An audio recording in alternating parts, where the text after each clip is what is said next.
ಮೋದಿ ಸರ್ಕಾರ ಅಧಿಕಾರಕ್ಕೆ ಬಂದ ಮೇಲೆ ಏನು ಒಂದು ನ್ಯಾಯಾಂಗದ ಅವನತಿ ತೀವ್ರವಾಗಿ ನಡೀತಿದೆ, ಏನು ಪಾತಾಳಕ್ಕೆ ಸೇರ್ತಿದೆ ನ್ಯಾಯಾಂಗದ ನಿಷ್ಪಕ್ಷಪಾತತೆ ಇತ್ಯಾದಿಗಳು, ಆ ಅವನತಿನಲ್ಲೇ ಇನ್ನೊಂದು ದೊಡ್ಡ ಪಾತಾಳವನ್ನು ಮುಟ್ಟಿದೆ. ಇದು ಈ ತೀರ್ಪಿನಲ್ಲಿ ಎದ್ದು ಕಾಣುತ್ತೆ.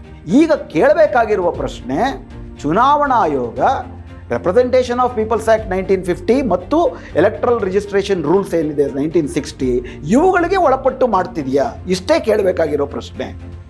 ಈ ಪ್ರಮಾಣದ ಮತದಾರರನ್ನು ಹೊರಗೆ ಯಾವಾಗ ಯಾವ ಪ್ರಜಾತಂತ್ರದಲ್ಲಿ ಹಾಕಕ್ಕೆ ಬರುತ್ತೆ ಅಂತಂದರೆ, ಒಂದು ಅಂಥ ದೇಶಗಳಲ್ಲಿ ಪ್ರಳಯ ಸಂಭವಿಸಿ 10% ಜನಸಂಖ್ಯೆಯೇ ನಾಶವಾಗಿರಬೇಕು, ಅಥವಾ ಹಿಟ್ಲರ್ ಥರ ಸರ್ವಾಧಿಕಾರಿಗಳು ಬಂದು ಒಂದು ಸಮುದಾಯವನ್ನೇ ಕಗ್ಗೊಲೆ ಮಾಡಿರಬೇಕು, ಅಥವಾ ದೊಡ್ಡ ಸಂಖ್ಯೆಯಲ್ಲಿ ಕೆಲವು ಸಮುದಾಯದವರು ಆ ದೇಶ ಬಿಟ್ಟು ಗುಳೆ ಹೋಗಿರಬೇಕು. 4ನೇದು, ಇವತ್ತು ಇದು ಹೇಳ್ತಿರೋದೇನಪ್ಪ ಅಂದರೆ ನರೇಂದ್ರ ಮೋದಿ ಅಂತವ್ರು ಪ್ರಧಾನಿಯಾಗಿರಬೇಕು. ಸುಪ್ರೀಂ ಕೋರ್ಟ್ ಏನು ಮಾಡ್ತು, ಈ ಸತಿ ಓಟ್ ಹಾಕಲಿಲ್ಲ ಅಂದರೆ ಪರವಾಗಿಲ್ಲ ಬಿಡಿ, ಮುಂದಿನ ಸತಿ ನೋಡೋಣ, ಅವ್ರನ್ನ ಬರೀ ಮತಪಟ್ಟಿಯಿಂದ ಹೊರಗಿಟ್ಟಿರೋದು, ಅವ್ರನ್ನೇ ನಾಗರಿಕತ್ವ ನಿರಾಕರಣೆ ಮಾಡಿಲ್ವಲ್ಲ ಅಂತ ಅತ್ಯಂತ ಸಾಂವಿಧಾನಿಕವಾಗಿ ಬೇಜವಾಬ್ದಾರಿಯಾಗಿ ನಡ್ಕೊಳ್ತು.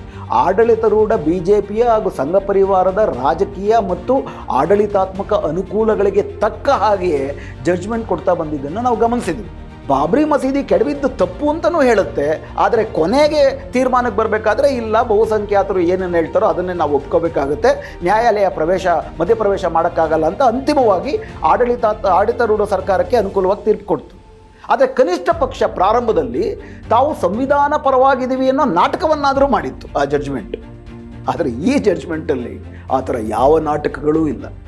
ವಲಸೆ ನಗರೀಕರಣ ಉಂಟು ಮಾಡುವ ದೋಷಪೂರಿತವಾದಂಥ ಮತಪಟ್ಟಿಯನ್ನು ನಿವಾರಿಸುವುದಕ್ಕೆ IR ಸಾಕಿತ್ತು ಅಂತ ಚುನಾವಣಾ ಆಯೋಗ ಲಾಲ್ ಬಾಬು ಹುಸೇನ್ ಪ್ರಕರಣದಲ್ಲಿ ಪರೋಕ್ಷವಾಗಿ ಒಪ್ಪಿಕೊಂಡಿದೆ. ಹಾಗಾದರೆ ಈಗ ಯಾಕೆ SIR ಮಾಡ್ತೀರಾ ಅಂತ ಸುಪ್ರೀಂ ಕೋರ್ಟ್ ಯಾಕೆ ಕೇಳಲಿಲ್ಲ? 400 ಕಿ ಪಾರ್ ಆದಮೇಲೆ 400 ದಾಟದ ಮೇಲೆ ಸಂವಿಧಾನ ಬದಲಾಯಿಸ್ತೀವಿ ಅಂತ ಅಂದ್ಬಿಟ್ಟು ಓಪನ್ ಆಗಿ ಘೋಷಣೆ ಮಾಡ್ತು BJP ಸರ್ಕಾರ.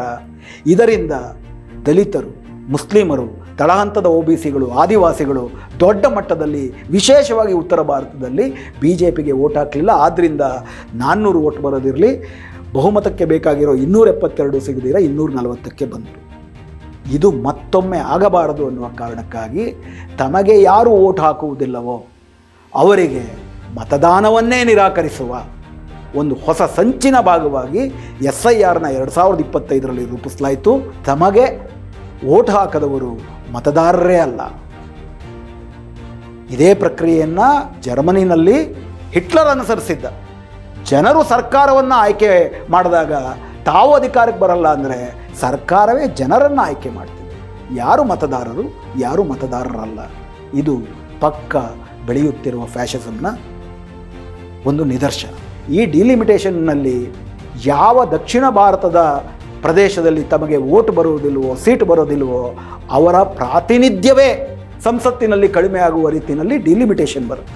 ಏನು ಕಾನೂನು ಮಾಡಿದ್ರೂ ಕೂಡ ಅದನ್ನು ಕೋರ್ಟಿನಲ್ಲಿ ಪ್ರಶ್ನಿಸೋಕ್ಕೆ ಬರುವುದಿಲ್ಲ ಅಂತ ರಾಷ್ಟ್ರಪತಿಗೂ ಇಲ್ಲದ, ಪ್ರಧಾನಮಂತ್ರಿಗೂ ಇಲ್ಲದ, ಚೀಫ್ ಜಸ್ಟಿಸ್ಗೂ ಇಲ್ಲದಂತಹ ಇಮ್ಯುನಿಟಿಯನ್ನು ಚುನಾವಣಾ ಆಯೋಗಕ್ಕೆ ಕೊಡೋ ರೀತಿ ಮಾಡಿದ್ರು. ಹೀಗಾಗಿಯೇ ಜ್ಞಾನೇಶ್ ಕುಮಾರ್ ಅವರು ಬೇಕಾಬಿಟ್ಟು SIR ಮಾಡ್ತಾರೆ, ಬೇಕಾಬಿಟ್ಟು ಚುನಾವಣಾ ಸಂದರ್ಭದಲ್ಲಿ ವಿರೋಧ ಪಕ್ಷಗಳಿಗೆ ನೋಟಿಸ್ ಕೊಡ್ತಾರೆ, ಅವರ ಖರ್ಚನ್ನು ಜಪ್ತು ಮಾಡ್ತಾರೆ.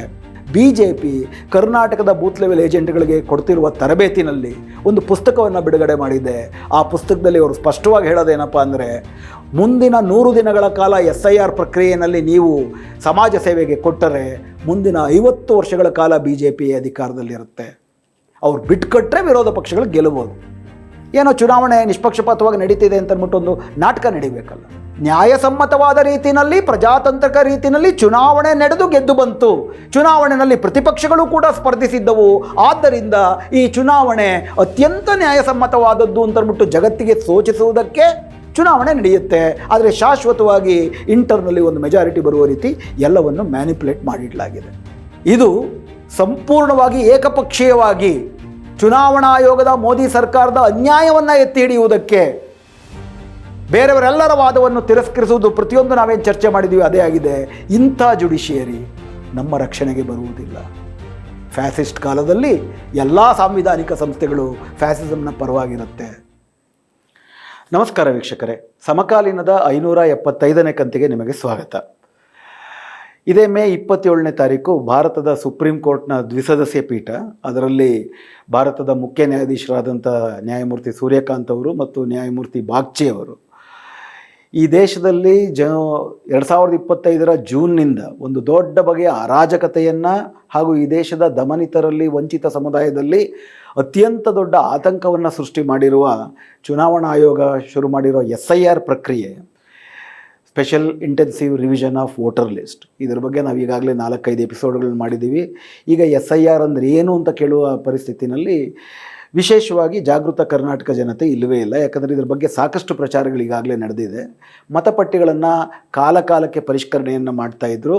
ಆ ಮತಪಟ್ಟಿ ಪರಿಷ್ಕರಣೆಯ ಹೆಸರಿನಲ್ಲಿ ಇವಾಗ ಒಂದು ವಿಶೇಷ ತೀವ್ರ ಪರಿಷ್ಕರಣೆ ಮತಪಟ್ಟಿದೆ ಅಂತ ಶುರುವಾಗಿದೆ.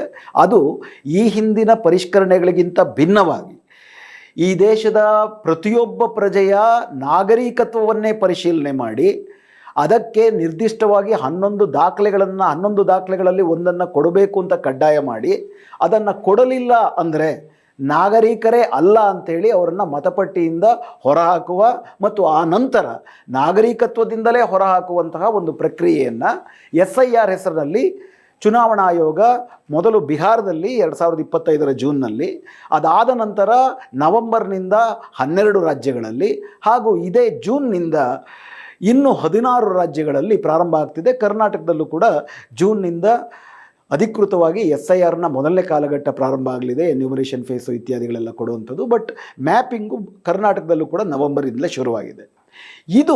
ಇದನ್ನು ಮಾಡುವುದಕ್ಕೆ ಚುನಾವಣಾ ಆಯೋಗಕ್ಕೆ ಸಾಂವಿಧಾನಿಕ ಅಧಿಕಾರವಿದೆಯಾ? ಒಂದು ಚುನಾವಣಾ ಆಯೋಗ ಭಾರತೀಯ ಜನರ ನಾಗರಿಕತ್ವವನ್ನು ಪ್ರಶ್ನಿಸಿ ತನಗೆ ಸಮಾಧಾನ ತರದಿದ್ದರೆ ಅವರನ್ನು ಮತಪಟ್ಟಿಯಿಂದ ಹೊರಹಾಕಿ ಆ ಮೂಲಕ ನಾಗರಿಕತ್ವಕ್ಕೂ ಪರೋಕ್ಷವಾಗಿ ಅನರ್ಹರನ್ನಾಗಿ ಮಾಡಬಹುದಾ? ಇವೆರಡು ಮೂಲಭೂತ ಸಾಂವಿಧಾನಿಕ ಪ್ರಶ್ನೆಗಳಿತ್ತು. ಇದನ್ನು 2025 ಜುಲೈನಲ್ಲೇ ಸಂಬಂಧಪಟ್ಟಂತಹ ಸಿವಿಲ್ ಸೊಸೈಟಿ ಆರ್ಗನೈಸೇಷನ್ಗಳು ಹಾಗೂ ಹಲವಾರು ರಾಜಕೀಯ ಪಕ್ಷಗಳು ಕೂಡ ಸುಪ್ರೀಂ ಕೋರ್ಟ್ನ ಪ್ರಶ್ನಿಸಿತ್ತು. ಸುಪ್ರೀಂ ಕೋರ್ಟು ಅತ್ಯಂತ ಗಂಭೀರವಾದಂಥ ಈ ಸಾಂವಿಧಾನಿಕ ಪ್ರಶ್ನೆಯನ್ನು ಮುಗಿಸದ ಹೊರತು, ಇದರ ಬಗ್ಗೆ ತನ್ನ ತೀರ್ಪನ್ನು ಕೊಡದ ಹೊರತು SIRನ ಮುಂದುವರಿಸಬಾರದು ಅಂಥೇಳಿ 2025 ಜೂನ್ನಲ್ಲೇ ಆದೇಶ ಕೊಡಬೇಕಾಗಿತ್ತು. ಯಾಕಂದರೆ ಇವತ್ತು ಆದೇಶ ಸಂಪೂರ್ಣವಾಗಿ ಅದರ ಪರವಾಗಿ ಬಂದಿದೆ. ಅದರ ಬಗ್ಗೆ ಚರ್ಚೆ ಮಾಡೋಣ. ಸಪೋಸ್ ಸುಪ್ರೀಂ ಕೋರ್ಟಿಗೆ SIR ಅನ್ನೋದು ಅಸಂವಿಧಾನಿಕ ಅಂತ ಅನಿಸಿತ್ತು ಅಂತ ಇಟ್ಕೊಳ್ಳಿ. ಈಗ ಆ SIRನ ಆಧರಿಸಿ ಬಿಹಾರದಲ್ಲಿ ಚುನಾವಣೆ ನಡೆದಿದೆ. ಅದಾದ ನಂತರ ಇತ್ತೀಚೆಗೆ ಕನ್ಕ್ಲೂಡ್ ಆದಂಥ 5 ರಾಜ್ಯಗಳಲ್ಲಿ ಪಶ್ಚಿಮ ಬಂಗಾಳ, ತಮಿಳುನಾಡು, ಕೇರಳ, ಪಾಂಡಿಚೇರಿ, ಅಸ್ಸಾಂ, ಈ ರಾಜ್ಯಗಳಲ್ಲಿ ಅಸ್ಸಾಂನಲ್ಲಿ SIR ಆಗಲಿಲ್ಲ. ಉಳಿದ 4 ರಾಜ್ಯಗಳಲ್ಲಿ SIR ಪಟ್ಟಿಯನ್ನು ಆಧರಿಸಿ ಚುನಾವಣೆ ನಡೆದಿದೆ. SIRನ ಅಸಂವಿಧಾನಿಕ ಅಂತಂದ್ಬಿಟ್ಟು ಏನಾದರೂ ಸುಪ್ರೀಂ ಕೋರ್ಟ್ ಘೋಷಣೆ ಮಾಡಿದ್ದಿದ್ರೆ ಈ ಚುನಾವಣೆಯಿಂದ ಗೆದ್ದು ಅಧಿಕಾರ ಇದ್ದಂಥ ಸರ್ಕಾರವನ್ನು ಬರ್ಖಾಸ್ತು ಮಾಡೋಕ್ಕೆ ಬರ್ತಿತ್ತ? ಆ ಅಧಿಕಾರ ಸುಪ್ರೀಂ ಕೋರ್ಟ್ಗೆ ಇದೆಯಾ? ಆದರೂ ಕೂಡ ಸುಪ್ರೀಂ ಕೋರ್ಟು ತನ್ನ ಮುಂದೆ ಇರುವ ಸಾಂವಿಧಾನಿಕ ಪ್ರಶ್ನೆಯನ್ನು ಬಗೆಹರಿಸದೆ ಈ SIR ಮತಪಟ್ಟಿ ನಡೆಯುವುದಕ್ಕೆ, ಅದನ್ನು ಆಧರಿಸಿ ಚುನಾವಣೆ ನಡೆಸುವುದಕ್ಕೂ ಅವಕಾಶ ಮಾಡಿಕೊಡ್ತು. ಹೀಗಾಗಿ ಹೆಚ್ಚು ಕಡಿಮೆ SIRನ ಅಸಂವಿಧಾನಿಕ ಅಂತಂದ್ಬಿಟ್ಟು ಸುಪ್ರೀಂ ಕೋರ್ಟ್ ಘೋಷಿಸುವಂತಹ ಸಾಧ್ಯತೆಯೇ ಇಲ್ಲ ಅನ್ನುವ ಸಂದರ್ಭವನ್ನು ಈ ರಾಜ್ಯಗಳಲ್ಲಿ ಚುನಾವಣೆ ನಡೆಸೋದಕ್ಕೆ ಅವಕಾಶ ಮಾಡಿಕೊಟ್ಟು ಸುಪ್ರೀಂ ಕೋರ್ಟ್ ಸೃಷ್ಟಿ ಮಾಡಿ ಆಗೋಗಿತ್ತು. ಅದಾದ ನಂತರದಲ್ಲೂ ಕೂಡ ಕಳೆದ 2025 ಜೂನ್ನಿಂದ 2025 ಮೇ ತನಕ ಬೇರೆ ಬೇರೆ ಸಂದರ್ಭಗಳಲ್ಲಿ ಇಂಟ್ರೀಮ್ ಅಪ್ಲಿಕೇಶನ್ಗಳಲ್ಲಿ SIRನಲ್ಲಿ ನಡೀತಿರುವ ಅನಾಹುತಗಳನ್ನು, ಗೊಂದಲಗಳನ್ನು, ವಿಶೇಷವಾಗಿ ಪಶ್ಚಿಮ ಬಂಗಾಳದಲ್ಲಿ ನಡೆದಂಥ ಗೊಂದಲಗಳನ್ನು ಸುಪ್ರೀಂ ಕೋರ್ಟ್ನ ಗಮನಕ್ಕೆ ತಂದಾಗ ಪ್ರತಿ ಸಾರಿಯೂ ಕೂಡ ಅವರು SIR ಪ್ರಕ್ರಿಯೆಗೆ ಪೂರಕವಾಗಿ ಅಲ್ಪ ಸ್ವಲ್ಪ ತಿದ್ದುಪಡಿಗಳನ್ನು, ಅಲ್ಪ ಸ್ವಲ್ಪ ರಿಲೀಫನ್ನು ಕೊಡ್ತೇ ಹೊರತು SIR ಅನ್ನುವುದು ಅಸಂವಿಧಾನಿಕವಾಗಿರಬಹುದಾ, ಇಷ್ಟೊಂದು ದೊಡ್ಡ ಅನಾಹುತವನ್ನು ಸೃಷ್ಟಿ ಮಾಡ್ತಿದೆ ಅನ್ನೋದಾದರೆ ಇದಕ್ಕೆ ನಾವೊಂದು ಚೆಕ್ ಹಾಕಬೇಕಲ್ವ ಅನ್ನುವಂತಹ ಯಾವ ಪ್ರಶ್ನೆಯನ್ನು ಯಾವತ್ತಿಗೂ ಅವರು ಗಮನಕ್ಕೆ ತೆಗೆದುಕೊಳ್ಳಿಲ್ಲ. ಅದರಲ್ಲೂ ವಿಶೇಷವಾಗಿ ತಮ್ಮೆಲ್ಲರ ಗಮನದಲ್ಲೂ ಇದೆ, SIR ಪ್ರಕ್ರಿಯೆ ಒಳಗಡೆ ಮತ್ತು ಎಲೆಕ್ಷನ್ ಕಮಿಷನ್ನ ಕಾಯಿದೆ ಒಳಗಡೆನೆ ಯಾವುದಾದ್ರೂ ಒಬ್ಬ ವ್ಯಕ್ತಿಯನ್ನು ಮತಪಟ್ಟಿಯಿಂದ ಹೊರಗಡೆ ಹಾಕಿದ್ರೆ ಆತನಿಗೆ ಅಪೀಲ್ ಹೋಗುವ ಅವಕಾಶವಿದೆ. ಆ ಅಪೀಲ್ನಲ್ಲಿ ಆತನ ಮತಪಟ್ಟಿಗೆ ಸೇರಿಸಲಿಲ್ಲ ಅಂದರೆ ಮಾತ್ರ ಆತನಿಗೆ ವೋಟ್ ಹಾಕುವ ಹಕ್ಕನ್ನು ನಿರಾಕರಿಸಬೇಕು. ಆದರೆ ಆ ಅಪೀಲ್ ಹಾಕುವ ಪ್ರಕ್ರಿಯೆ ಇನ್ನೂ ನಡೀತಿರಬೇಕಾದ್ರೆ ಪಶ್ಚಿಮ ಬಂಗಾಳದಲ್ಲಿ ಚುನಾವಣೆ ನಡೀತು. ಸುಮಾರು 27 ಲಕ್ಷ ಜನರ ಅಪೀಲ್ಗಳು ಇವತ್ತು ಕೂಡ ಪೆಂಡಿಂಗ್ ಇದೆ. ಹಾಗಾದರೆ 27 ಲಕ್ಷ ಜನರನ್ನು ಹೊರಗಿಟ್ಟು ಚುನಾವಣೆ ನಡೆಯುವುದು ಅಂದರೆ ಆ 27 ಲಕ್ಷ ಜನರಿಗೆ ಅವರಿಗೆ ಈ ದೇಶದ ನಾಗರಿಕರಾಗಿ ದಕ್ಕಿರುವಂತಹ ಸಾಂವಿಧಾನಿಕವಾಗಿ ಮತದಾನದ ಹಕ್ಕೇನಿತ್ತು ಅದನ್ನು ಚುನಾವಣಾ ಆಯೋಗ ತನ್ನ ಆಡಳಿತಾತ್ಮಕ ಪ್ರಕ್ರಿಯೆಗಳಿಂದ ನಿರಾಕರಿಸಿದ್ದು ಸಾಂವಿಧಾನಿಕವ? ಇದು ಈ ನಿರಾಕರಣೆಯನ್ನು, ಮತದಾನದ ಹಕ್ಕಿನ ನಿರಾಕರಣೆಯನ್ನು, ಮೂಲಭೂತ ಹಕ್ಕಿನ ನಿರಾಕರಣೆಯನ್ನು ರಕ್ಷಿಸಬೇಕಾಗಿದ್ದು ಸಂವಿಧಾನದ ಪರವಾಗಿ ಸುಪ್ರೀಂ ಕೋರ್ಟ್ನ ಕರ್ತವ್ಯ ಅಲ್ವಾ? ಸುಪ್ರೀಂ ಕೋರ್ಟ್ ಏನು ಮಾಡ್ತು? ಈ ಸತಿ ಓಟ್ ಹಾಕಲಿಲ್ಲ ಅಂದರೆ ಪರವಾಗಿಲ್ಲ ಬಿಡಿ, ಮುಂದಿನ ಸತಿ ನೋಡೋಣ, ಅವ್ರನ್ನ ಬರೀ ಮತಪಟ್ಟಿಯಿಂದ ಹೊರಗಿಟ್ಟಿರೋದು, ಅವ್ರನ್ನೇ ನಾಗರಿಕತ್ವ ನಿರಾಕರಣೆ ಮಾಡಿಲ್ವಲ್ಲ ಅಂತ ಅತ್ಯಂತ ಸಾಂವಿಧಾನಿಕವಾಗಿ ಬೇಜವಾಬ್ದಾರಿಯಾಗಿ ನಡ್ಕೊಳ್ತು. ಆಗಲೂ ಕೂಡ ಈ ರಿಸಲ್ಟ್, ತೀರ್ಪು ಯಾವ ಕಡೆ ಬರಬಹುದು ಅನ್ನುವುದು ಹೆಚ್ಚು ಮಟ್ಟಿಗೆ ದಿಕ್ಕು ತುಂಬ ಸ್ಪಷ್ಟವಾಗಿತ್ತು. ಹೀಗಾಗಿ ಈ ಸುಪ್ರೀಂ ಕೋರ್ಟು SIR ವಿಷಯದಲ್ಲಿ ಜನರಿಗೆ ದೊಡ್ಡ ಪರಿಹಾರ ಕೊಡಬಹುದು ಅನ್ನೋ ಯಾವ ನಿರೀಕ್ಷೆ ಇಲ್ಲದಿದ್ದರೂ ಕೂಡ ಮೇ 27ನೇ ತಾರೀಕು ಏನು 124 ಪುಟಗಳ ತೀರ್ಪನ್ನು ಕೊಟ್ಟಿದ್ದಾರೆ, ಆ ತೀರ್ಪು ನಿರೀಕ್ಷೆ ಇಲ್ಲದಿರೋರಿಗೂ ಕೂಡ ದಿಗ್ಭ್ರಾಂತಿ ಹುಟ್ಟಿಸುವ ರೀತಿಯಲ್ಲಿತ್ತು.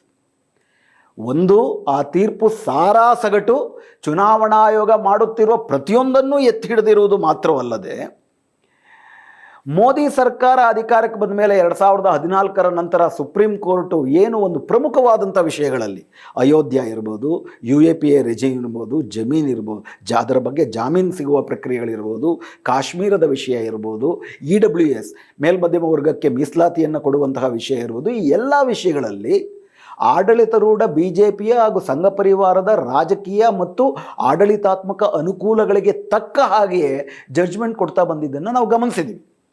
ಅದೇ ಥರ SIR ಕೂಡ ಅದೇ ಬಗೆಯ ಆಡಳಿತಾರೂಢ ಪಕ್ಷಕ್ಕೆ ಪೂರಕವಾಗಿಯೇ ಜಡ್ಜ್ಮೆಂಟ್ ಕೊಟ್ಟಿದೆ. ಆದರೆ ಉಳಿದ ಎಲ್ಲ ಜಡ್ಜ್ಮೆಂಟ್ಗಳಲ್ಲಿ, ಉದಾಹರಣೆಗೆ ಬಾಬರಿ ಮಸೀದಿ ಕೆಡವಿದಂಥ ಜಡ್ಜ್ಮೆಂಟ್ನ ನೀವು ನೋಡಿದ್ರೆ, ಆ 1200 ಪುಟದ 5 ಜನರ ಜಡ್ಜಿಗಳ ಜಡ್ಜ್ಮೆಂಟಲ್ಲಿ ಪ್ರಾರಂಭದ ಹಂತದಲ್ಲಾದರೂ ಕೂಡ ನ್ಯಾಯ, ನೀತಿ, ಸಂವಿಧಾನ ಈ ಮೌಲ್ಯಗಳನ್ನು ಎತ್ತಿ ಹಿಡಿಯುತ್ತೆ. ಅದಲ್ದಿರ ಬಾಬರಿ ಮಸೀದಿ ಕೆಡವಿದ್ದು ತಪ್ಪು ಅಂತಲೂ ಹೇಳುತ್ತೆ. ಆದರೆ ಕೊನೆಗೆ ತೀರ್ಮಾನಕ್ಕೆ ಬರಬೇಕಾದ್ರೆ ಇಲ್ಲ, ಬಹುಸಂಖ್ಯಾತರು ಏನನ್ನು ಹೇಳ್ತಾರೋ ಅದನ್ನೇ ನಾವು ಒಪ್ಕೋಬೇಕಾಗುತ್ತೆ, ನ್ಯಾಯಾಲಯ ಮಧ್ಯಪ್ರವೇಶ ಮಾಡೋಕ್ಕಾಗಲ್ಲ ಅಂತ ಅಂತಿಮವಾಗಿ ಆಡಳಿತಾರೂಢ ಸರ್ಕಾರಕ್ಕೆ ಅನುಕೂಲವಾಗಿ ತೀರ್ಪು ಕೊಡ್ತು. ಆದರೆ ಕನಿಷ್ಠ ಪಕ್ಷ ಪ್ರಾರಂಭದಲ್ಲಿ ತಾವು ಸಂವಿಧಾನ ಪರವಾಗಿದ್ದೀವಿ ಅನ್ನೋ ನಾಟಕವನ್ನಾದರೂ ಮಾಡಿತ್ತು ಆ ಜಡ್ಜ್ಮೆಂಟ್. ಆದರೆ ಈ ಜಡ್ಜ್ಮೆಂಟಲ್ಲಿ ಆ ಥರ ಯಾವ ನಾಟಕಗಳೂ ಇಲ್ಲ. ಮೊದಲ ವಾಕ್ಯದಿಂದ ಮೊದಲುಗೊಂಡು ಕೊನೆಯ ವಾಕ್ಯದ ತನಕ ಪ್ರತಿಯೊಂದು ಹಂತದಲ್ಲೂ ಸಾರಾಸಗಟು ಅಹವಾಲುದಾರರ ಪ್ರತಿಯೊಂದು ವಾದವನ್ನು ಕೂಡ ನಿರಾಕರಿಸುವುದು ಹಾಗೂ ಚುನಾವಣಾ ಆಯೋಗದ ಪ್ರತಿಯೊಂದು ವಾದವನ್ನು ಎತ್ತಿ ಹಿಡಿಯುವುದು.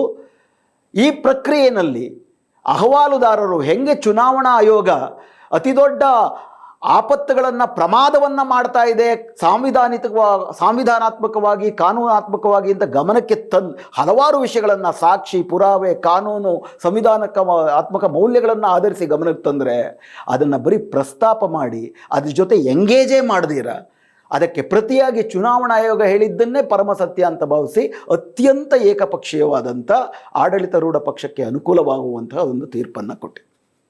ಇದು ಯಾತಕ್ಕೆ ಇನ್ನಷ್ಟು ದಿಗ್ಭ್ರಾಂತಿ ಹುಟ್ಟಿಸುತ್ತೆ ನಿರೀಕ್ಷೆ ಇಲ್ಲದಿದ್ದರು ಅಂತಂದರೆ, ಈ SIR ಪ್ರಕ್ರಿಯೆ 13 ರಾಜ್ಯಗಳಲ್ಲಿ ಮಾಡಿ ಮುಗಿದಿದೆ.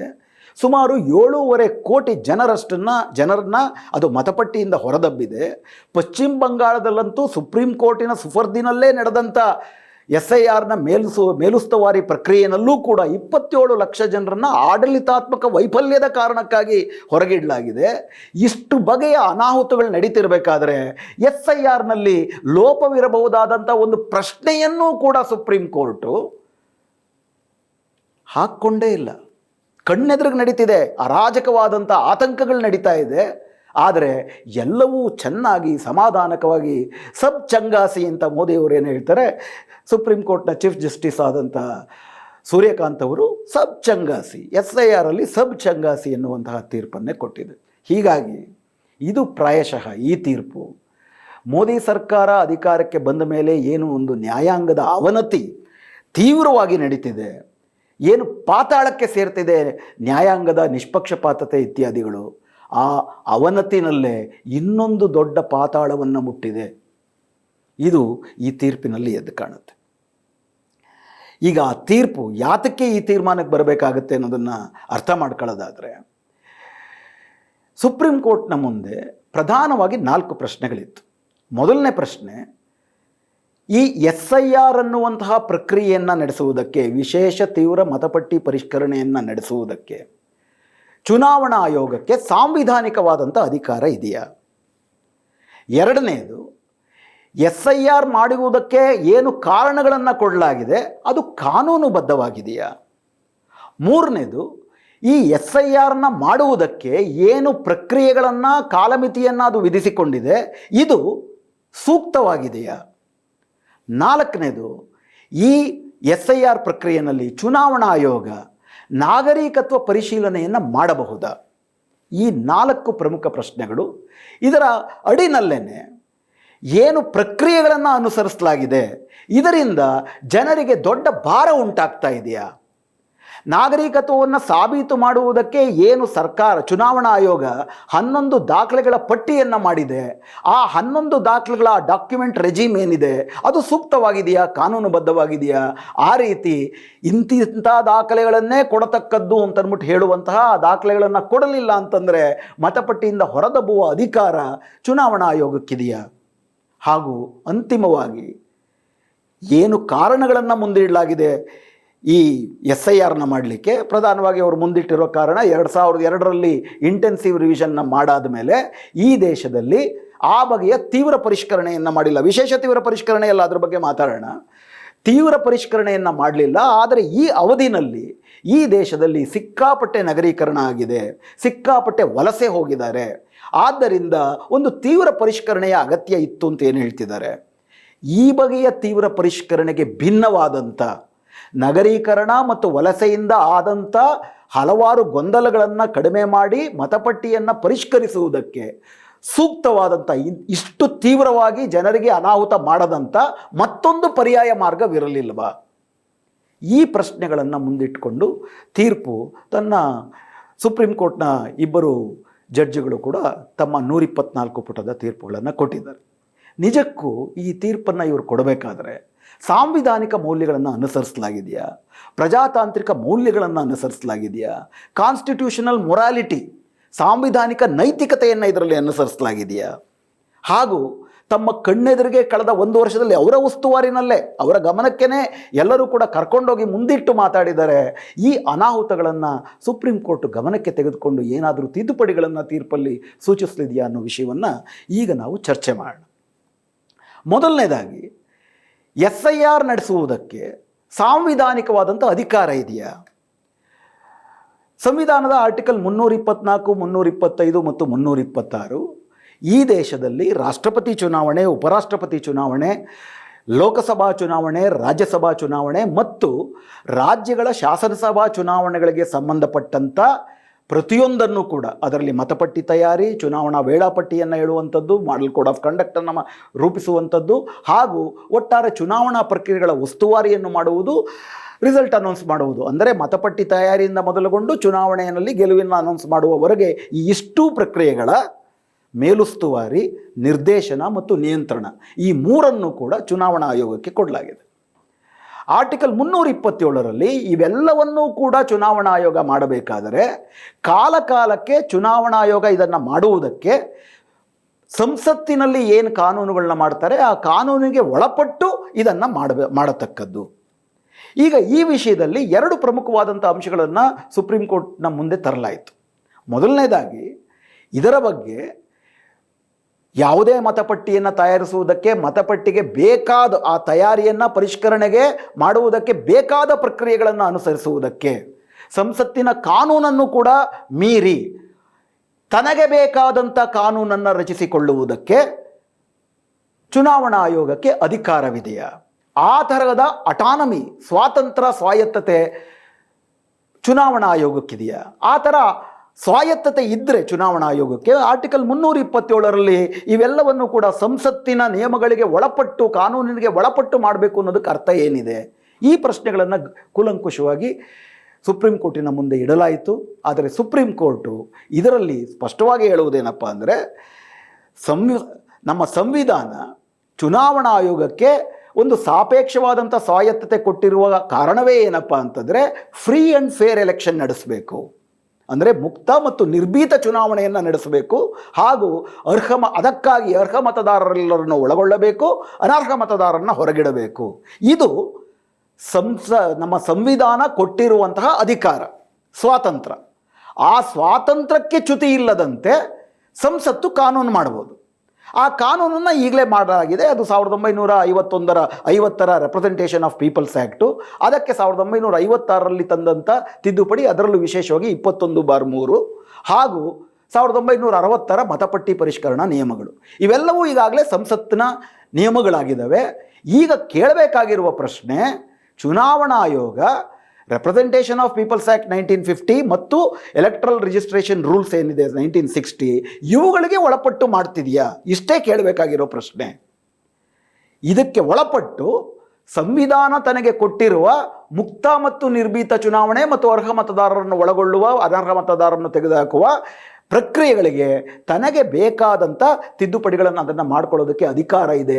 ಆದ್ದರಿಂದ ಅದು ಸಾಂವಿಧಾನಿಕ. ಯಾಕಂದರೆ ಈ ಒಂದು SIR ಪ್ರಕ್ರಿಯೆ 21/3 ಏನು ರೆಪ್ರೆಸೆಂಟೇಷನ್ ಆಫ್ ಪೀಪಲ್ಸ್ ಆ್ಯಕ್ಟ್ ಇದೆ, ಅದರ ಪ್ರಕಾರ ಕಾಲಕಾಲಕ್ಕೆ ಮತಪಟ್ಟಿ ಪರಿಷ್ಕರಣೆಯನ್ನು ಮಾಡುವುದಕ್ಕೆ ಬೇಕಾದಂಥ ನಿಯಮಗಳನ್ನು ರೂಪಿಸುವ, ಯಾವುದು ಸೂಕ್ತವೋ ಎಂದು ತನಗೆ ಅನಿಸುತ್ತದೋ, whichever it deems fit, ಯಾವುದು ಸೂಕ್ತ ಎಂದು ತನಗೆ ಅನಿಸುತ್ತದೋ ಆ ಪ್ರಕ್ರಿಯೆಗಳನ್ನು ರೂಪಿಸಿಕೊಳ್ಳುವುದಕ್ಕೆ ಅದಕ್ಕೆ ಸ್ವಾತಂತ್ರ್ಯವಿದೆ ಅಂತ ರೆಪ್ರೆಸೆಂಟೇಷನ್ ಆಫ್ ಪೀಪಲ್ಸ್ ಆ್ಯಕ್ಟ್ 21/3ನಲ್ಲಿ ಹೇಳ್ತಾರೆ. ಆದ್ದರಿಂದ SIR ಕೂಡ ಆ ಪ್ರಕ್ರಿಯೆಗೆ ಒಳಪಟ್ಟಿದೆ. ಆ ಪ್ರಕ್ರಿಯೆಗೆ ಬೇಕಾದಂಥ ಪ್ರಕ್ರಿಯೆಯನ್ನು ರೂಪಿಸುವ, ಅದಕ್ಕೆ ಕಾನೂನು ರೂಪಿಸುವ ಸಾಂವಿಧಾನಿಕ ಅಧಿಕಾರ ಇದೆ. ಆದ್ದರಿಂದ ಇದಕ್ಕೆ ಸಾಂವಿಧಾನಿಕ ಮಾನ್ಯತೆ ಇದೆ ಅಂತ ಸುಪ್ರೀಂ ಕೋರ್ಟು ಸಾರಾಸಗಟಾಗಿ ಚುನಾವಣಾ ಆಯೋಗದ ಅಧಿಕಾರವನ್ನು ಎತ್ತಿಡಿಯುತ್ತೆ.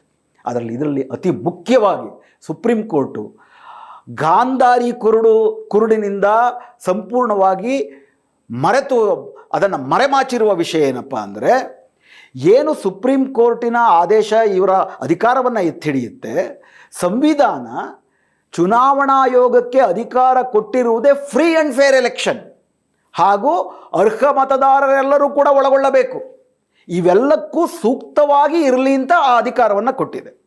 ಸುಪ್ರೀಂ ಕೋರ್ಟ್ ಪರಿಶೀಲಿಸಬೇಕಾದದ್ದು ಈ SIR ಪ್ರಕ್ರಿಯೆ ಏನು ಗ್ರೌಂಡ್ ಲೆವೆಲಲ್ಲಿ ನಡೀತಿದೆ ಮತ್ತು SIR ಪ್ರಕ್ರಿಯೆ ಏನು ಡಿಸೈನ್ ಮಾಡಲಾಗಿದೆ ಅದು ಫ್ರೀ ಆ್ಯಂಡ್ ಫೇರ್ ಎಲೆಕ್ಷನ್ಗೆ ಹಾಗೂ ಅರ್ಹ ಮತದಾರರನ್ನು ಒಳಗೊಳ್ಳುವುದಕ್ಕೆ, ಹೆಚ್ಚಿನ ಭಾರವಿಲ್ಲದೆ ಒಳಗೊಳ್ಳುವುದಕ್ಕೆ ಸೂಕ್ತವಾಗಿದೆಯಾ, ಪೂರಕವಾಗಿದೆಯಾ? ಈ ಪ್ರಶ್ನೆಯನ್ನೇ ಕೇಳ್ಕೊಂಡಿಲ್ಲ. ಯಾಕಂದರೆ ನಮ್ಮ ಕಣ್ಣೆದುರಿಗೆ SIR ಆಗಿ 1 ವರ್ಷದಲ್ಲಿ 7.5 ಕೋಟಿ ಜನ ಮತದಾರರನ್ನು ಹೊರಗಿಡಲಾಗಿದೆ. ಹೆಚ್ಚು ಕಡಿಮೆ 10ರಿಂದ 20%, 10ರಿಂದ 19% ಮತದಾರರನ್ನು ಸೂಕ್ತ ದಾಖಲೆಗಳನ್ನು ಕೊಟ್ಟಿಲ್ಲ ಅನ್ನುವ ಕಾರಣಕ್ಕಾಗಿ SIR ಪ್ರಕ್ರಿಯೆಯಲ್ಲಿ ಹೊರಗಿಡಲಾಗಿದೆ. ಈ ಪ್ರಮಾಣದ ಮತದಾರರನ್ನು ಹೊರಗೆ ಯಾವ ಪ್ರಜಾತಂತ್ರದಲ್ಲಿ ಹಾಕಕ್ಕೆ ಬರುತ್ತೆ ಅಂತಂದರೆ, ಒಂದು ಅಂಥ ದೇಶಗಳಲ್ಲಿ ಪ್ರಳಯ ಸಂಭವಿಸಿ 10% 20% ಜನಸಂಖ್ಯೆಯೇ ನಾಶವಾಗಿರಬೇಕು, ಅಥವಾ ಹಿಟ್ಲರ್ ಥರ ಸರ್ವಾಧಿಕಾರಿಗಳು ಬಂದು ಒಂದು ಸಮುದಾಯವನ್ನೇ ಕಗ್ಗೊಲೆ ಮಾಡಿರಬೇಕು, ಅಥವಾ ದೊಡ್ಡ ಸಂಖ್ಯೆಯಲ್ಲಿ ಕೆಲವು ಸಮುದಾಯದವರು ಆ ದೇಶ ಬಿಟ್ಟು ಗುಳೆ ಹೋಗಿರಬೇಕು. 4ನೇದು ಇವತ್ತು ಇದು ಹೇಳ್ತಿರೋದೇನಪ್ಪ ಅಂದರೆ ನರೇಂದ್ರ ಮೋದಿ ಅಂತವ್ರು ಪ್ರಧಾನಿಯಾಗಿರಬೇಕು.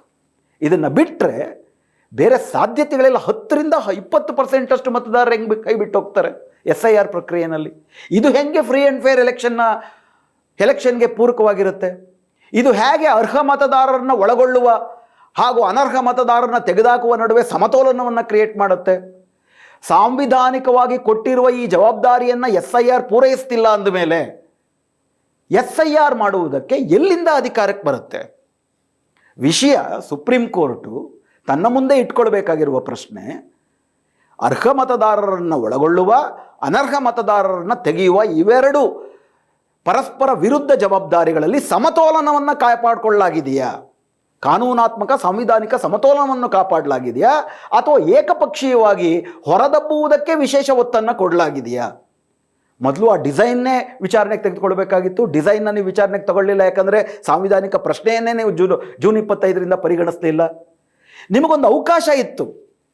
ಕಳೆದ 9 ತಿಂಗಳಲ್ಲಿ SIR ಹೆಂಗೆ ಪ್ರತಿ ರಾಜ್ಯದಲ್ಲೂ ಕೂಡ ಆಚರಣೆಗೆ ಬಂದಿದೆ ಅಂತ ನೋಡಿ, ಹಾಗಾದರೆ ಇದು ಚುನಾವಣಾ ಆಯೋಗಕ್ಕೆ ಕೊಟ್ಟಂಥ ಸಾಂವಿಧಾನಿಕ ಅಧಿಕಾರದ ಸ್ವಾಯತ್ತತೆಯನ್ನು ಮೀರಿ ನಡೀತಿದೆಯಾ ಅಂತ ನೀವು ಹಿಂತಿರುಗಿ ನೋಡುವ ಅವಕಾಶವನ್ನು ಕೊಟ್ಟಿತ್ತು. ಆದರೆ ಉದ್ದೇಶಪೂರ್ವಕವಾಗಿ ತಾವು ಇದನ್ನು ಪರಿಗಣನೆಗೆ ತೆಗೆದುಕೊಳ್ಳಿಲ್ಲ ಆಗಿರುವ ಅನಾಹುತಗಳನ್ನು. ಹಾಗೂ ಆ ಮೂಲಕ ಯಾವ ಮೂಲದಿಂದ ಈ ಸ್ವಾಯತ್ತ ಸ್ವಾತಂತ್ರ್ಯ ಸಿಗುತ್ತೆ, ಫ್ರೀ ಆ್ಯಂಡ್ ಫೇರ್ ಎಲೆಕ್ಷನ್ ಮಾಡಬೇಕು, ಅರ್ಹರನ್ನು ಒಳಗೊಳ್ಳಬೇಕು ಅನ್ನುವಂತಹ ಸಾಂವಿಧಾನಿಕ ಜವಾಬ್ದಾರಿಯಿಂದಾಗಿ ಈ ಸ್ವಾಯತ್ತತೆ ಅಧಿಕಾರ ಸಿಗುತ್ತೆ. ಆ ಸಾಂವಿಧಾನಿಕ ಜವಾಬ್ದಾರಿಗೆ ಚ್ಯುತಿ ಬಂದಾಗ SIR ಯಾವ ರೀತಿಯಲ್ಲಿ ಸಾಂವಿಧಾನಿಕ ಮಾನ್ಯತೆಯನ್ನು ಪಡೆಯುತ್ತೆ? ಈ ಪ್ರಶ್ನೆಯನ್ನೇ ಸುಪ್ರೀಂ ಕೋರ್ಟು ತನ್ನ ಗಣನೆಗೆ ತೆಗೆದುಕೊಂಡಿಲ್ಲ. ವಿಶೇಷವಾಗಿ ಏನಪ್ಪ ಅಂದರೆ ಉದ್ದಕ್ಕೂ ಕೂಡ ಯಾವ ರೀತಿ ಚುನಾವಣಾ ಆಯೋಗದ ವಾದಗಳು ಸರಿವೆ ಅನ್ನೋ ವಿಷಯದ ಬಗ್ಗೆನೇ ಅವರ ಪ್ರತಿಪಾದನೆಗಳು ಮುಂದೆ ಹೋಗುತ್ತೆ ಬಿಟ್ಟರೆ ಪ್ರತಿಯೊಂದನ್ನು ತೂಗಿ ನೋಡಿ ಅಹವಾಲುದಾರರ ವಾದದಲ್ಲಿ ಇರುವ ಮೆರಿಟ್ಟು, ಪ್ರತಿವಾದಿಗಳ ರೆಸ್ಪಾಂಡೆಂಟ್ಸ್ನ ಪ್ರತಿವಾದದಲ್ಲಿರುವ ಮೆರಿಟ್ಟುಗಳು ಎರಡನ್ನು ತೂಗಿಸಿ ಸಾಂವಿಧಾನಿಕ ಮೌಲ್ಯಗಳನ್ನು ಅನ್ವಯಿಸಿ ಯಾವುದು ಸಾಪೇಕ್ಷವಾಗಿ ಸರಿ ಎನ್ನುವಂತಹ ಒಂದು ರೀತಿಯ ವಾದವನ್ನೇ ಇದರಲ್ಲಿ ಮಂಡಿಸಿಲ್ಲ. ಪ್ರಾರಂಭದಿಂದ ಕೊನೆಯ ತನಕ ಹೇಗೆ ಚುನಾವಣಾ ಆಯೋಗ ಸರಿ ಎನ್ನುವುದಕ್ಕೆ ವಿಶೇಷವಾಗಿ ಪಿಕ್ ಅಂಡ್ ಸ್ಪೀಕ್ ಅನ್ನೋ ಥರ ತನಗೆ ಬೇಕಾಗಿರುವುದನ್ನು ಮಾತ್ರ ಆಯ್ಕೆ ಮಾಡಿ ದೊಡ್ಡ ರೀತಿಯಲ್ಲಿ ರಿಟರ್ನ್ ಸಬ್ಮಿಷನ್ಸ್ ಮಾಡಿದ್ದಾರೆ ಅಹವಾಲ್ದಾರರು. ಯಾವ ರೀತಿ ಇದು ಉಲ್ಲಂಘನೆ ಆಗುತ್ತೆ ಅಂತ ಸಾಕ್ಷ್ಯಾಧಾರಗಳನ್ನು ಕೊಟ್ಟಿದ್ದಾರೆ. ಅದ್ಯಾವುದನ್ನು ಕೂಡ ತನ್ನ ತೀರ್ಪಿನಲ್ಲಿ ಚರ್ಚೆಯ ಭಾಗವಾಗಿಯೇ ಸುಪ್ರೀಂ ಕೋರ್ಟು ಒಪ್ಕೊಂಡಿಲ್ಲ. ಸೊ ಹೀಗಾಗಿ ಸುಪ್ರೀಂ ಕೋರ್ಟು SIR ಸಾಂವಿಧಾನಿಕವಾಗಿ ಅಮಾನ್ಯ ಯಾವ ರೀತಿ ಅಂತ ಅಂದ್ಬಿಟ್ಟು ತೀರ್ಮಾನಕ್ಕೆ ಬರುವುದರಲ್ಲಿ ದೊಡ್ಡ ಸಾಂವಿಧಾನಿಕವಾದಂಥ ಕರ್ತವ್ಯವನ್ನು ಉಲ್ಲಂಘಿಸಿದ್ದಾರೆ. ಏಕಪಕ್ಷೀಯವಾಗಿ ಸಾಂವಿಧಾನಿಕ ಅಧಿಕಾರ ಇದೆ ಅಂತ ಹೇಳಿದ್ದಾರೆ. ಇದು ಅತ್ಯಂತ ದೊಡ್ಡ ದುರಂತ. ಎರಡನೇದಾಗಿ ಯಾವ ಕಾರಣಕ್ಕಾಗಿ SIR ಮಾಡಬೇಕಾಗಿದೆ ಅಂತ ಅಂದ್ಬಿಟ್ಟು ಹೇಳ್ತಾ ಇದೆ ಚುನಾವಣಾ ಆಯೋಗ, ಅದು ಕಾನೂನಾತ್ಮಕವಾಗಿ ಮಾನ್ಯತೆ ಹೊಂದಿದೆಯಾ?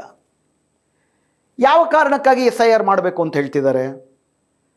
ಈ ವಿಷಯದ ಬಗ್ಗೆ ಚುನಾವಣಾ ಆಯೋಗ ಮತ್ತು ಮೋದಿ ಸರ್ಕಾರ ಸುಪ್ರೀಂ ಕೋರ್ಟ್ನ ಮುಂದೆ ಹೇಳಿರುವ ವಾದ ಏನಪ್ಪ ಅಂದರೆ, ಕಳೆದ ಬಾರಿ ಈ ದೇಶದಲ್ಲಿ SIR ನಡೆದದ್ದು 2002ರಲ್ಲಿ. SIR ಅನ್ನೋದು ಒಂದು ಹೊಸ ವಿಷಯ ಅಲ್ಲ. SIR ಅನ್ನೋದು 1951ರಲ್ಲಿ ನೆಹರು ಕಾಲದಲ್ಲೂ, ಇಂದಿರಾ ಗಾಂಧಿ ಕಾಲದಲ್ಲೂ, ವಾಜಪೇಯಿ ಕಾಲದಲ್ಲೂ, ಮನಮೋಹನ್ ಸಿಂಗ್ ಕಾಲದಲ್ಲೂ ನಡ್ಕೊಂಬಂದಿದೆ. ಅದನ್ನೇ ನಾವು ಕೂಡ ಮಾಡ್ತಾ ಇದ್ದೀವಿ.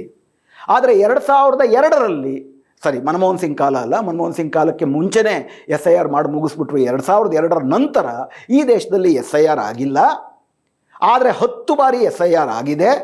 2002ರ ನಂತರ ಈ ದೇಶದಲ್ಲಿ ಸಿಕ್ಕಾಪಟ್ಟೆ ನಗರೀಕರಣ ಆಗಿದೆ, ಸಿಕ್ಕಾಪಟ್ಟೆ ವಲಸೆ ನಡೆದಿದೆ. ಈ ವಲಸೆ ಮತ್ತು ನಗರೀಕರಣದ ಕಾರಣದಿಂದ ಸಿಕ್ಕಾಪಟ್ಟೆ ಡೂಪ್ಲಿಕೇಟ್ ಮತದಾರರು ಸೃಷ್ಟಿಯಾಗಿದ್ದಾರೆ. ಮತ್ತು ಮತಪಟ್ಟಿನಲ್ಲಿ ಡೂಪ್ಲಿಕೇಶನ್ ಮಾತ್ರ ಅಲ್ದಿರ ಪರಿಶುದ್ಧತೆ ಉಳ್ಕೊಂಡಿಲ್ಲ. ಸತ್ತವರನ್ನು ಕಿತ್ತಾಕಿಲ್ಲ, ಹೊಸದಾಗಿ ಸೇರ್ಪಡೆಯಾಗಿಲ್ಲ. ಈ ಎಲ್ಲ ಕಾರಣದಿಂದ ಒಂದು ವಿಶೇಷ ಪರಿಷ್ಕರಣೆಯ ಅಗತ್ಯ ಬಿದ್ದಿದೆ. ಆದ್ದರಿಂದ ನಾವು SIR ಮಾಡ್ತಿದ್ದೀವಿ ಅಂತ ಹೇಳ್ತಿದ್ದಾರೆ.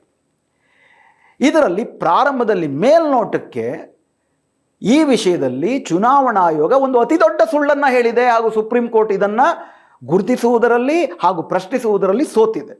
ನನ್ನ ಪ್ರಕಾರ ಉದ್ದೇಶಪೂರ್ವಕವಾಗಿ ಸೋತಿದೆ. ಯಾಕಾಗಿ ಅಂತಂದರೆ, ಈ ದೇಶದಲ್ಲಿ SIR ಅನ್ನುವ ಪ್ರಕ್ರಿಯೆ ನಡೀತಿರುವುದು ಇದು ಮೊದಲ ಬಾರಿ.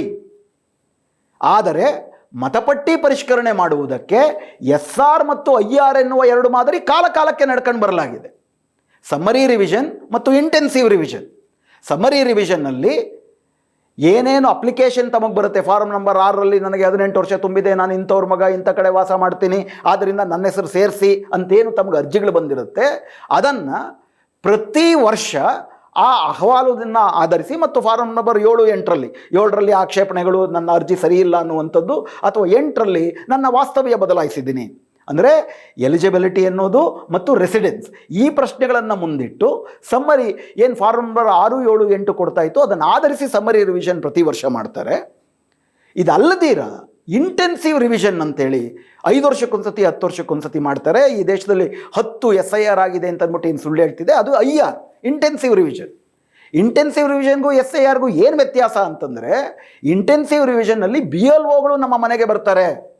ನಮ್ಮ ಮನೆಗೆ ಬಂದು ಹಳೆಯ ಮತಪಟ್ಟಿಯನ್ನು ತಮ್ಮ ಕೈಯಲ್ಲಿ ಹಿಡ್ಕೊಂಬಂದು ಈ ಮತಪಟ್ಟಿನಲ್ಲಿ ನೀವು ಕೊಟ್ಟಿರುವ ವಿವರಗಳು ಸರಿ ಇದೆಯಾ ಅಂತ ಮನೆಯ ಯಜಮಾನ ಅಥವಾ ಯಜಮಾಂತಿಯನ್ನು ಕೂಡಿಸ್ಕೊಂಡು ಕೇಳ್ತಾರೆ. ಇನ್ನು ನಿಮ್ಮ ಹೆಸರುಗಳನ್ನು ಹೇಳಿ, ಹೆಸರುಗಳು ಸರಿಯಾಗಿದೆಯಾ, ಇದರಲ್ಲಿ ನಿಮ್ಮ ಮನೆಯಲ್ಲಿ ಹೊಸದಾಗಿ 18 ವರ್ಷ ತುಂಬಿದವರು ಯಾರು ಇದ್ದಾರಾ, ಅವ್ರ ಹೆಸರನ್ನು ಸೇರಿಸಿದ್ದೀರಾ, ಯಾರಾದರೂ ತೀರ್ಕೊಂಡಿದ್ದಾರಾ 18 ವರ್ಷ ತುಂಬಿರೋರು, ನೀವು ಇಲ್ಲೇ ವಾಸ್ತವ್ಯವನ್ನು ಹೊಂದಿದ್ದೀರಾ, ಆರ್ಡಿನರಿ ರೆಸಿಡೆನ್ಸ್ ಇಲ್ಲೇ ಇದ್ದೀರಾ, ಯಾವ ಹಳೆ ಚುನಾವಣೆಯಿಂದ ಈ ಚುನಾವಣೆ ತನಕ ವಾಸ್ತವ್ಯ ಮತ್ತು ಎಲಿಜಿಬಿಲಿಟಿ ಪ್ರಶ್ನೆಯನ್ನು ಕೇಳ್ತಾರೆ. ಹಾಗೂ ಅದನ್ನು ಆಧರಿಸಿ ನಾವು ಕೊಟ್ಟ ವಿವರಗಳನ್ನು ದಾಖಲೆಗಳನ್ನು ಕೊಟ್ಟು ಅಲ್ಲಿ ಭರ್ತಿ ಮಾಡ್ಕೋತಾರೆ. ಇದು ಇಂಟೆನ್ಸಿವ್ ರಿವಿಷನ್. ಈ ಇಂಟೆನ್ಸಿವ್ ರಿವಿಷನ್ನು ಯಾವ ಒಂದು ಮತಪಟ್ಟಿ ಶುದ್ಧತೆ ಕಳ್ಕೊಂಡಿದೆ ಅಂತ ಹೇಳ್ತಿದ್ದಾರೆ ಅದನ್ನು ಸರಿದೂಗಿಸ್ಲಿಕ್ಕೆ ಸಾಕು. ಅದು ರೂಪಿಸಿರುವುದೇ ಈ ಕಾರಣಕ್ಕಾಗಿ. ಹಲವಾರು ಕಾರಣಗಳಿಂದ ಮತದಾರರು ಕೊಟ್ಟ ಮಾಹಿತಿಗಳು ಸರಿಯಿಲ್ಲ ಅಂದರೆ ಅಥವಾ ಪ್ರದೇಶದಲ್ಲಿ ಈ ವಿವರಗಳಲ್ಲಿ ಏರುಪೇರುಗಳಾಗಿದ್ದರೆ ಕಾಲಕ್ಕೆ ಅದನ್ನು ಪರಿಹಾರ ಮಾಡುವ ಕಾರಣಕ್ಕಾಗಿಯೇ IR ಅನ್ನು ರೂಪಿಸಲಾಗಿದೆ. ಆ IR ಅನ್ನು 2002ರಿಂದ ಮಾಡಿಲ್ಲ ಅಂದರೆ IRನೇ ಮಾಡ್ಬೋದು. ಅಲ್ಲೇನು ಕೇಳ್ತಾರೆ, ನಿಮ್ಮ ಹತ್ರ ಇರೋ ಡಾಕ್ಯುಮೆಂಟ್ಗಳನ್ನು ಒಪ್ಕೋತಾರೆ.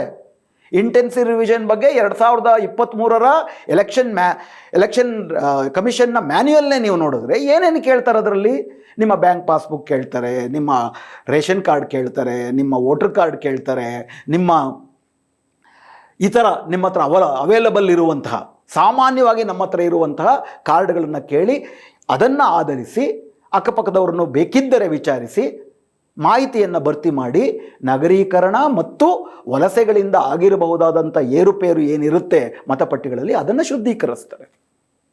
ವಿಷಯ SIR ಅಲ್ಲಿ ಅದನ್ನೆಲ್ಲ ಮಾಡ್ತಿರೋದು. SIR ಅಲ್ಲಿ ಸತ್ತವರ ಹೆಸರನ್ನು ತೆಗೆಯುವ, 18 ವರ್ಷ ತುಂಬಿದವರನ್ನು ಸೇರಿಸುವ, ವಾಸ್ತವ್ಯ ಬದಲಾಯಿಸುವವರ ಹೆಸರನ್ನು ಒಂದು ಹಳೆ ವಾಸ್ತವ್ಯದಲ್ಲಿ ತೆಗೆದುಹಾಕಿ ಹೊಸ ವಾಸ್ತವ್ಯದ ಪ್ರದೇಶದಲ್ಲಿ ಸೇರಿಸುವ, ಡೂಪ್ಲಿಕೇಟ್ ಹೆಸರುಗಳನ್ನು ತೆಗೆಯುವ ಇಷ್ಟು ಕೆಲಸ ಮಾತ್ರ ಅಲ್ಲ, ಇಷ್ಟು ಮಾಡುವುದಕ್ಕೆ IR ಸಾಕು. ಆದರೆ ಹೊಸದಾಗಿ ಇದರಲ್ಲಿ ಮಾಡ್ತಿರೋದೇನಪ್ಪ ಅಂದರೆ ನಿಮ್ಮ ನಾಗರಿಕತ್ವವನ್ನು ಪರಿಶೀಲಿಸಲಾಗ್ತಿದೆ. ಈ ನಾಗರಿಕತ್ವ ಈ ಹಿಂದೆ ಪರಿಶೀಲಿಸ್ತಿರ್ಲಿಲ್ವಾ? ಈ ಹಿಂದೆನೂ ಕೂಡ, ಯಾಕಂದರೆ ಆರ್ಟಿಕಲ್ 324 ಹೇಳುವುದೇನು 18 ವರ್ಷ ತುಂಬಿದ ಪ್ರತಿಯೊಬ್ಬ ಭಾರತೀಯ ನಾಗರಿಕರಿಗೆ. ಸೊ ಭಾರತೀಯ ನಾಗರಿಕರ ಅನ್ನೋ ಪ್ರಶ್ನೆ ಕೇಳಿದಾಗ ಹೌದು ನಾನು ಭಾರತೀಯ ನಾಗರಿಕ ಅಂತ ಅಫಿಡವಿಟ್ ನಾನು ಬರ್ಕೊಟ್ರೆ ಸೆಲ್ಫ್ ಡಿಕ್ಲರೇಷನ್ ಅದು ಸಾಕಿತ್ತು. ಈಗೇನು ಮಾಡ್ತಿದ್ದಾರೆ SIR ಅಲ್ಲಿ, ನಾನು ನಾಗರಿಕ ಅಂತ ಹೇಳಿದ್ರೆ ಮಾತ್ರ ಸಾಲದು, ಸರ್ಕಾರ ಚುನಾವಣಾ ಆಯೋಗ 11 ದಾಖಲೆಗಳನ್ನು ನಿಗದಿಪಡಿಸಿದೆ. ಆ 11 ದಾಖಲೆಗಳಲ್ಲಿ ಒಂದಾದರೂ ದಾಖಲೆಗಳನ್ನು ನೀವು ಕೊಟ್ಟರೆ ಮಾತ್ರ ನೀವು ನಾಗರಿಕರು, ಇಲ್ಲದಿದ್ದರೆ ಅಲ್ಲ. ಇದರಲ್ಲಿ ಜನರ ಹತ್ರ ಇರುವ ದಾಖಲೆಗಳು ಇಲ್ಲವೇ ಇಲ್ಲ ಆ ಪಟ್ಟಿನಲ್ಲಿ. ಆ ಅರ್ಹತಾ ಪಟ್ಟಿಯ ದಾಖಲೆಗಳ ಬಗ್ಗೆ ನಾವು ಆಮೇಲೆ ಮಾತಾಡೋಣ. ಅದ್ರ ಬಗ್ಗೆ ಗೌರ್ಮೆಂಟ್ ಈ ಸುಪ್ರೀಂ ಕೋರ್ಟ್ ಜಡ್ಜ್ಮೆಂಟ್ ಏನು ಹೇಳಿದೆ ಅಂತ. ಆದರೆ ವ್ಯತ್ಯಾಸ ಇದು, SIRಗೂ IRಗೂ ವ್ಯತ್ಯಾಸ ಇದು. SIR ನಾಗರಿಕತ್ವ ಪರಿಶೀಲನೆಯನ್ನು ಆಧರಿಸಿ IRನ ಮಾಡುತ್ತೆ. IR ಜನರ ಹತ್ರ ಇರುವ ಡಾಕ್ಯುಮೆಂಟ್ಗಳನ್ನ ಆಧರಿಸಿ ಮತಪಟ್ಟಿಯನ್ನು ಶುದ್ಧೀಕರಣ ಮಾಡುತ್ತೆ. ಹಾಗಾದರೆ 2002ರ ನಂತರದಲ್ಲಿ ಜನರ ನಾಗರಿಕತ್ವ ಪರಿಶೀಲನೆ ಮಾಡುವಂತಹ ತುರ್ತು ಏನು ಬಂದಿದೆ? ಯಾವ ಆಧಾರದ ಮೇಲೆ ಪ್ರತಿಯೊಬ್ಬ ಭಾರತೀಯರ, ಅದು ಕೂಡ ಆರೋಪಿತ ಶಂಕಿತರ ನಾಗರಿಕತ್ವ ಅಲ್ಲ, ಯಾವುದೋ ಒಂದು ವಲಯದಲ್ಲಿ ಯಾರೋ ಬಂದಿರ್ಬೋದು ಇಲ್ಲಿಗಲ್ ಇಮಿಗ್ರೆಂಟ್ಸ್, ಅದಕ್ಕೆ ನಾವು ಆಕ್ಷೇಪಣೆಯನ್ನು ಫಾರಂ ನಂಬರ್ 7ರಲ್ಲಿ ಸಲ್ಲಿಸ್ಬೋದು. ಅದನ್ನು ಆಧರಿಸಿ ಆ ನಿರ್ದಿಷ್ಟ ವ್ಯಕ್ತಿ ನಿರ್ದಿಷ್ಟ ಪ್ರದೇಶದಲ್ಲಿರೋರನ್ನ ಪ್ರಶ್ನಿಸ್ಬೋದು, ಅವ್ರಿಗೆ ನೋಟಿಸ್ ಕೊಡ್ಬೋದು ಚುನಾವಣಾ ಆಯೋಗ, ನೀವು ನಾಗರಿಕರ ಅಂತ ಕೇಳ್ಬೋದು. ಅವ್ರು ನಾಗರಿಕರು ಅಂತ ಅಂದ್ಬಿಟ್ಟು ಸಾಬೀತು ಮಾಡೋಕ್ಕಾಗದಿದ್ರೆ ಮತಪಟ್ಟಿನಲ್ಲೂ ತೆಗಿಬೋದು. ಆದರೆ ಇಡೀ 145 ಕೋಟಿ ಭಾರತೀಯರು ಪ್ರತಿಯೊಬ್ಬರೂ ಕೂಡ ನಿಮ್ಮ ಭಾರತೀಯತ್ವವನ್ನು ನೀವು ಸಾಬೀತುಪಡಿಸಿಕೊಳ್ಳಿ ಅಂತ ಕೇಳುವ ಯಾವ ಒಂದು ಸಂದರ್ಭ ಎದುರಾಗಿತ್ತು? ಇದನ್ನು ಸುಪ್ರೀಂ ಕೋರ್ಟಿನ ಮುಂದೆ ಚುನಾವಣಾ ಆಯೋಗ ಈ ಅಗತ್ಯವನ್ನು ಸಾಬೀತು ಮಾಡಿದೆಯಾ? ಇದಕ್ಕೆ 2026ರ ಜನವರಿ 22ನೇ ತಾರೀಕು ಸುಪ್ರೀಂ ಕೋರ್ಟಿನ ಮುಂದೆ ಚುನಾವಣಾ ಆಯೋಗದ ವಕೀಲರು ವಾದ ಮಾಡಿದ್ದೇನಪ್ಪ ಅಂತಂದರೆ, 2002ರಲ್ಲಿ ನಾವು ನಾಗರಿಕತ್ವದ ನಿಯಮಗಳೇನಿದೆ ಸಿಟಿಜನ್ಶಿಪ್ ಆ್ಯಕ್ಟ್ಗೆ ತಿದ್ದುಪಡಿಯನ್ನು ತಂದ್ವಿ. ಆ ತಿದ್ದುಪಡಿಯನ್ನು ತಂದಾದ ಮೇಲೆ ಸಿಟಿಜನ್ಶಿಪ್ಗೆ ಸೆಲ್ಫ್ ಡಿಕ್ಲರೇಷನ್ ಮಾತ್ರ ಸಾಲದು, 87ಕ್ಕೆ ಮುಂಚೆ ಹುಟ್ಟಿದವರು ಕೆಲವು ಡಾಕ್ಯುಮೆಂಟ್ಗಳನ್ನ ಕೊಡಬೇಕು, 87ರಿಂದ 2004 ತನಕ ಹುಟ್ಟಿದವರು ಕೆಲವು ಡಾಕ್ಯುಮೆಂಟ್ಗಳನ್ನ ಕೊಡಬೇಕು, 2004ರ ನಂತರ ಹುಟ್ಟಿದವರು ಕೆಲವು ಡಾಕ್ಯುಮೆಂಟ್ಗಳನ್ನ ಕೊಡಬೇಕು ಅಂತೇಳಿ ನಾಗರಿಕತ್ವ ಕಾಯ್ದೆಗೆ ತಿದ್ದುಪಡಿ ಮಾಡಿದ್ರು. ಆ ನಾಗರಿಕತ್ವ ಕಾಯ್ದೆ ತಿದ್ದುಪಡಿ ಮಾಡಿದ ನಂತರ ನಮ್ಮ ದೇಶದಲ್ಲಿ ನಾವು SIR ಮಾಡಿಲ್ಲ. ಆದ್ದರಿಂದ ಈ ಸಂದರ್ಭವನ್ನು ನಾಗರಿಕತ್ವವನ್ನು ಪರಿಶೀಲನೆಗೆ ಬಳಸ್ಕೊಳ್ತಿದ್ದೀವಿ. ಇದರಲ್ಲಿರೋ ವೈರುಧ್ಯವನ್ನು ಸುಪ್ರೀಂ ಕೋರ್ಟ್ ಗಮನಿಸಬೇಕಾಗಿತ್ತು. ಒಂದು ಕಡೆ ಹೇಳ್ತಾರೆ ನಗರೀಕರಣ ಜಾಸ್ತಿ ಆಗಿದೆ ಹಾಗೂ ವಲಸೆ ಜಾಸ್ತಿ ಆಗಿದೆ, ಆ ಕಾರಣಕ್ಕಾಗಿ ದೋಷಪೂರಿತ ಮತಪಟ್ಟಿಗಳಾಗಿದೆ, ಅದನ್ನು ನಾವು ಬಗೆಹರಿಸೋದಕ್ಕೆ SIR ಮಾಡ್ತೀವಿ ಅಂತಾರೆ. ಮತ್ತೊಂದು ಕಡೆ 2002ರಲ್ಲಿ ಸಿಟಿಜನ್ಶಿಪ್ ಆ್ಯಕ್ಟ್ಗೆ ತಿದ್ದುಪಡಿ ಬಂದಿದೆ, ಆ ತಿದ್ದುಪಡಿಯನ್ನು ಅನ್ವಯಿಸುವುದಕ್ಕಾಗಿ ನಾವು ಮತಪಟ್ಟಿ ಪರಿಶೀಲನೆ ಮಾಡ್ತೀವಿ ಅಂತಾರೆ. ಸಿಟಿಜನ್ಶಿಪ್ ಆ್ಯಕ್ಟ್ನ ಅನ್ವಯಿಸಿ ಮತಪಟ್ಟಿ ಮಾತ್ರ ಅಲ್ಲ, ಇಡೀ ದೇಶದ ಜನರ ನಾಗರಿಕತ್ವ ಪರಿಶೀಲನೆಗೆ NRC ಅಂತಂದ್ಬಿಟ್ಟು ಮೋದಿ ಸರ್ಕಾರ 2019ರಲ್ಲಿ ಮಾಡಿ ಅದನ್ನು ಪ್ರಯೋಗ ಮಾಡಕ್ಕೆ ಹೊರಟಿತ್ತು. ಇಡೀ ದೇಶಾದ್ಯಂತ ಹೋರಾಟ ಭುಗಿಲಿದ್ದು NRCಯನ್ನು ವಾಪಸ್ ತೆಗೆದುಕೊಳ್ಬೇಕಾಗಿ ಬಂತು. ಯಾಕಂದರೆ 2020ರಲ್ಲಿ ಸೆನ್ಸಸ್ ಶುರುವಾಗ್ತಾ ಇತ್ತು. ಸೆನ್ಸಸ್ಗೆ ಮುಂಚೆ ಅವರು NPR ಮಾಡಿ NRC ಮಾಡಿ ಯಾರ್ಯಾರು ಇವ್ರಿಗೆ ಟಾರ್ಗೆಟೆಡ್ ಆಗಿ ವಿದೇಶಿಯರು ಅಂತಂದ್ಬಿಟ್ಟು ಇವ್ರು ಭಾವಿಸ್ತಾರೋ ಅವ್ರನ್ನ ಹೊರಗೆ ಹಾಕಬೇಕಾಗಿತ್ತು. ದೇಶಾದ್ಯಂತ ಚಳುವಳಿ ನಡೀತು, ಕೈ ಬಿಟ್ಟರು, ಸೆನ್ಸಸ್ಸು ನಡೀಲಿಲ್ಲ. ಈಗ 2027ರ ಜನವರಿನಲ್ಲಿ ಸೆನ್ಸಸ್ ಮಾಡಬೇಕಾಗಿದೆ. ಸೆನ್ಸಸ್ಗೆ ಮುಂಚೆ ಈಗ SIR ರೂಪದಲ್ಲಿ ಹಳೇ NRC ಪ್ರಶ್ನೆಗಳನ್ನೇ ಹಾಕ್ತಾ ಇದ್ದಾರೆ. ಇಂಥ ಅಗತ್ಯ ಏನು ಬಂದಿತ್ತು ಅಂತ ಸುಪ್ರೀಂ ಕೋರ್ಟ್ ಚುನಾವಣಾ ಆಯೋಗವನ್ನು ಕೇಳಬೇಕಾಗಿತ್ತು. ಚುನಾವಣಾ ಆಯೋಗದ ಪ್ರಕಾರ ಅವ್ರು ಹೇಳಿದ್ದು, ಅಕ್ರಮ ವಲಸಿಗರು ಈ ದೇಶಕ್ಕೆ ದೊಡ್ಡ ಸಂಖ್ಯೆಯಲ್ಲಿ ಬರ್ತಿದ್ದಾರೆ. ಅಕ್ರಮ ವಲಸಿಗರು ದೊಡ್ಡ ಸಂಖ್ಯೆಯಲ್ಲಿ ಬರ್ತಿರುವುದಕ್ಕೆ ಯಾವ ಅಧ್ಯಯನದ ಪುರಾವೆಗಳಿದ್ದಾವೆ? ಇದು ಸಿಂಪಲ್ ಪ್ರಶ್ನೆ. ಸುಪ್ರೀಂ ಕೋರ್ಟ್ ಇದನ್ನು ಕೇಳಿಲ್ಲ. ಆದರೆ ಅಹವಾಲುದಾರರ ಪರವಾಗಿ ವಕಾಲತ್ತನ್ನು ವಹಿಸಿದ್ದಂಥ ಕಪಿಲ್ ಸಿಬಲ್ ಅವರು ಯಾವ ಪುರಾವೆ ಇದೆ ಅಂದರೆ, ಒಂದು SIRನ ಅಗತ್ಯವನ್ನು ಮನಗಾಣಿಸುವಂತಹ ದೊಡ್ಡ ಪ್ರಮಾಣದ, ಅಂದರೆ ಇಡೀ 145 ಕೋಟಿ ಜನರು ತಮ್ಮ ನಾಗರಿಕತ್ವವನ್ನು ಸಾಬೀತುಗೊಳಿಸುವ ಮಟ್ಟಿಗೆ ಈ ದೇಶದಲ್ಲಿ ದೊಡ್ಡ ಮಟ್ಟದಲ್ಲಿ ಅಕ್ರಮ ವಲಸಿಗರು ಬಂದ್ಬಿಟ್ಟಿದ್ದಾರೆ ಅನ್ನುವಂತಹ ಯಾವ ಒಂದು ಅಧ್ಯಯನ ಇದೆ? ಯಾವ ಒಂದು ಅಂಕಿಅಂಶಗಳಿದ್ದಾವೆ? ಇನ್ಫ್ಯಾಕ್ಟ್ ಈ ಥರ ದೊಡ್ಡ ಒಂದು ಎಕ್ಸಸೈಸ್ ಮಾಡ್ತೀವಿ ಅಂತಂದರೆ ಅದಕ್ಕೆ ಈ ಅಂಕಿಅಂಶಗಳ ಶಕ್ತಿ ಬೇಕು. ಅದು ಯಾವುದನ್ನೂ ಕೊಟ್ಟಿಲ್ಲ.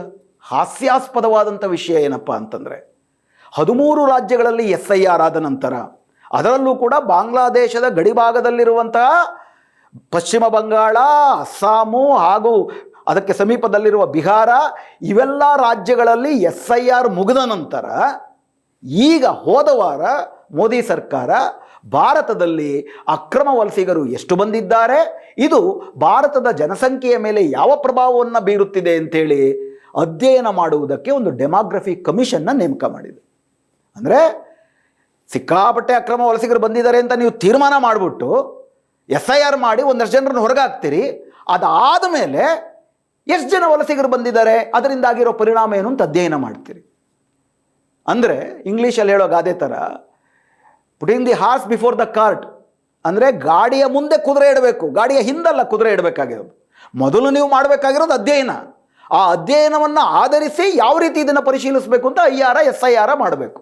ನೀವು ಮೊದಲೇ SIR ಮಾಡಬೇಕು ಅಂತ ತೀರ್ಮಾನಕ್ಕೆ ಬಂದು ಅದಕ್ಕೆ ಪೂರಕವಾಗಿ ಈಗ ಅಧ್ಯಯನ ಮಾಡ್ತೀರಾ ಅಂತಂದರೆ ಅದು ಕೂಡ ಸುಪ್ರೀಂ ಕೋರ್ಟ್ ಗಮನದಲ್ಲಿರಬೇಕಾದ್ರೆ ಯಾವ ಮಾನ್ಯತೆ ಇದೆ ಇದಕ್ಕೆ? ಯಾಕೆ IR ಮಾಡಿದ್ರೆ ಸಾಲದು? ನಗರೀಕರಣ ಮತ್ತು ವಲಸೆ ಮಾತ್ರ ಆಗಿದ್ದರೆ ಈ ಸಮಸ್ಯೆಯನ್ನು ಎದುರಿಸಲಿಕ್ಕೆ ರೂಪಿಸವಾದಂಥ ಹಾಗೂ ಅತ್ಯಂತ ಕಡಿಮೆ ಅನಾಹುತವನ್ನು ಸೃಷ್ಟಿ ಮಾಡುವ, ಆದರೆ ಅತ್ಯಂತ ಹೆಚ್ಚು ಅಕ್ಯುರಸಿಯನ್ನು ತರುವ, ಇನ್ಫ್ಯಾಕ್ಟ್ ಎಲೆಕ್ಷನ್ ಕಮಿಷನ್ನ ಮಾಜಿ ಆಯೋಗದ ಸದಸ್ಯರಾದಂಥ ಕುರೇಶಿ ಅವರು ಎಲೆಕ್ಷನ್ ಕಮಿಷನ್ನ ಮೆಂಬರ್ ಆಗಿದ್ದವರು, ಅವರು ಇದೇ ವಾದವನ್ನು ಮುಂದಿಡ್ತಾರೆ. ಅಕ್ಯುರೆಸಿ ಮತ್ತು ಪ್ಯೂರಿಟಿ ಇದೇ ನಿಮ್ಮ ಉದ್ದೇಶವಾಗಿದ್ದರೆ ಕಾಲಕಾಲಕ್ಕೆ IR ಸಮ್ಮರಿ ರಿವಿಷನ್ನಿಂದ 2002ರ ನಂತರ ಈ ದೇಶದಲ್ಲಿ 5 ಲೋಕಸಭಾ ಚುನಾವಣೆಗಳು ನಡೆದಿದ್ದಾವೆ. ಹಲವಾರು ಸುಮಾರು 31 ರಾಜ್ಯಗಳಲ್ಲಿ ತಲಾ 5 ವಿಧಾನಸಭಾ ಚುನಾವಣೆಗಳು ನಡೆದಿದ್ದಾವೆ. ಅವೆಲ್ಲಕ್ಕೂ ಕೊಟ್ಟಿರುವ ಮತಪಟ್ಟಿ ಹಾಗಾದರೆ ಅಶುದ್ಧ ಅಂತ ಆಗುತ್ತಾ? ಹಾಗಾದರೆ ಈ ಮತಪಟ್ಟಿ ಅಶುದ್ಧ ಅಂತಂದರೆ 2002ರ ನಂತರ ನಡೆದ ಎಲ್ಲ ಚುನಾವಣೆಗಳನ್ನು ರದ್ದು ಮಾಡ್ತೀರಾ? 2024ರ ಲೋಕಸಭಾ ಚುನಾವಣೆ ಹಾಗೂ ನರೇಂದ್ರ ಮೋದಿಯವರ ಪ್ರಧಾನಮಂತ್ರಿ ಪದವಿಯನ್ನು ಒಳಗೊಂಡಂತೆ ರದ್ದು ಮಾಡುವುದಕ್ಕೆ ಸಾಧ್ಯವಾ? ಯಾವ ಆಧಾರದಲ್ಲಿ ಕಾಲಕಾಲಕ್ಕೆ 2002ರ ನಂತರ ನಡೆದುಕೊಂಡು ಬಂದಂತಹ ಸಮ್ಮರಿ ರಿವಿಷನ್ಗಳು ಹಾಗೂ ಪಾಕ್ಷಿಕವಾದಂಥ IRಗಳು ಆಕ್ಯುರಸಿಯನ್ನು ತರಲಿಲ್ಲ ಅಂತ ನೀವು ಸಾಬೀತು ಮಾಡಿದಿರಿ? ಅದಕ್ಕೆ ಎಲ್ಲಿದೆ ಅಂಕಿಅಂಶ? ಹಾಗೂ ಅದು ಸಾಲದು. ಅಕ್ರಮ ವಲಸಿಗರನ್ನ ನಾವು ಪತ್ತೆ ಹಚ್ಚಬೇಕು ಅಂದರೆ ನಾಗರಿಕತ್ವವನ್ನೇ ಪರಿಶೀಲಿಸಬೇಕು ಅನ್ನೋದಾದರೆ ಅಕ್ರಮ ವಲಸಿಗರು ಬಂದಿದ್ದಾರೆ ಅನ್ನೋದಕ್ಕೆ ಯಾವ ಪ್ರಮಾಣದಲ್ಲಿ ಬಂದಿದ್ದಾರೆ, ಎಲ್ಲಿ ಬಂದಿದ್ದಾರೆ ಅನ್ನೋದಕ್ಕೆ ಅಧ್ಯಯನ ಎಲ್ಲಿದೆ? ಮೂರನೇದಾಗಿ, ಅಕ್ರಮ ವಲಸಿಗರನ್ನ ಪತ್ತೆ ಹಚ್ಚುವುದೇ ನಿಮ್ಮ ಉದ್ದೇಶ ಆಗಿದ್ದರೆ ಈ 13 ರಾಜ್ಯಗಳಲ್ಲಿ ಎಲ್ಲಿ SIR ಮುಗಿದಿದೆ, ಅಲ್ಲಿ ಎಷ್ಟು ಜನ ಅಕ್ರಮ ವಲಸಿಗರನ್ನ ಪತ್ತೆ ಹಚ್ಚಿದ್ರಿ? ಉದಾಹರಣೆಗೆ ಬಿಹಾರದಲ್ಲಿ ಇದೇ ಚುನಾವಣಾ ಆಯೋಗದ ಜ್ಞಾನೇಶ್ ಕುಮಾರ್ SIR ಮಾಡುವುದಕ್ಕೆ ಮುಂಚೆ ಬಿಹಾರದಲ್ಲಿ 20-30 ಲಕ್ಷ ಅಕ್ರಮ ವಲಸಿಗರಿದ್ದಾರೆ. SIR ಇಂದ ನಾವು ಅವ್ರನ್ನೆಲ್ಲರನ್ನು ಕೂಡ ಪತ್ತೆ ಹಚ್ಚಿ ಹೊರಗಾಕ್ತೀವಿ. ಪಶ್ಚಿಮ ಬಂಗಾಳದಲ್ಲಿ ಕನಿಷ್ಠ ಪಕ್ಷ 40 ಲಕ್ಷ ಜನರನ್ನ ಹೊರಗಾಕ್ತೀವಿ. ಉತ್ತರ ಪ್ರದೇಶದಲ್ಲಿ ಕನಿಷ್ಠ ಪಕ್ಷ 1 ಕೋಟಿ ಜನರು ಅಕ್ರಮ ವಲಸಿಗರಿದ್ದಾರೆ ಅಂತ ಬಾಯಿಗೆ ಬಂದದ್ದು ಹೇಳಿದ್ರು. ಬಿಹಾರದಲ್ಲಿ SIR ಆಯಿತು, 65 ಲಕ್ಷ ಜನರನ್ನು ಹೊರದಬ್ಬಿದ್ರು. ಈ 65 ಲಕ್ಷ ಜನರಲ್ಲಿ 4 ಕ್ಯಾಟಗರಿ ಮಾಡ್ತಾರೆ. ಅಂದರೆ ಎನ್ಯೂಮರೇಷನ್ ಫಾರ್ಮ್ನ ವಾಪಸ್ ತಂದೇ ಇರೋರು, ಅಬ್ಸೆಂಟ್, ತಮ್ಮ ವಿಳಾಸದಲ್ಲಿ ಅಬ್ಸೆಂಟ್ ಆಗಿರೋರು, ಸತ್ತೋಗಿರೋರು, ಡೂಪ್ಲಿಕೇಟ್ ಆಗಿರೋರು, ಹಾಗೂ ತಮ್ಮ ವಿಳಾಸವನ್ನು ಬದಲಾಯಿಸಿರುವಂಥವ್ರು. Absent, shifted, dead and duplicate, ASDD. ಇದರಲ್ಲಿ ಫಾರಿನರ್ ಅಂತ ಒಂದಿಲ್ಲ, ವಿದೇಶಿ, ಶಂಕಿತ ವಿದೇಶಿಯರು ಅಂತಿಲ್ಲ. ಶಂಕಿತ ವಿದೇಶಿಯರು ಎಷ್ಟು? ಈ ಪ್ರಶ್ನೆಯನ್ನು ಬಿಹಾರದ SIR ಆದಮೇಲೆ ಜ್ಞಾನೇಶ್ ಕುಮಾರ್ ಅವರಿಗೆ ಪದೇ ಪದೇ ಕೇಳಲಾಯಿತು. ಇದನ್ನು ಸುಪ್ರೀಂ ಕೋರ್ಟ್ ಗಮನಕ್ಕೂ ತರಲಾಯಿತು. ಇನ್ನಿದುವರೆಗೂ ಕೂಡ ಈ 13 ರಾಜ್ಯಗಳಲ್ಲಿ SIR ಮೂಲಕ ಎಷ್ಟು ವಿದೇಶಿ ವಲಸಿಗರನ್ನು ಪತ್ತೆ ಹಚ್ಚಲಾಯಿತು, ಅಕ್ರಮ ವಲಸಿಗರನ್ನು ಅಂತಂದ್ಬಿಟ್ಟು ಒಂದು ಅಂಕಿಅಂಶವನ್ನು ಕೂಡ ಅದನ್ನು ದಾಖಲೆಯನ್ನೇ ಮಾಡಿಲ್ಲ. ಈಗ ಈ ಸುಪ್ರೀಂ ಕೋರ್ಟ್ ಜಡ್ಜ್ಮೆಂಟಲ್ಲಿ ಸುಪ್ರೀಂ ಕೋರ್ಟ್ ಹೇಳುತ್ತೆ, ಯಾರನ್ನ ಚುನಾವಣಾ ಆಯೋಗ ಶಂಕಿತರು ಅಂತ ಭಾವಿಸುತ್ತೋ 4 ವಾರದ ಒಳಗಡೆ ಅವರು ಅದನ್ನು ಸೆಂಟ್ರಲ್ ಗೌರ್ಮೆಂಟ್ಗೆ ತಲುಪಿಸಬೇಕು. ಬಿಹಾರದಲ್ಲಿ ನಡೆದಿರೋದನ್ನು ಕೂಡ 4 ವಾರದೊಳಗಡೆ ತಲುಪಿಸ್ಬೇಕು. ಅಂದರೆ 4 ವಾರದೊಳಗೆ ತಲುಪಿಸಿದ್ರೆ ನಮಗೆ ಅವಾಗ ಗೊತ್ತಾಗುತ್ತೆ ಬಿಹಾರದಲ್ಲಿ ಎಷ್ಟು ಜನ ವಿದೇಶಿಯರನ್ನ SIR ಪತ್ತೆ ಹಚ್ಚಿತು ಅಂತ. ಪ್ರಶ್ನೆ ಸುಪ್ರೀಂ ಕೋರ್ಟ್ ಜಡ್ಜಿಗಳು ಕೇಳ್ಕೋಬೇಕಾಗಿರೋದು, ಎಷ್ಟು ಜನ ಪತ್ತೆ ಹಚ್ಚಿದ್ರು ಅಂತ ಗೊತ್ತಿಲ್ಲ SIR ಪ್ರಕ್ರಿಯೆ ಮೂಲಕ. ಎಷ್ಟು ಜನ ಬಂದಿದ್ದಾರೆ, SIRನ ಅಗತ್ಯ ಇದೆಯಾ ಅಂತ ನೀವು ಪರಿಶೀಲನೆ ಮಾಡೋಕ್ಕೆ ಹೋಗಿಲ್ಲ. ಅವೇನೂ ಇಲ್ದಿರ SIRನ ಉದ್ದೇಶಗಳು, ಸಂವಿಧಾನ ಏನು ಆದೇಶವನ್ನು ಚುನಾವಣಾ ಆಯೋಗಕ್ಕೆ ಕೊಟ್ಟಿದೆ, ಏನು ಅಧಿಕಾರವನ್ನು ಕೊಟ್ಟಿದೆ, ಆ ಅಧಿಕಾರಕ್ಕೆ ಪೂರಕವಾಗಿದೆ ಅಂತ ಯಾವ ಆಧಾರದಲ್ಲಿ ಈ ತೀರ್ಮಾನಕ್ಕೆ ನೀವು ಬಂದ್ರಿ? ಅಧ್ಯಯನವಿಲ್ಲ, ಅಂಕಿಅಂಶವಿಲ್ಲ, ಪರಿಣಾಮದಲ್ಲಿ ಸ್ಪಷ್ಟತೆ ಇಲ್ಲ. ಹೀಗಾಗಿ ಇದರಲ್ಲೂ ಕೂಡ ಅತ್ಯಂತ ಏಕಪಕ್ಷೀಯವಾದಂಥ ನಿರ್ಧಾರ ಸುಪ್ರೀಂ ಕೋರ್ಟ್ ತೆಗೆದುಕೊಂಡಿದೆ. ಮೂರನೇದು, ಈ SIR ಮಾಡ್ತಿರೋ ಸರಿಯೇ ಅಂತಾದರೂ ಕೂಡ SIR ಮಾಡುವುದಕ್ಕೆ ಚುನಾವಣಾ ಆಯೋಗ ರೂಪಿಸಿದಂಥ ಪ್ರಕ್ರಿಯೆ ಮತ್ತು ಕಾಲಮಿತಿ ಇವೆರಡು ಸೂಕ್ತವಾಗಿದೆಯಾ? ಯಾಕಂದರೆ ಇದು ತಮ್ಮ ಕಣ್ಮುಂದೆನೇ ಇದೆ. ಕಳೆದ 9 ತಿಂಗಳಿಂದ ಯಾವ್ಯಾವ ರಾಜ್ಯದಲ್ಲಿ ಏನೇನು ನಡೀತಿದೆ ನಿಮ್ಮ ಗಮನಕ್ಕೆ ಬಂದಿದೆ. ಏನು ಪ್ರಕ್ರಿಯೆಗಳನ್ನು ಹಾಕಿದ್ರು? ಎನ್ಯೂಮರೇಷನ್ ಫಾರಮ್ನ ನಾವು ಕೊಡ್ತೀವಿ, ಮನೆಗೆ ಬಂದು 1 ತಿಂಗಳೊಳಗಡೆ ನೀವು ಎನ್ಯೂಮರೇಷನ್ ಫಾರಮ್ನ ವಾಪಸ್ ಕೊಡಬೇಕು. ಅದರಲ್ಲಿ ಕೇಳಲಾಗಿರುವ ಎಲ್ಲ ಪ್ರಶ್ನೆಗಳಿಗೆ ಡಾಕ್ಯುಮೆಂಟ್ಗಳ ಸಮೇತ ಉತ್ತರ ಕೊಡಬೇಕು.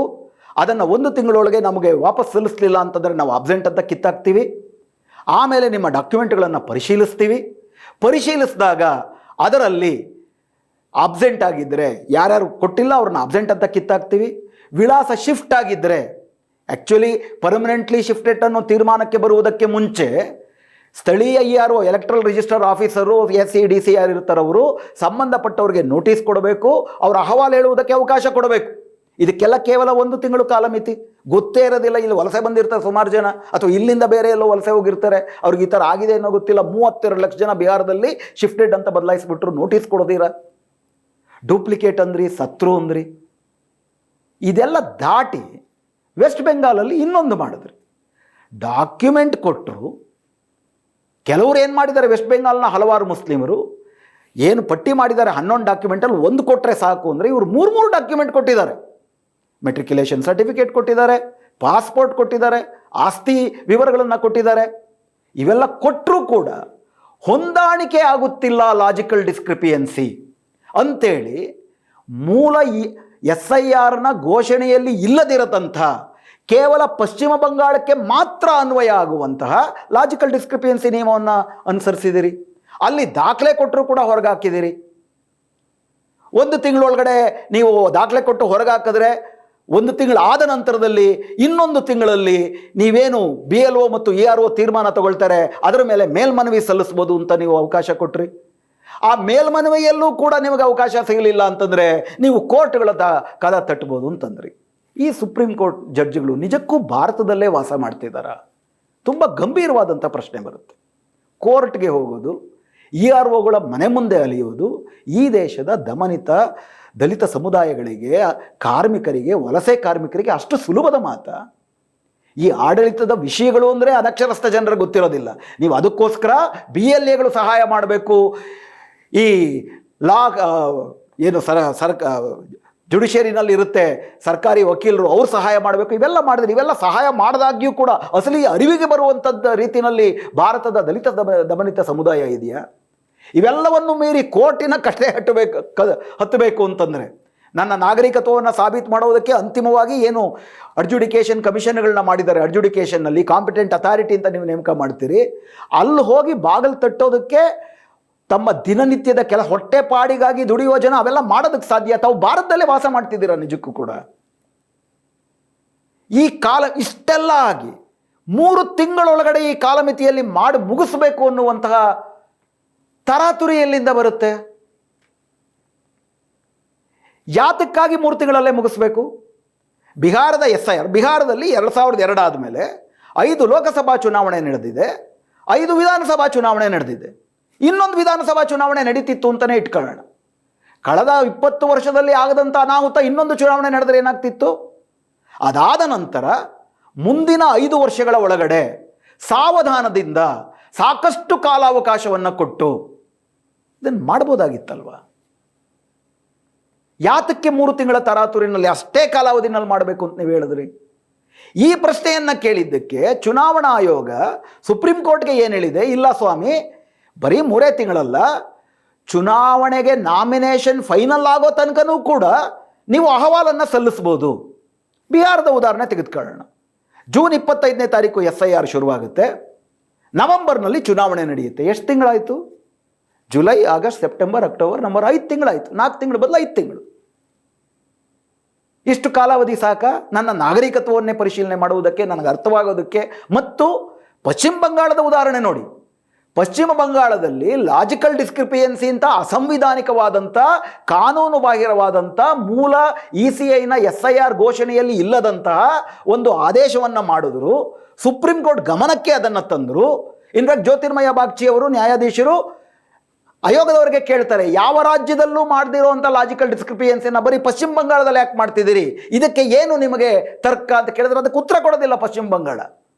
ಆ ಪ್ರಶ್ನೆಯನ್ನು ಮುಂದುವರಿಸೋದಿಲ್ಲ ನ್ಯಾಯಾಲಯ. ಅವೆಲ್ಲ ಆಗಲಿ, 27 ಲಕ್ಷ ಜನ ನೀವೇನು ಸುಪ್ರೀಂ ಕೋರ್ಟೇ ಮಧ್ಯಪ್ರವೇಶಿಸಿ ಕಾಂಪಿಟೆಂಟ್ ಅಥಾರಿಟಿ ಅಂತೆಲ್ಲ ಮಾಡಿ ಜಡ್ಜ್ಗಳು ಸುಮಾರು 800 ಜಡ್ಜ್ಗಳನ್ನ ಅದಕ್ಕೆ ನಿಯೋಜಿಸಿ ನೀವು ಅಡ್ಜುಡಿಕೇಷನ್ ಶುರು ಮಾಡಿದ್ರಿ. 60 ಲಕ್ಷ ಜನರಿಗೆ ಅಡ್ಜುಡಿಕೇಷನ್ ಕೊಟ್ಟು ಶುರು ಮಾಡಿದ ತಕ್ಷಣ 1 ತಿಂಗಳಲ್ಲೇ ಪಶ್ಚಿಮ ಬಂಗಾಳ ಚುನಾವಣೆ ಘೋಷಣೆ ಆಗುತ್ತೆ. ಕನಿಷ್ಠ ಪಕ್ಷ ಈ ಅಡ್ಜುಡಿಕೇಷನ್ ಮುಗಿಯುವ ತನಕ ಚುನಾವಣೆ ಘೋಷಣೆ ಆಗಬಾರ್ದು, ಅಥವಾ ಚುನಾವಣೆ ನಡೆಸಲೇಬೇಕು ಅಂತ ಸಾಂವಿಧಾನಿಕ ನಿಯಮ ಇದ್ದರೆ ಈಗಾಗಲೇ ಚುನಾವಣಾ ಆಯೋಗದಲ್ಲಿ ಇರುವಂತೆ ಹಳೆಯ ಪಟ್ಟಿಯನ್ನೇ ಇಟ್ಕೊಂಡೇ ಮಾಡಬೇಕಾಗಿತ್ತು. ಪಶ್ಚಿಮ ಬಂಗಾಳದಲ್ಲಿ ನಂತರ ಮಾಡಬಹುದಾಗಿತ್ತು SIRನ. ಇದೇ 27 ಲಕ್ಷ ಜನರಿಗೆ ಎಲ್ಲ ಅವಕಾಶ ಕೊಟ್ಟು ಅವರು ಮತದಾರರಲ್ಲ ಅಂತಂದ್ರೆ ಕಿತ್ತು ಬಿಸಾಕ್ಬೋದಾಗಿತ್ತು. ಯಾತಕ್ಕೆ ತರಾತುರಿನಲ್ಲಿ ಮಾಡಿದ್ರಿ? ಪರಿಣಾಮ ಏನಾಯಿತು? 60 ಲಕ್ಷ ಜನಕ್ಕೆ ನೋಟಿಸ್ ಕೊಟ್ಟರು. 800 ಜನ ನ್ಯಾಯಾಧೀಶರು ಎಲ್ಲರೂ ಸೇರ್ಕೊಂಡು ಕಾಂಪಿಟೆಂಟ್ ಅಥಾರಿಟಿ ಅಂತ ಮಾಡಿದ್ರು ಕೂಡ ದಿನಕ್ಕೆ 10 ಗಂಟೆಗಳ ಕಾಲ ಟೀ ಕುಡಿಯೋ ಬ್ರೇಕು ಇಲ್ದಿರ 800 ಜಡ್ಜ್ಗಳು ಕೆಲಸ ಮಾಡಿದ್ರು. ಈ 60 ಲಕ್ಷ ಅಹವಾಲುಗಳನ್ನು ಮುಗಿಸುವುದಕ್ಕೆ 4.5 ವರ್ಷ ಬೇಕು. ಇದಕ್ಕಾಗೇ ಈ ಎಡ್ಯುಕೇಷನ್ ಅಥಾರಿಟಿನಲ್ಲಿ ಇದ್ದಂಥ ಒಬ್ಬರು ಜಡ್ಜು ರಾಜೀನಾಮೆ ಕೊಟ್ಟು ಹೊರಗಡೆ ಬಂದಿದ್ದಾರೆ. ಇದು ಅತ್ಯಂತ ಅನ್ಯಾಯ. 4.5 ವರ್ಷ ಬೇಕು ಅಂದರೆ ಈ ಅವಧಿಗೆ ಇದನ್ನು ಮುಗಿಸುವುದಕ್ಕೆ ಇದೇ ನಿಮ್ಮ ನ್ಯಾಯಾಂಗದ ಫ್ರೆಟರ್ನಿಟಿಯವರೇ, ನಿಮ್ಮ ಅಣ್ಣ ತಮ್ಮದರೇ, ಸಹೋದರರೇ ಹೇಳ್ತಿರೋದು. ಒಟ್ಟಾರೆ ಮತಪಟ್ಟಿ ತಯಾರಿನಲ್ಲಿ SIR ಪ್ರಕ್ರಿಯೆಯಲ್ಲಿ ನ್ಯಾಯಬದ್ಧವಾದಂಥ ಅಡ್ಜುಡಿಕೇಷನ್ ಮುಗಿಬೇಕು ಅಂತಂದರೆ ಯಾತಕ್ಕೆ ನ್ಯಾಯಬದ್ಧವಾಗಿ ಮುಗಿಬೇಕು? ಸುಮಾರು 1800 ಅಡ್ಜುಡಿಕೇಷನ್ನ ಮಾಡಲಾಗಿದೆ 27 ಲಕ್ಷ ಜನರಲ್ಲಿ. ಅದರಲ್ಲಿ 95% ಜನರ ಮತದಾನದ ಹಕ್ಕನ್ನು ಎತ್ತಿ ಹಿಡಿಯಲಾಗಿದೆ. ಅಂದರೆ ಸರ್ಕಾರ ಲಾಜಿಕಲ್ ಡಿಸ್ಕ್ರಿಪಿಯನ್ಸಿ ಅನ್ನೋ ಹೆಸರಲ್ಲಿ ಚುನಾವಣಾ ಆಯೋಗ ದುರುದ್ದೇಶಪೂರ್ವಕವಾಗಿ, ಅದು ಯಾಕಂತಂದರೆ ಲಾಜಿಕಲ್ ಡಿಸ್ಕ್ರಿಪಿಯನ್ಸಿನಲ್ಲಿ 95% ಜನ ಹೊರಹಾಕಲ್ಪಟ್ಟವರು ಮುಸ್ಲಿಮರು. ದುರುದ್ದೇಶಪೂರಿತವಾಗಿ ಹೊರಹಾಕಿದ್ದೀರಾ ಅಂತಲೇ ಹೇಳ್ತೆ. ಯಾಕಂದರೆ 95% ಜನರನ್ನ ಹೊರಹಾಕಿರೋ ತಪ್ಪು ಅಂತ ಅಂದ್ಬಿಟ್ಟು ಒಳಗಾಕಿದ್ದಾರೆ ಈ 4,500 ಜನರದ್ದೇನು ಅಡ್ಜುಡಿಕೇಷನ್ ಆಗಿದೆ ಅದರಲ್ಲಿ. ಅಂದರೆ ನೀವು ಕಾಲವನ್ನು ತೆಗೆದುಕೊಂಡು ನಿರಾಳವಾಗಿ ನೀವು ಮಾಡಿದ್ರೆ ನ್ಯಾಯ ಸಲ್ತಾ ಇತ್ತು. ನೀವೇನು ಮಾಡಿದ್ರಿ? ಚುನಾವಣೆ ಘೋಷಣೆ ಆಗಿದೆ, ಅದ್ರ ಒಳಗಡೆ ಮುಗಿಸ್ಬೇಕು ಅಂತಂದರೆ 27 ಲಕ್ಷ ಜನ ಹೊರಗಡೆ ಉಳಿದ್ರು. ಈ 27 ಲಕ್ಷ ಜನ ನಾಳೆ ಅವರೆಲ್ಲರೂ ಕೂಡ ನಿಜವಾದ ಮತದಾರರೇ ಅಂತ ಒಳಗೆ ಬರೋದ, ಯಾಕಂದರೆ 95% ಒಳಗೆ ಬರ್ತಿದ್ದಾರೆ. ಬಂದರೆ ಅವರ ಮತದಾನವಿಲ್ಲದೆ ಸಂವಿಧಾನಿಕ ಹಕ್ಕನ್ನು ನಿರಾಕರಿಸಿ ನಡೆದಂಥ ಬಂಗಾಳ ಚುನಾವಣೆ ಎಷ್ಟರ ಮಟ್ಟಿಗೆ ಮಾನ್ಯ? ಹಾಗಾದರೆ ಯಾತಕ್ಕಾಗಿ ಹಾಗಾದರೆ ಈ ಕಾಲಮಿತಿಯನ್ನು 3 ತಿಂಗಳಿಗೆ ನಿಗದಿ ಮಾಡಿದಿರಿ? ಇದು ಮಾಡಿರುವುದೇ ಆಡಳಿತಾರೂಢ BJP ಪಕ್ಷಕ್ಕೆ ಅನುಕೂಲ ಆಗುವುದಕ್ಕಲ್ವ? ಹಾಗಾದರೆ ಚುನಾವಣಾ ಆಯೋಗ ಅದನ್ನು ಮಾಡ್ತು. ನೀವು ನಿಷ್ಪಕ್ಷಪಾತವಾದಂಥ ನ್ಯಾಯಾಧೀಶರಲ್ವ, ನೀವೇನು ಮಾಡಬೇಕಾಗಿತ್ತು? 3 ತಿಂಗಳ ಮಿತಿ ಯಾಕೆ ಅನ್ನೋ ಪ್ರಶ್ನೆಯನ್ನೇ ಕೇಳಿಲ್ಲ ನೀವು. ಅವರು 3 ತಿಂಗಳಿಲ್ಲ ಸ್ವಾಮಿ 4 ತಿಂಗಳು ಅಂತ ಹೇಳಿದ್ರೆ ಜಡ್ಜ್ಮೆಂಟಲ್ಲಿ ಬರೀತಾರೆ, ನಮಗೆ ಈ 4 ತಿಂಗಳು ಕಾಲಾವಧಿ ಅಂತ ಏನು ಹೇಳಿದ್ದಾರೆ ಅದು ನಮಗೆ ತೃಪ್ತಿ ತಂದಿದೆ, ಕಾಲಮಿತಿ ತೃಪ್ತಿ ತಂದಿದೆ. ಹಾಗಾದ್ರೆ ಆ 27 ಲಕ್ಷ ಜನ ಇಡೀ ಈ 124 ಪುಟದ ತೀರ್ಪಿನಲ್ಲಿ ಪಶ್ಚಿಮ ಬಂಗಾಳದಲ್ಲಿ ಲಾಜಿಕಲ್ ಡಿಸ್ಕ್ರಿಪಿಯನ್ಸಿ ಹೆಸರಿನಲ್ಲಿ, ಅಡ್ಜುಡಿಕೇಷನ್ ಹೆಸರಿನಲ್ಲಿ ಮತದಾನವನ್ನು ಕಳೆದುಕೊಂಡ 27 ಲಕ್ಷ ಜನರ ಬಗ್ಗೆ ಒಂದೇ ಒಂದು ಸಣ್ಣ ಮಾತಿಲ್ಲ. ಅಥವಾ ಈ ಪ್ರಕ್ರಿಯೆಯಲ್ಲಿ ಈ ಥರ ಅನಾಹುತಗಳಾಗಬಹುದು, ಆಗಿದೆ ಅನ್ನುವುದರ ಅಕ್ನಾಲೆಜ್ಮೆಂಟ್ ಇಲ್ಲ, ಅದನ್ನು ಸ್ವೀಕರಿಸಿಲ್ಲ, ಒಪ್ಕೊಂಡಿಲ್ಲ. ಬದಲಿಗೆ ಎಂಥ ಕುರುಡಿನಿಂದ ಈ ಜಡ್ಜ್ಮೆಂಟ್ ಹೇಳುತ್ತೆ ಅಂತಂದರೆ, ಈ ಜಡ್ಜ್ಮೆಂಟ್ನ ಪ್ಯಾರಾಗ್ರಾಫ್ 95ರಲ್ಲಿ ಸುಪ್ರೀಂ ಕೋರ್ಟು ಏನು ಹೇಳುತ್ತೆ ಅಂದರೆ, ದಿ ಪೋಸ್ಟ್ ಎಕ್ಸಸೈಸ್ ಡೇಟಾ, ಅದು ತಮ್ಮ ಪರದೆಯ ಮೇಲೆ ಬರುತ್ತೆ, ತಾವು ನೋಡ್ಬೋದು. ದ ಪೋಸ್ಟ್ ಎಕ್ಸಸೈಸ್ ಡೇಟಾ ಅಂದರೆ SIR ನಂತರ ಬಂದಿರುವ ಅಂಕಿಅಂಶಗಳು, on record does not disclose a level of disenfranchisement so widespread or systematic as to indicate a constitutional infirmity in the design of the exercise. SIR ಆದ ನಂತರ ನಮ್ಮ ಗಮನಕ್ಕೆ ಬಂದಿರುವ ಮಾಹಿತಿಗಳನ್ನು ಇಟ್ಟು ಹೇಳುವುದಾದರೆ ಅಂಥ ದೊಡ್ಡ ಪ್ರಮಾಣದ ಮತದಾನ ನಿರಾಕರಣೆ ನಡೆದಿಲ್ಲ, ಅಥವಾ ಆ ಬಗೆಯ ದೊಡ್ಡ ಮಟ್ಟದ ಮತದಾನ ನಿರಾಕರಣೆ ಮಾಡುವಂತಹ ಕೆಲವು ಲೋಪದೋಷಗಳು ಈ ಪ್ರಕ್ರಿಯೆಯಲ್ಲಿ ಇದೆ ಅಂತ ನಮಗನಿಸಿಲ್ಲ. While individual cases of exclusion may arise, ಕೆಲವು ಅಲ್ಪ ಸ್ವಲ್ಪ ಕೆಲವು ಜನರಿಗೆ ಆಗಿರ್ಬೋದು, they are addressable within the framework of claims, objections and appeals that have been provided. ಅವೆಲ್ಲವನ್ನೂ ಕೂಡ ಕರಡು ಮತಪಟ್ಟಿ ರಚನೆ ಆದ ಮೇಲೆ ಏನು 1 ತಿಂಗಳ ಕಾಲ ಕ್ಲೈಮ್ಸ್ ಅಬ್ಜೆಕ್ಷನ್ಸ್ ಫೇಸ್ ಇರುತ್ತೆ, ಅದರಲ್ಲಿ ಅದನ್ನು ಪರಿಶೀಲಿಸಬಹುದು. ಎಷ್ಟು ಕುರುಡಿನಿಂದ ಮಾತಾಡಿದೆ. ಪಶ್ಚಿಮ ಬಂಗಾಳದಲ್ಲಿ ತಮ್ಮ ಕಣ್ಣಳತೆನಲ್ಲಿ, ತಮ್ಮ ಉಸ್ತುವಾರಿನಲ್ಲಿ 60 ಲಕ್ಷ ಜನರಲ್ಲಿ 27 ಲಕ್ಷ ಜನ ಈ ಕಾಲಮಿತಿ ಒಳಗಡೆ ಕ್ಲೈಮ್ಸ್ ಆ್ಯಂಡ್ ಅಬ್ಜೆಕ್ಷನ್ನಲ್ಲಿ ಮತದಾನವನ್ನು ವಾಪಸ್ ಪಡ್ಕೊಳ್ಳೋಕ್ಕಾಗಲಿಲ್ಲ, ಅಡ್ಜುಡಿಕೇಷನ್ ಆಗಲಿಲ್ಲ. ಮತ್ತೊಂದು ಕಡೆ ಹೇಳ್ತಾರೆ ಅಂಥ ದೊಡ್ಡ ಪ್ರಮಾಣದ ಡಿಸ್ಎನ್ಫ್ರಾಂಚೈಸ್ಮೆಂಟ್ ಆಗಿಲ್ಲ. ಈ ದೊಡ್ಡ ಪ್ರಮಾಣ ಅಂದರೆ ಎಷ್ಟು ದೊಡ್ಡದಾಗಿರಬೇಕಾಗಾದ್ರೆ? ಒಂದು ಕಡೆ ನ್ಯಾಯಮೂರ್ತಿ ಬಾಗ್ಚಿ ಅವರು ಪಶ್ಚಿಮ ಬಂಗಾಳದಲ್ಲಿ ಈ ಲಾಜಿಕಲ್ ಡಿಸ್ಕ್ರಿಪಿಯನ್ಸಿ ಮೂಲಕ ಮತದಾನವನ್ನು ಕಳೆದುಕೊಂಡವರ ಪ್ರಮಾಣಕ್ಕೂ ಗೆದ್ದ ಅಭ್ಯರ್ಥಿಯ ಮತದಾನದ ಅಂತರಕ್ಕೂ ನಂತರ ಕಡಿಮೆ ಇತ್ತು ಅಂದರೆ ಅಂಥವನ್ನು ನಾವು ಪುನರ್ ಪರಿಶೀಲಿಸ್ತೀವಿ ಅಂತಂದರು. ಯಾಕಂದರೆ ಅವಾಗ ಡಿಲೀಷನ್ ಆಗಿದ್ದಿದ್ರ ಪ್ರಭಾವ ಚುನಾವಣೆ ಮೇಲೆ ಆಗಿದೆ ಅಂತ ಸಾಬೀತಾಗುತ್ತೆ, ಅವಾಗ ನಾವು ಪರಿಶೀಲಿಸ್ತೀವಿ ಅಂತಂದರು. ಹೀಗಾಗಿ ಚುನಾವಣಾ ಇನ್ಫ್ಯಾಕ್ಟ್ ಏನಪ್ಪ ಅಂದರೆ ಸುಮಾರು 83 ಕ್ಷೇತ್ರಗಳಲ್ಲಿ ಡಿಲೀಷನ್ ಆದವರ ಸಂಖ್ಯೆ ಗೆದ್ದವರ ಮತದಾಂತರಕ್ಕಿಂತ ಜಾಸ್ತಿ, ಅಂದರೆ ಡಿಲೀಷನ್ ಪ್ರಭಾವ ಬೀರಿದೆ. ಅದರ ಬಗ್ಗೆ ಇನ್ನೂ ಕೂಡ ಸುಪ್ರೀಂ ಕೋರ್ಟ್ ಯಾವುದೇ ನಿಯಮಗಳನ್ನ, ಒಂದು ನೀತಿಯನ್ನು ಅನುಸರಿಸಿಲ್ಲ. ಉಳಿದಂತೆ 13 ರಾಜ್ಯಗಳಲ್ಲಿ ಕನಿಷ್ಠ 9%, ಕೇರಳ ಒಂದು ವಿಶೇಷವನ್ನು ಹೊರಗೆ ತೆಗೆದರೆ 3% ಮಾತ್ರ ಅಲ್ಲಿ ಹೊರಗಿದ್ದಿದ್ದು, ಅದನ್ನು ಬಿಟ್ಟರೆ ಕನಿಷ್ಠ 9%, 19% ಅಷ್ಟು ಮತದಾರರು ಮತಪಟ್ಟಿಯಿಂದ ಡಿಸ್ಎನ್ಫ್ರಾಂಚೈಸ್ ಆಗಿದ್ದಾರೆ. ಈ ದೊಡ್ಡ ಪ್ರಮಾಣದ 19% ಆದರೂ ಅದು ದೊಡ್ಡದಲ್ವ? So widespread and systemic, ಅಷ್ಟು ದೊಡ್ಡ ಮಟ್ಟದಲ್ಲಿ ವೈಡ್ ಸ್ಪ್ರೆಡ್ ಆಗಿಲ್ಲ ಅಂತ ಅನ್ಸೋ ಥರ ಇದೆಯಾ? ಯಾವ ಕುರುಡಿನಲ್ಲಿದೆ ಹಾಗಾದರೆ ಸುಪ್ರೀಂ ಕೋರ್ಟು? ಸೊ ಹೀಗಾಗಿ ಈ ವಿಷಯದಲ್ಲೂ ಕೂಡ ಯಾವ ಪ್ರಕ್ರಿಯೆಗಳು, ಕ್ಲೈಮ್ಸ್ ಇರ್ಬೋದು, ಅಬ್ಜೆಕ್ಷನ್ಸ್ ಇರ್ಬೋದು, ಲಾಜಿಕಲ್ ಡಿಸ್ಕ್ರಿಪಿಯನ್ಸಿ ಇರ್ಬೋದು, ಎನ್ಯುಮರೇಷನ್ ಫಾರ್ಮ್ ಕೊಡೋದು ಇರ್ಬೋದು, ನೋಟಿಸಿನ ಅವಧಿ ಇರ್ಬೋದು, ಇದಕ್ಕೆ ಕೊಟ್ಟಿರುವಂಥ ಕಾಲಮಿತಿ ಇರ್ಬೋದು, ಕಾಲಮಿತಿ ಮತ್ತು ಪ್ರಕ್ರಿಯೆ ಎರಡೂ ಕೂಡ ಅನಾಹುತಕಾರಿಯಾಗಿದೆ ಭಾರತದಲ್ಲಿ. ಅದು 2025 ಜುಲೈನಲ್ಲಿ ಇದರ ಕಾನ್ಸ್ಟಿಟ್ಯೂಷನಾಲಿಟಿಯನ್ನು ತೀರ್ಮಾನ ಮಾಡುವುದಕ್ಕೆ ಅಹವಾಲು ಸಲ್ಲಿಸಿದಾಗ ಸುಪ್ರೀಂ ಕೋರ್ಟ್ ಗಮನಕ್ಕೆ ಬರದೇ ಇದ್ದಿರ್ಬೋದು. ಆದರೆ ಕಳೆದ 9 ತಿಂಗಳಲ್ಲಂತೂ ಕುರುಡರಿಗೂ ಕಾಣುವಷ್ಟು ಸ್ಪಷ್ಟವಾಗಿ ಈ ಒಂದು ಅನಾಹುತಗಳು ಕಣ್ಣಿಗೆ ಬಿದ್ದಿದೆ. ಆದರೆ ಸುಪ್ರೀಂ ಕೋರ್ಟ್ ಕಣ್ಣಿಗೆ ಮಾತ್ರ ಇದು ಬಿದ್ದಿಲ್ಲ. ಇದನ್ನು ಯಾವ ಕುರುಡು ಅಂತ ಹೇಳಬೇಕು? ಇದು ಮೂರನೇದು. ನಾಲ್ಕನೇದು ಅತಿ ಮುಖ್ಯವಾದಂಥ ಪ್ರಶ್ನೆ, ಒಂದು, ಚುನಾವಣಾ ಆಯೋಗ ನಾಗರಿಕತ್ವವನ್ನು ಪರಿಶೀಲನೆ ಮಾಡಬಹುದಾ ಮತ್ತು ಆ ನಾಗರಿಕತ್ವ ಪರಿಶೀಲನೆಯನ್ನು ಆಧರಿಸಿ ಮತದಾನದ ನಿರಾಕರಣೆ ಮಾಡಬಹುದಾ? ಇದು ಒಂಥರ ಟ್ರಿಕ್ಕಿ ಪ್ರಶ್ನೆ. ಯಾಕಂದರೆ ಆರ್ಟಿಕಲ್ 324ರಲ್ಲಿ 18 ವರ್ಷ ತುಂಬಿದ ಭಾರತದ ನಾಗರಿಕರಿಗೆ ಮತದಾನದ ಹಕ್ಕನ್ನು ಕೊಡತಕ್ಕದ್ದು.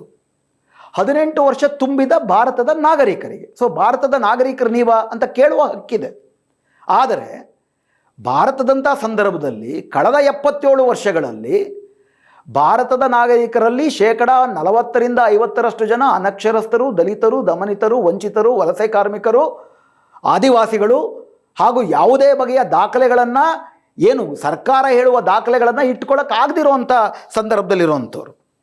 ಸೊ ಅದರ ಬಗ್ಗೆ ಯಾವ ಒಂದು ಸಂವೇದನಾಶೀಲತೆಯನ್ನು ತೋರಿಸಬೇಕಾಗಿತ್ತು ಈ ನಾಗರಿಕತ್ವ ಪರಿಶೀಲನೆ ವಿಷಯದಲ್ಲಿ, ಆ ಬಗೆಯ ಯಾವ ಸಂವಿಧಾನದ ಶೀಲತೆಯನ್ನು ಕೂಡ ಚುನಾವಣಾ ಆಯೋಗ ತೋರಿಸಲಿಲ್ಲ.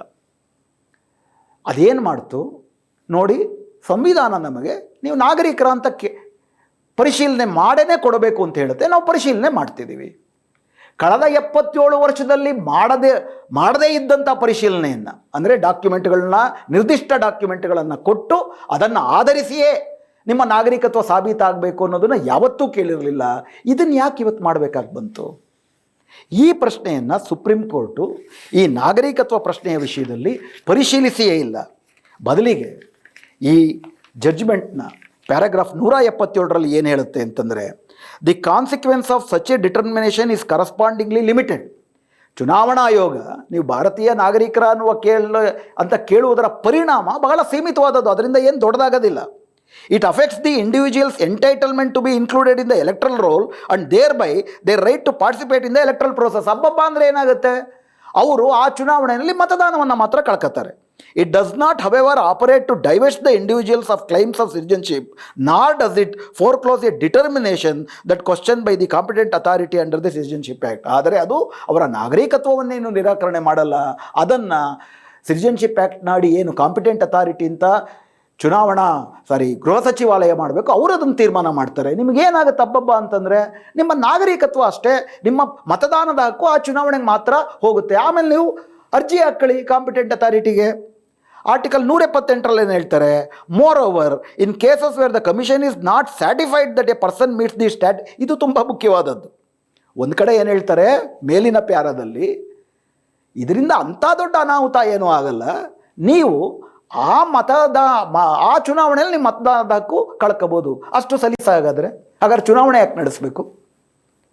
ಈ ದೇಶದ 15% 20% ಜನ ಮತದಾರರು, ಅದರಲ್ಲೂ ಕೂಡ ಏನು ಪ್ರತಿ ರಾಜ್ಯದಲ್ಲೂ ಕೂಡ SIR ಆದಮೇಲೆ ತಮಿಳುನಾಡು ಒಂದನ್ನು ಹೊರತುಪಡಿಸಿ ಮಿಕ್ಕಿದ ಎಲ್ಲ ರಾಜ್ಯಗಳು ಕೂಡ ಮಹಿಳೆಯರ ಮಹಿಳೆಯರ ಸಂಖ್ಯೆ ಕಡಿಮೆ ಆಗಿದೆ. ಈ ಥರ ಜೆಂಡರ್ ಏರುಪೇರು ಆಗಿದೆ. 10% 15% ಜನ ಮತದಾರರ ಸಂಖ್ಯೆ ಕಡಿಮೆ ಆಗುತ್ತೆ. ಮತ್ತು ಈ ದೇಶದಲ್ಲಿ ಚುನಾಯಿತರಾಗುವ ಶಾಸಕರ ಅಥವಾ ಸಂಸದರ 80% 90% ಮತದಾನದ ಅಂತರ 5% ಮಾತ್ರ ಇರುತ್ತೆ. 5% 10%. ನೀವು ತೆಗೆದುಹಾಕೋರು 10% 15%. ಅಂದರೆ ಒಂದು ಮತದಾನದಲ್ಲಿ 15% ಮತದಾರರನ್ನು ನೀವು ಹೊರಗುಳಿಸಿದ್ರೆ ಅದರಿಂದ ಆಗುವ ಪರಿಣಾಮ ಏನು? ಮೊದಲನೇದಾಗಿ, ಒಬ್ಬ ನಾಗರಿಕನಿಗೆ ನೀವೇ ನಿಮ್ಮ ಪ್ರಾರಂಭದ ತೀರ್ಪಿನ ಮೊದಲ ಪ್ಯಾರಾಗಳಲ್ಲಿ ಹೇಳ್ತೀರಿ, ವೋಟಿಂಗ್ ಅನ್ನುವಂಥದ್ದು ಕೇವಲ ಚುನಾವಣೆಯ ವಿಷಯವಲ್ಲ, ಅದು ಒಂದು ದೇಶದ ರಾಜಕೀಯ ಸಮುದಾಯದ ಭಾಗಿತ್ವವಾಗುವಂತಹ ವಿಷಯ. ಈ 15% ಜನಕ್ಕೆ ಒಂದು ದೇಶದ ರಾಜಕೀಯ ಸಮುದಾಯವಾದ ಭಾಗವಾಗುವ ಅವಕಾಶವನ್ನು ಹೆಂಗೆ ನಿರಾಕರಿಸ್ತೀರಿ ನೀವು? ಅದರಿಂದ ಚುನಾವಣೆಯ ಮೇಲೆ ದೊಡ್ಡ ಪ್ರಭಾವವನ್ನೇ ಬಿದ್ದಿದೆ. ಪಶ್ಚಿಮ ಬಂಗಾಳದಲ್ಲಿ ಎದ್ದು ಕಾಣ್ತಾ ಇದೆ. ಅದು ಅಂಥದ್ದೇನು ಪರಿಣಾಮ ಆಗೋದಿಲ್ಲ. ಹಬ್ಬಬ್ಬ ಅಂದರೆ ಬರೀ ಒಂದು ಚುನಾವಣೆಯಲ್ಲಿ ವೋಟ್ ಮಾತ್ರ ಕಳ್ಕೊತಾರೆ. ಹೆಂಗೆ ಹೇಳ್ತೀರಿ ನೀವು ಈ ಮಾತನ್ನ? ಇದನ್ನು ಒಂದು ಕಡೆ ಹೇಳ್ತೀರಿ, ಬರೀ ಒಂದು ಚುನಾವಣೆಯಲ್ಲಿ ವೋಟ್ ಹಾಕುತ್ತೆ, ನಿಮ್ಮ ನಾಗರಿಕತ್ವ ಉಳಿಯುತ್ತೆ ಅಂತ. ನೆಕ್ಸ್ಟ್ ಪ್ಯಾರಾಗ್ರಾಫ್ 178ರಲ್ಲಿ ಏನು ಹೇಳ್ತೀರಿ, moreover in cases where the commission is not satisfied that a person meets the statutory condition for the inclusion in the electoral roll, it would be incumbent upon it refer to such an individual to the competent authority within the central government for adjudication in accordance with law. ಏನು ಮಾಡ್ತೀರಿ? ಮತಪಟ್ಟಿಯಿಂದ ಬರೀ ಹೊರಗಿಡೋದಿಲ್ಲ, ಈಗ ಈ ತೀರ್ಪಿನ ಪ್ರಕಾರ 4 ವಾರದ ಒಳಗಡೆ ಇವ್ರು ಯಾರು ನೀವು ಸ್ಟ್ಯಾಟ್ಯುಚರಿ ಅಂತಂದರೆ SIRನ ಸ್ಟ್ಯಾಚ್ಯೂಟ್ ಏನು 11 ದಾಖಲೆಗಳಲ್ಲಿ 1 ದಾಖಲೆ ನೀವು ತೋರಿಸಲೇಬೇಕು. ಆ ದಾಖಲೆಯನ್ನು ನೀವು ಪೂರೈಸಲಿಲ್ಲ ಅಂತಂದರೆ ನೀವು ಶಂಕಿತರು. ಸ್ಟ್ಯಾಟ್ಯುಚರಿಯಾಗಿ ನೀವು ಪೂರೈಸಲಿಲ್ಲ ಅಂದರೆ ಆಟೋಮೆಟಿಕ್ ಆಗಿ ಶಂಕಿತರು. ನೀವು 4 ವಾರದ ಒಳಗಡೆ ನೀವು ಅದನ್ನು ನೀವು ಕಾಂಪಿಟೆಂಟ್ ಅಥಾರಿಟಿ, ಅವರ ನಾಗರಿಕತ್ವವನ್ನು ಪರಿಶೀಲಿಸುವುದಕ್ಕೆ ನೀವು ಕಾಂಪಿಟೆಂಟ್ ಅಥಾರಿಟಿಗೆ ಅದನ್ನು ರೆಫರ್ ಮಾಡಬೇಕು. ಕಾಂಪಿಟೆಂಟ್ ಅಥಾರಿಟಿ ಏನು ಮಾಡುತ್ತೆ? ಕಾಂಪಿಟೆಂಟ್ ಅಥಾರಿಟಿ ಈ ವಿಷಯದಲ್ಲಿ ದೊಡ್ಡ ಮಟ್ಟದಲ್ಲಿ ರೂಪುಗೊಂಡಿರುವುದು ಅಸ್ಸಾಂನಲ್ಲಿ. ಯಾಕಂದರೆ ಅಸ್ಸಾಂನಲ್ಲಿ NRC ಆಯಿತು. ಅಸ್ಸಾಂನಲ್ಲಿ ಸಣ್ಣ ಪುಟ್ಟ ವಕೀಲರು, ರಿಟೈರ್ ಆಗಿರೋ ಆಫೀಸರ್ಗಳು, ಜುಡಿಷಿಯಲ್ ಆಫೀಸರ್ ಅಲ್ದವ್ರನ್ನೂ ಕೂಡ ಕಾಂಪಿಟೆಂಟ್ ಅಥಾರಿಟಿ ಅಂತ ಕೂಡಿಸ್ಬಿಟ್ರು. ಅವ್ರಿಗೆ ಕೊಟ್ಟಂಥ ಮ್ಯಾಂಡೇಟೇ ಇಂತಿಷ್ಟು ಜನ ಹೊರಗಾಕಬೇಕು ಅಂತೇಳಿ. ಅಲ್ಲೂ ಕೂಡ ಅವ್ರು ಕೇಳೋದು ಈ 11 ಡಾಕ್ಯುಮೆಂಟಲ್ಲಿ 1 ಡಾಕ್ಯುಮೆಂಟೇ. SIR ಪ್ರಕ್ರಿಯೆಯಲ್ಲಿ ನನಗೆ ಡಾಕ್ಯುಮೆಂಟ್ ಕೊಡೋಕ್ಕಾಗಲಿಲ್ಲ ಅಂತಂದರೆ ಕಾಂಪಿಟೆಂಟ್ ಅಥಾರಿಟಿ ಮುಂದೆ ಯಾವ ಡಾಕ್ಯುಮೆಂಟ್ ಕೊಡ್ತೀನಿ ನಾನು? ಅಂದರೆ ಇದು ನಿರ್ದಿಷ್ಟವಾಗಿ NRCನೇ. ಮೇಲ್ನೋಟಕ್ಕೆ ಬಣ್ಣ ಸವರೋದಕ್ಕೆ ಈ ಚುನಾವಣೆಯಲ್ಲಿ ಮಾತ್ರ ನಿಮ್ದೇನು ಹೋಗೋದಿಲ್ಲ. ಅಂದ್ರೇನು, ನನ್ನ ನಾಗರಿಕತ್ವವನ್ನು ಕೂಡಲೇ ನಾನು ಕಳೆದುಕೊಳ್ಳಲ್ಲ, 4 ವಾರದ ನಂತರ ಕಳ್ಕೊತೀನಿ. ಯಾಕಂದರೆ 4 ವಾರದ ಒಳಗಡೆ ಇವರು ಕಾಂಪಿಟೆಂಟ್ ಅಥಾರಿಟಿಗೆ ರೆಫರ್ ಮಾಡ್ತಾರೆ.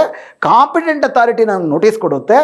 ಅದರಲ್ಲೂ ಕೂಡ ಇನ್ನೂ ಸ್ಪಷ್ಟವಾಗಿ ಏನು ಹೇಳ್ತಾರೆ, ಇಟ್ ಈಸ್ ಅದರ ಪ್ಯಾರಾಗ್ರಾಫ್ 179ರಲ್ಲಿ it is further necessary to emphasise that the competent authority must decide such questions within a reasonable time frame and in any event before the next parliamentary, legislative assembly or local body elections in the concerned state or constituency, so as to ensure that the individual's electoral right are not left in a state of prolonged uncertainty.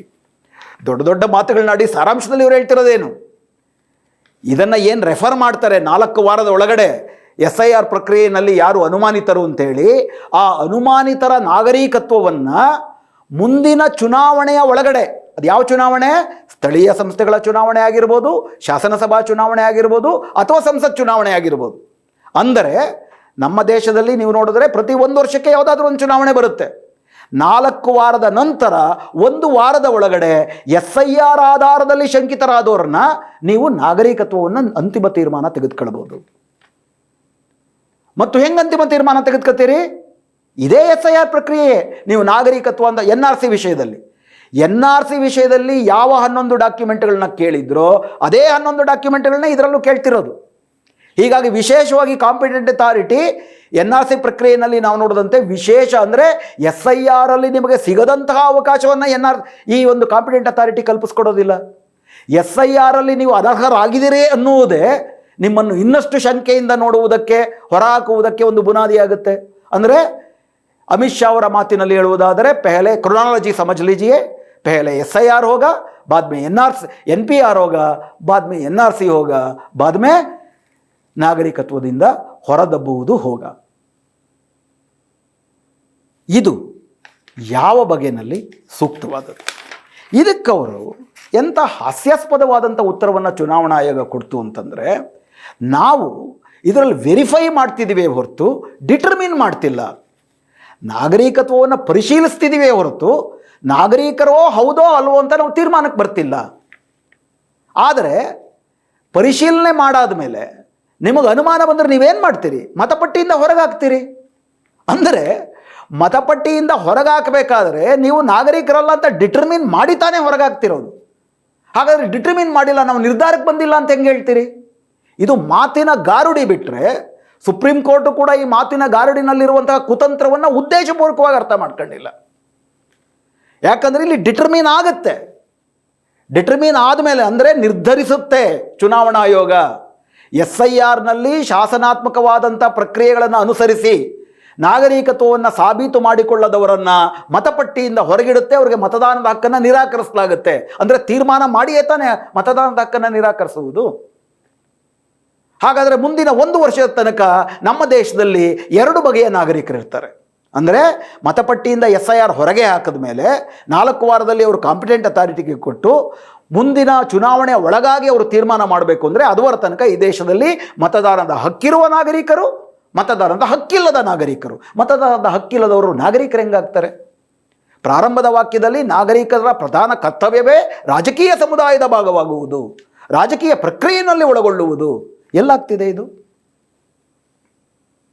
ಹೀಗಾಗಿ citizenship ವೆರಿಫಿಕೇಷನ್ನ ಹೆಸರಿನಲ್ಲಿ ಪ್ರಧಾನವಾಗಿರಬೇಕಾದದ್ದು self ಡಿಕ್ಲರೇಷನ್ನೇ. ಅಷ್ಟು ಸರಿ ಇತ್ತು. ಯಾಕಂದರೆ ಕಳೆದ 77 ವರ್ಷದಲ್ಲಿ ಆಗಿರೋದು ಅದೇ.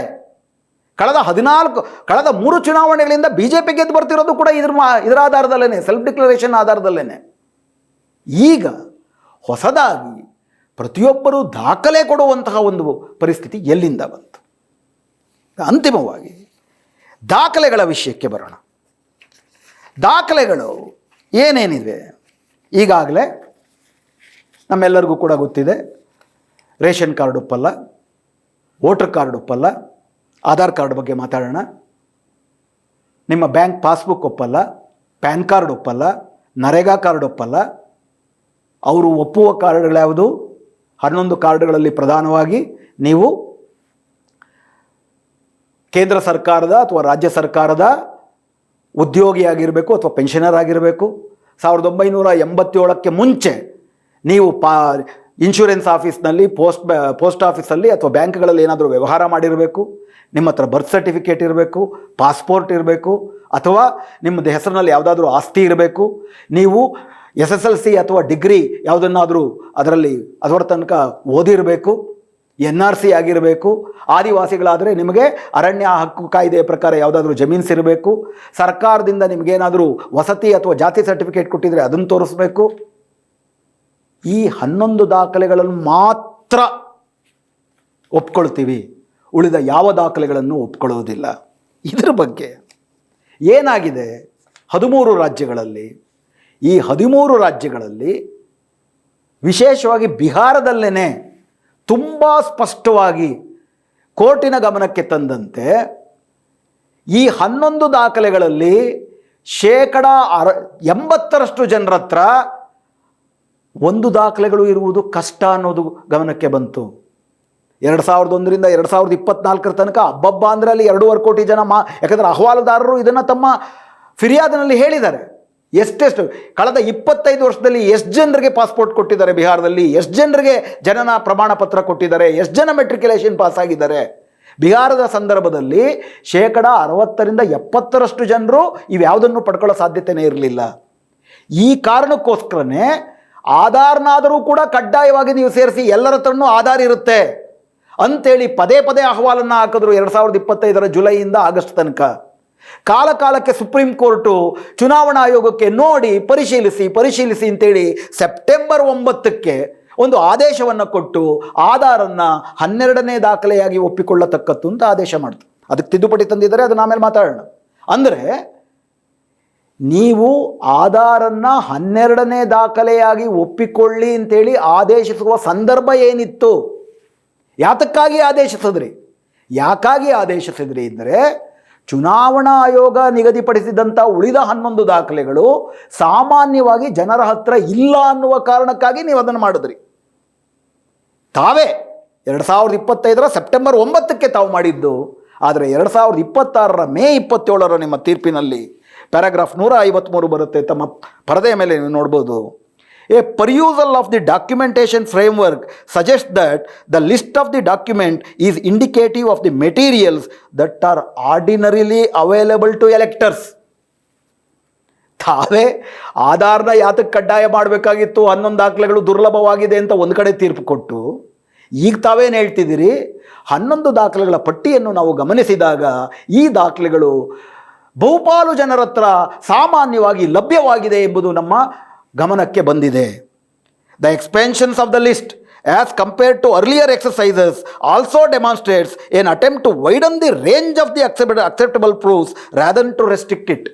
ಚುನಾವಣಾ ಆಯೋಗ ಏನು ಹೇಳ್ತು? ಸ್ವಾಮಿ, IR ರೆಜಿಮ್ನಲ್ಲಿ ಅಥವಾ ಸಮರಿ ರಿವಿಷನ್ ರೆಜಿಮ್ನಲ್ಲಿ ಎಷ್ಟು ಡಾಕ್ಯುಮೆಂಟ್ಗಳನ್ನ ಕೊಡ್ತಿದ್ರೋ ನಾವು ಅದಕ್ಕಿಂತ ಜಾಸ್ತಿ ಡಾಕ್ಯುಮೆಂಟ್ಗಳನ್ನ ಕೊಟ್ಟಿದ್ದೀವಿ. ಅಂದರೆ ಏನೇನು ಡಾಕ್ಯುಮೆಂಟ್ಗಳು ಕೊಡಬೇಕು ಅನ್ನೋ ಪಟ್ಟಿಯನ್ನು ನಾವು ವಿಸ್ತರಿಸಿದ್ದೀವಿ, ಅದನ್ನು ಸೀಮಿತಗೊಳಿಸಿಲ್ಲ. ಇವರು ಸುಪ್ರೀಂ ಕೋರ್ಟ್ನ ಜಡ್ಜಿಗಳು ಅದನ್ನು ಯಥಾವತ್ತು ಒಪ್ಕೊಂಡ್ಬಿಟ್ರು. ಅಂದರೆ ಇದು ಹೆಂಗಾಯಿತು ಅಂತಂದರೆ, ಭೂಮಿ ಇಲ್ದಿರೋನ ಒಬ್ಬನ ಹತ್ರಕ್ಕೆ ಹೋಗ್ಬಿಟ್ಟು ಅಥವಾ ಆಸ್ತಿ ಇಲ್ದಿರೋನ ಹತ್ರಕ್ಕೆ ಹೋಗ್ಬಿಟ್ಟು, ನೋಡಪ್ಪ ನಿನ್ನ ಹತ್ರ ಇರೋ ರೇಷನ್ ಕಾರ್ಡ್ ನಾನು ಒಪ್ಪಲ್ಲ, ವೋಟರ್ ಕಾರ್ಡ್ ಒಪ್ಪಲ್ಲ, ಆದರೆ ಬೆಂಗಳೂರಿನಲ್ಲಿ ಜಯನಗರದಲ್ಲಿ ನನ್ನ ಹತ್ರ ಮನೆ ಇದೆಯಾ, ಆ ಮನೆಯನ್ನು ತೋರಿಸು, ನಾನು ಒಪ್ಕೋತೀನಿ. ಜಯನಗರದಲ್ಲಿ ಬೇಡ, ಕಾಮಾಕ್ಷಿ ಪಾಳ್ಯದಲ್ಲಿ ನಿನ್ನ ಹತ್ರ ಮನೆ ಇದೆಯಾ ತೋರಿಸು, ಒಪ್ಕೋತೀನಿ. ಅಥವಾ ನೀನೇನಾದರೂ ಡಿಗ್ರಿ ಪಾಸ್ ಆಗಿದೆಯಾ, ಡಿಗ್ರಿ ಸರ್ಟಿಫಿಕೇಟ್ ಕೊಡು, ನಾನು ಒಪ್ಕೊಂಡ್ಬಿಡ್ತೀನಿ. ನೋಡಿ, ಅವಾಗ ಬರೀ ರೇಷನ್ ಕಾರ್ಡ್ ಹೇಳಿದರು, ನಾನೇನು ಹೇಳ್ತಿದ್ದೀನಿ, ದಾಖಲೆ ಕೊಡು, ಮೆಟ್ರಿಕ್ಯುಲೇಷನ್ ದಾಖಲೆ ಕೊಡು, ಎಷ್ಟು ವಿಸ್ತರಿಸಿದ್ದೀನಿ ನೋಡಿ ಅಂತಂದರೆ ಆ ಮನುಷ್ಯ ಪ್ರೈಮರಿ ಸ್ಕೂಲ್ ಪಾಸ್ ಆಗಿಲ್ಲ. ದಿನನಿತ್ಯ ದಿನಗೂಲಿ ಅವನು ಮನೆ ಆಸ್ತಿ ಪಾಸ್ತಿ ಅಲ್ಲಿಂದ ತರ್ತಾನೆ. ಇದು ಬದುಕಿನ ಸಂದರ್ಭದ ಬಗ್ಗೆ ಕ್ರೂರ ಹಾಸ್ಯ, ಇದು ಅಪಹಾಸ್ಯ, ಅವಮಾನ. ಎಕ್ಸ್ಪ್ಯಾಂಡ್ ಮಾಡಿದ್ದೀವಿ ನಾವು ಡಾಕ್ಯುಮೆಂಟೇಷನ್ ರೆಜಿಮ್ನ ಅಂತ ಚುನಾವಣಾ ಆಯೋಗ 100 ಹೇಳ್ಬೋದು ಸುಳ್ಳನ್ನು. ಸುಪ್ರೀಂ ಕೋರ್ಟ್ ಹೆಂಗೆ ಒಪ್ಕೊಳ್ಳುತ್ತೆ? ಅದು ಕೂಡ ಕಳೆದ 9 ತಿಂಗಳಲ್ಲಿ ಆಗಿರುವ ಅನಾಹುತಗಳನ್ನು ಗಮನಿಸಾದ ಮೇಲೆ.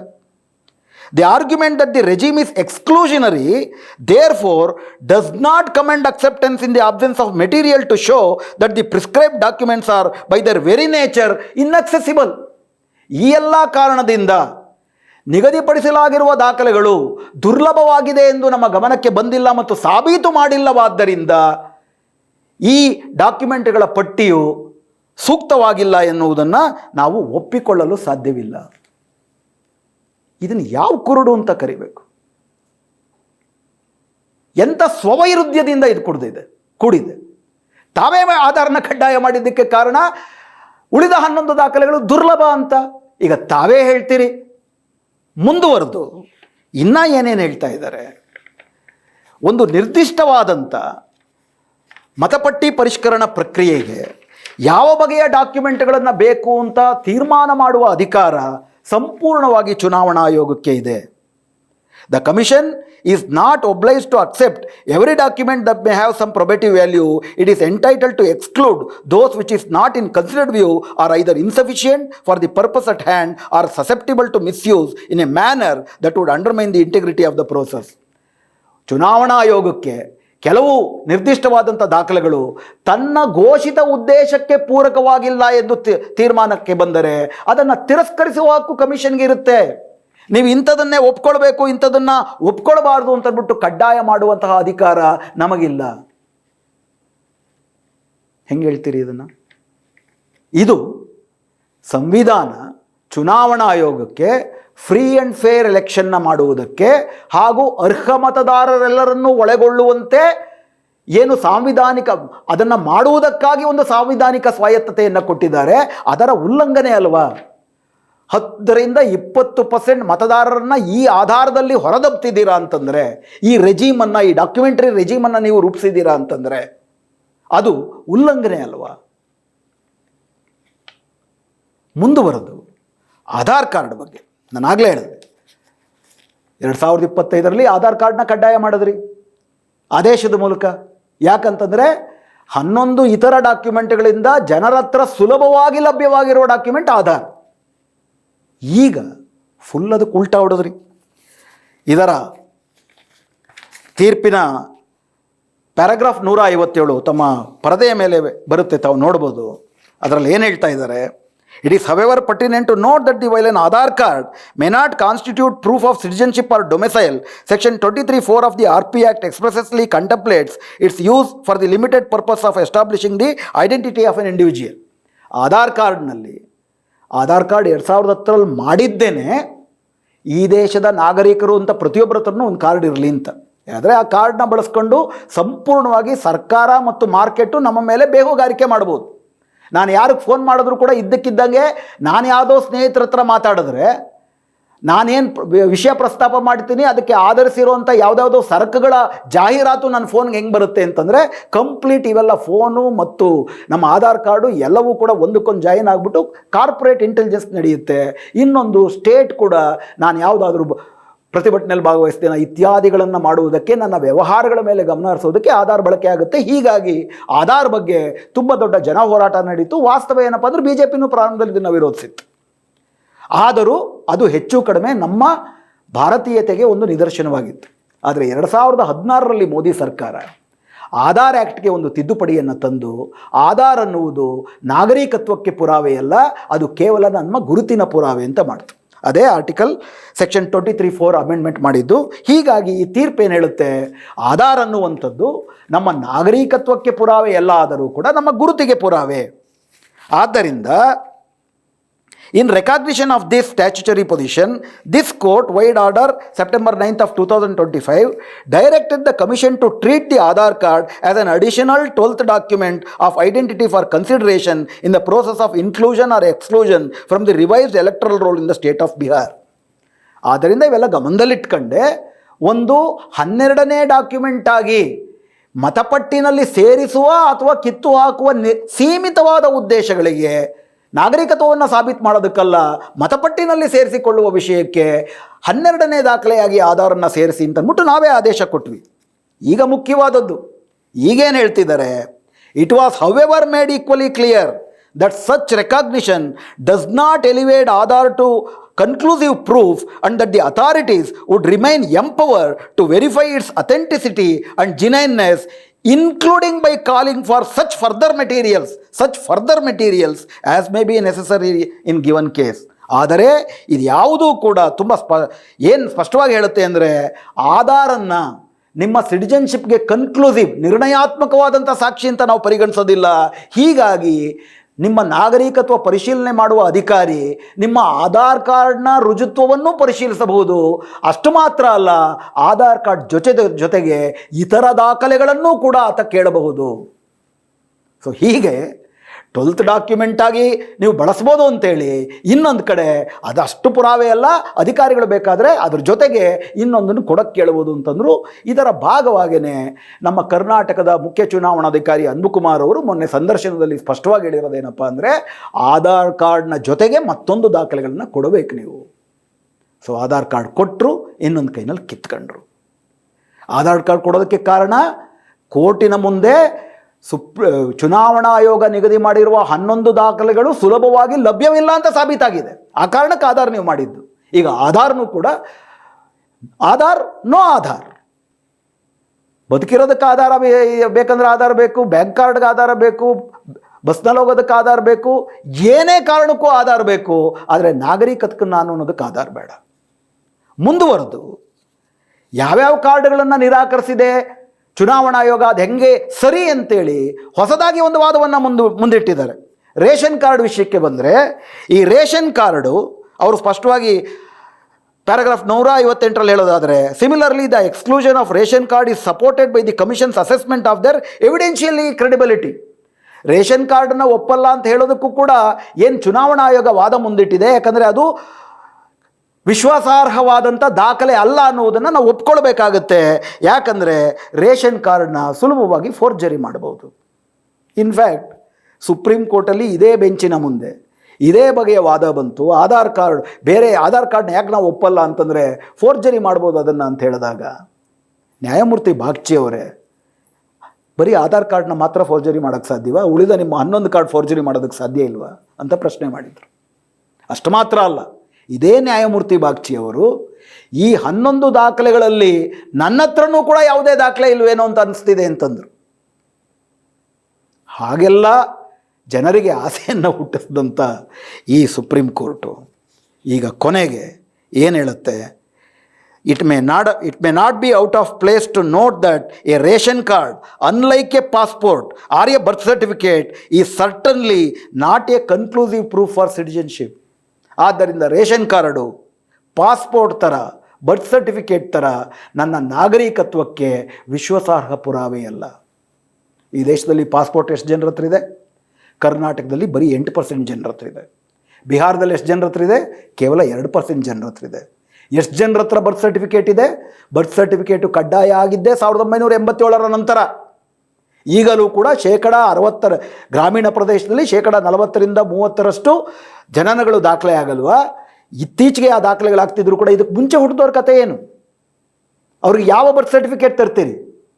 ಅಂದರೆ ಸಾರಾಂಶದಲ್ಲಿ ಯಾವುದನ್ನು ಕನ್ಕ್ಲೂಸಿವ್ ಪ್ರೂಫ್ ಆಫ್ ಸಿಟಿಜನ್ಶಿಪ್, ನಾಗರಿಕತ್ವಕ್ಕೆ ನಿರ್ಣಯಾತ್ಮಕ ಪುರಾವೆ ಅಂತ ಕೆಲವು ದಾಖಲೆಗಳನ್ನು ನೀವು ಕೊಟ್ಟಿದ್ದೀರಿ. ನಾನು ಇದೇ ದೇಶದಲ್ಲಿ ಹುಟ್ಟಿ ತಲೆಮಾರಿನಿಂದ ಸತ್ತು ಬದುಕಿದ್ರು, ನನ್ನ ಹತ್ರ ಆ ದಾಖಲೆಗಳು ಇಲ್ಲ ಅಂತಂದರೆ ನಿಮ್ಮ ನಾಗರಿಕರಲ್ಲ, ಪುರಾವೆ ಅಲ್ಲ ಅಂತ ಇದು ಹೇಳ್ತಿದೆ. ಪಾಸ್ಪೋರ್ಟ್ ಇದ್ದವರು, ಬರ್ತ್ ಸರ್ಟಿಫಿಕೇಟ್ ಇದ್ದವರು, ಮೆಟ್ರಿಕ್ಯುಲೇಷನ್ ಪಾಸ್ ಆದವರು, ಆಸ್ತಿ ಪಾಸ್ತಿ ಇದ್ದವರು, ಅಂದರೆ ಯಾವುದನ್ನು ಬ್ರಿಟಿಷರು 1937ರ ಚುನಾವಣೆಯಲ್ಲಿ ಮತಪಟ್ಟಿನಲ್ಲಿ ಇರುವುದಕ್ಕೆ ಅರ್ಹರು ಅಂತ ಹೇಳಿದ್ರು. ಸ್ಥಾನಮಾನ ಇರಬೇಕು, ಪದವೀಧರರಾಗಿರಬೇಕು, ಆಸ್ತಿ ಪಾಸ್ತಿ ಇರಬೇಕು, ವೃತ್ತಿ ನಿರತರಿರಬೇಕು, ಯಾವುದೇ ಆಸ್ತಿ ಇರೋಂಗಿಲ್ಲ, ಅನಕ್ಷರಸ್ಥರು ಇರೋಂಗಿಲ್ಲ, ಮಹಿಳೆಯರು ಇರೋಂಗಿಲ್ಲ, ಅಸ್ಪೃಶ್ಯರು ಇರೋಂಗಿಲ್ಲ ಅಂತ ಮಾಡಿದ್ರು. ಅದರ ವಿರುದ್ಧ ಅಂಬೇಡ್ಕರ್ ಅವರು ಸಾರ್ವತ್ರಿಕ ವಯಸ್ಕ ಮತದಾನ, ಸರ್ವರಿಗೂ ಕೂಡ ಸಮಾನವಾದಂಥ ಮತದಾನದ ಹಕ್ಕು ಅಂತ ಸಂವಿಧಾನದಲ್ಲಿ ತಂದರು. ಅದನ್ನು ಪರೋಕ್ಷವಾಗಿ ಈ 11 ದಾಖಲೆಗಳನ್ನು ಕಡ್ಡಾಯ ಮಾಡಿ ಈ ದೇಶದ ಅನಕ್ಷರಸ್ಥರಿಗೆ, ದಲಿತರಿಗೆ, ಆದಿವಾಸಿಗಳಿಗೆ, ಗುರಿಯಿಟ್ಟು ಅಲ್ಪಸಂಖ್ಯಾತ ಮುಸ್ಲಿಮರಿಗೆ, ಆಸ್ತಿ ಇಲ್ಲದವರಿಗೆ, ವಿದ್ಯಾವಂತರಲ್ಲದವರಿಗೆ ನಿರಾಕರಿಸಕ್ಕೆ ಮಾಡ್ತಾ ಇದೆ ಸುಪ್ರೀಂ ಕೋರ್ಟು. ಈ ದಾಳಿಯಿಂದ ಏನು ಜನರನ್ನು ರಕ್ಷಿಸಬೇಕಾಗಿತ್ತು ಅದರ ಬದಲಿಗೆ ಸಾರಾಸಗಟು ಚುನಾವಣಾ ಆಯೋಗ ರೇಷನ್ ಕಾರ್ಡ್ನ ಹೊರಗಿಟ್ಟಿರೋದು ಹಾಗೂ ವೋಟರ್ ಕಾರ್ಡ್ನ ಹೊರಗಿಟ್ಟಿರೋದು. ವೋಟರ್ ಕಾರ್ಡ್ ಬಗ್ಗೆ ಪ್ಯಾರಾಗ್ರಾಫ್ 159ರಲ್ಲಿ ಹೇಳ್ತಾರೆ, ಈ ವೋಟರ್ ಕಾರ್ಡ್ ಮಾಹಿತಿಯನ್ನು ಮತದಾರರ ಹತ್ರ ಪಡ್ಕೊಂಡೇ ನಾವು ತುಂಬಿರೋದು, ಮತ್ತು ಅದನ್ನೇ ನಾವು ಮಾಹಿತಿಯಾಗಿ ಕನ್ಕ್ಲೂಸಿವ್ ಪ್ರೂಫ್ ಆಗಿ ಇಟ್ಕೊಂಡ್ರೆ ಅದೊಂಥರ ಸರ್ಕ್ಯುಲರ್ ಲಾಜಿಕ್ ಆಗೋಗುತ್ತೆ. ಅಂದರೆ ಹಾಗಾದ್ರೆ ನಾವು ಅಂದರೆ ಪ್ರಿಮೈಸಿಸ್ ಏನಪ್ಪ ಅಂತಂದರೆ ವೋಟರ್ಗಳು ಸುಳ್ಳು ಹೇಳ್ತಿದ್ದಾರೆ. ಈ ದೇಶದ ನಾಗರಿಕರು ಸುಳ್ಳು ಹೇಳ್ತಿದ್ದಾರೆ. ಈ ದೇಶದ ನಾಗರಿಕರು ಸುಳ್ಳುಗಾರರು, ವಲಸೆಕೋರರು, ಅಕ್ರಮವಾಸಿಗಳು. ಈ ಬೇಸಿಸಲ್ಲಿ ಇದು ಒಟ್ಟನ್ನು ತಯಾರು ಮಾಡುತ್ತೆ. ಸಂವಿಧಾನ ಈ ದೇಶದ ನಾಗರಿಕರನ್ನು ಆಧರಿಸಿ ಸೃಷ್ಟಿಯಾಗಿದೆ. ಸಾರಾಂಶದಲ್ಲಿ ಸ್ನೇಹಿತರೆ, ಈ ಡಾಕ್ಯುಮೆಂಟ್ ರೆಜಿಮ್ ಇರ್ಬೋದು, ಆಧಾರ್ ಇರ್ಬೋದು, ಸಂಪೂರ್ಣವಾಗಿ ಮತದಾರರನ್ನು ಹೊರಗಿಡುವುದು. ವಂಚಿತರು, ದಮನಿತರು, ಮುಸ್ಲಿಮರು, ಟ್ರಾನ್ಸ್ಜೆಂಡರ್ಸು, ವಲಸೆ ಕಾರ್ಮಿಕರು, ಓದದೇ ಇರೋರು, ಮಹಿಳೆಯರು, 40 ವರ್ಷ ಮೇಲ್ಪಟ್ಟ ಮಹಿಳೆಯರಿಗೆ 18 ವರ್ಷಕ್ಕೆ ಮುಂಚೆ ಮದುವೆ ಆಗಿರುತ್ತೆ. ಸೊ ಹುಟ್ಟಿದ ತವ್ರ ಮನೇಲಿ ಏನೂ ದಾಖಲೆ ಇರೋದಿಲ್ಲ. ಇಲ್ಲಿ ಬಂದ ಮೇಲೆ ಹೆಸರು ಬದಲಾಯಿಸಿರ್ತಾರೆ, ಮ್ಯಾಚ್ ಆಗೋದಿಲ್ಲ. ಅವರು SSLC ತನಕ ಓದಿರೋದಿಲ್ಲ, ಅವ್ರ ಹೆಸರಲ್ಲಿ ಆಸ್ತಿ ಪಾಸ್ತಿ ಇರೋದಿಲ್ಲ. ಅವರು ಹುಟ್ಟಿದ್ದಕ್ಕೆ, ಬದುಕಿದ್ದಕ್ಕೆ, ಸತ್ತಿದ್ದಕ್ಕೆ ದಾಖಲೆ ಇಲ್ದಿರೋ ಥರ ಅವ್ರನ್ನ ನಾಗರಿಕತ್ವದಿಂದ ಹೊರಗಾಕತ್ತೆ. ಈ ಕಾರಣಕ್ಕೋಸ್ಕರನೇ ಏನು 7.5 ಕೋಟಿ ಜನ 13 ರಾಜ್ಯಗಳಲ್ಲಿ ಹೊರಹಾಕಲ್ಪಟ್ಟಿದ್ದಾರೆ. ಅದರಲ್ಲಿ 60% ಜನ ಮಹಿಳೆಯರು. ಅದಕ್ಕೆ SIR ಆದಂಥ ರಾಜ್ಯಗಳಲ್ಲಿ ಜೆಂಡರ್ ಅಸಮಾನತೆ ಹೆಚ್ಚಾಗ್ತಾ ಇದೆ. ಅಂತಿಮವಾಗಿ ಸುಪ್ರೀಂ ಕೋರ್ಟ್ ತನ್ನ ಮುಂದೆ ಇಟ್ಕೊಂಡಂಥ ಪ್ರಶ್ನೆ, SIRಗಿಂತ ಕಡಿಮೆ ಹಾನಿಯಾಗುವಂತಹ ಪರ್ಯಾಯವಾದಂಥ ಮಾರ್ಗಗಳಿದ್ವಾ? ಈ ಪ್ರಶ್ನೆಗೆ ಎಂಥ ಹಾಸ್ಯಾಸ್ಪದವಾದಂಥ ಉತ್ತರವನ್ನು ಕೊಟ್ಟಿದ್ದಾರೆ ಅಂದರೆ, ನಮ್ಮ ಕಣ್ಣೆದುರುಗಡೆನೆ ಅಹವಾಲ್ದಾರರು ಕೂಡ ಅದನ್ನು ಮುಂದಿಟ್ಟಿದ್ದಾರೆ. ನಗರೀಕರಣ ಮಾತ್ರ ನಿಮ್ಮ ಸಮಸ್ಯೆ ಆಗಿದ್ದರೆ, ವಲಸೆ ನಿಮ್ಮ ಸಮಸ್ಯೆ ಆಗಿದ್ದರೆ ಅದನ್ನು ನಿವಾರಿಸಬೇಕಂತಲೇ IR ಇದೆ. ಇನ್ಫ್ಯಾಕ್ಟ್ ನೀವು ನಾಗರಿಕತ್ವ ಪರಿಶೀಲನೆ ಮಾಡಿಬಿಡ್ತೀರಿ ಅಂತಂದರೆ ಅದು ನಿಮ್ಮ ಸಾಂವಿಧಾನಿಕ ಅಧಿಕಾರವನ್ನು ಮೀರಿದ್ದು. ಇದನ್ನು 1995ರಲ್ಲಿ ಲಾಲ್ ಬಾಬು ಹುಸೇನ್ ಅನ್ನುವ ಪ್ರಕರಣದಲ್ಲಿ ಬಾಂಬೆ ಮತ್ತು ದೆಹಲಿಯಲ್ಲಿ ಎಲೆಕ್ಷನ್ ಕಮಿಷನ್ನು ಪೊಲೀಸರ ಮೂಲಕ ಆ ಒಂದು ನಿರ್ದಿಷ್ಟ ವಲಯದ ಜನರ ನಾಗರಿಕತ್ವವನ್ನು ಪರಿಶೀಲಿಸಿ ಅವರಿಗೆ ವೋಟಿನ ಹಕ್ಕನ್ನು ನಿರಾಕರಿಸಿದಾಗ ಅವರು ಸುಪ್ರೀಂ ಕೋರ್ಟ್ನ ಮೆಟ್ಲೇರ್ತಾರೆ. ಸುಪ್ರೀಂ ಕೋರ್ಟ್ನ ತ್ರಿಸದಸ್ಯ ಪೀಠ, ಜಸ್ಟಿಸ್ ಅಹಮದಿಯವರ ನೇತೃತ್ವದ ತ್ರಿಸದಸ್ಯ ಪೀಠದಲ್ಲಿ ಈ ರೀತಿ ಬೇಕಾಬಿಟ್ಟಿ ನಾಗರಿಕತ್ವವನ್ನು ಪರಿಶೀಲನೆ ಮಾಡುವ ಅಧಿಕಾರ ಚುನಾವಣಾ ಆಯೋಗಕ್ಕಿಲ್ಲ. ಎಲ್ಲಕ್ಕಿಂತ ಮುಖ್ಯವಾಗಿ ಹಿಂದಿನ ಚುನಾವಣೆಯಲ್ಲಿ ವೋಟು ಹಾಕಿದ್ದಾರೆ ಅನ್ನುವುದಾದರೆ ಅವರ ನಾಗರಿಕತ್ವ ಸಾಬೀತಾಗಿದೆ ಮತ್ತು ಅವರ ವೋಟಿಗೆ ಅವಕಾಶ ಮಾಡಿಕೊಟ್ಟ ಅಧಿಕಾರಿ ಅದೆಲ್ಲವನ್ನು ಪರಿಶೀಲಿಸಿಯೇ ಅವರ ನಾಗರಿಕತ್ವಕ್ಕೆ ಅವಕಾಶ ಮಾಡಿಕೊಟ್ಟಿದ್ದಾರೆ ಎನ್ನುವುದು ಸಾಬೀತಾದಂತೆ ಅಂತ ನೀವು ಪರಿಗಣನೆ ಮಾಡ್ಕೋಬೇಕು. ಅಂದರೆ ಹೋದ ಚುನಾವಣೆಯಲ್ಲಿ ನೀವು ವೋಟ್ ಹಾಕಿದ್ದೀರಾ ಅಂತಂದರೆ, ಉದಾಹರಣೆಗೆ 2024 ಚುನಾವಣೆಯಲ್ಲಿ ನಾನು ವೋಟ್ ಹಾಕಿದ್ದೀನಿ, 2023 ಚುನಾವಣೆಯಲ್ಲಿ ನಾನು ವೋಟ್ ಹಾಕಿದ್ದೀನಿ ಅಂದರೆ ನನಗೆ ವೋಟಿನ ಹಕ್ಕು ಕೊಟ್ಟಂಥ ಅಧಿಕಾರಿ ನಾನು ಭಾರತೀಯ ಅಂತಂದ್ಬಿಟ್ಟು ಖಾತರಿ ಮಾಡಿಕೊಂಡೇ ಅದನ್ನು ಮಾಡಿದ್ದಾನೆ.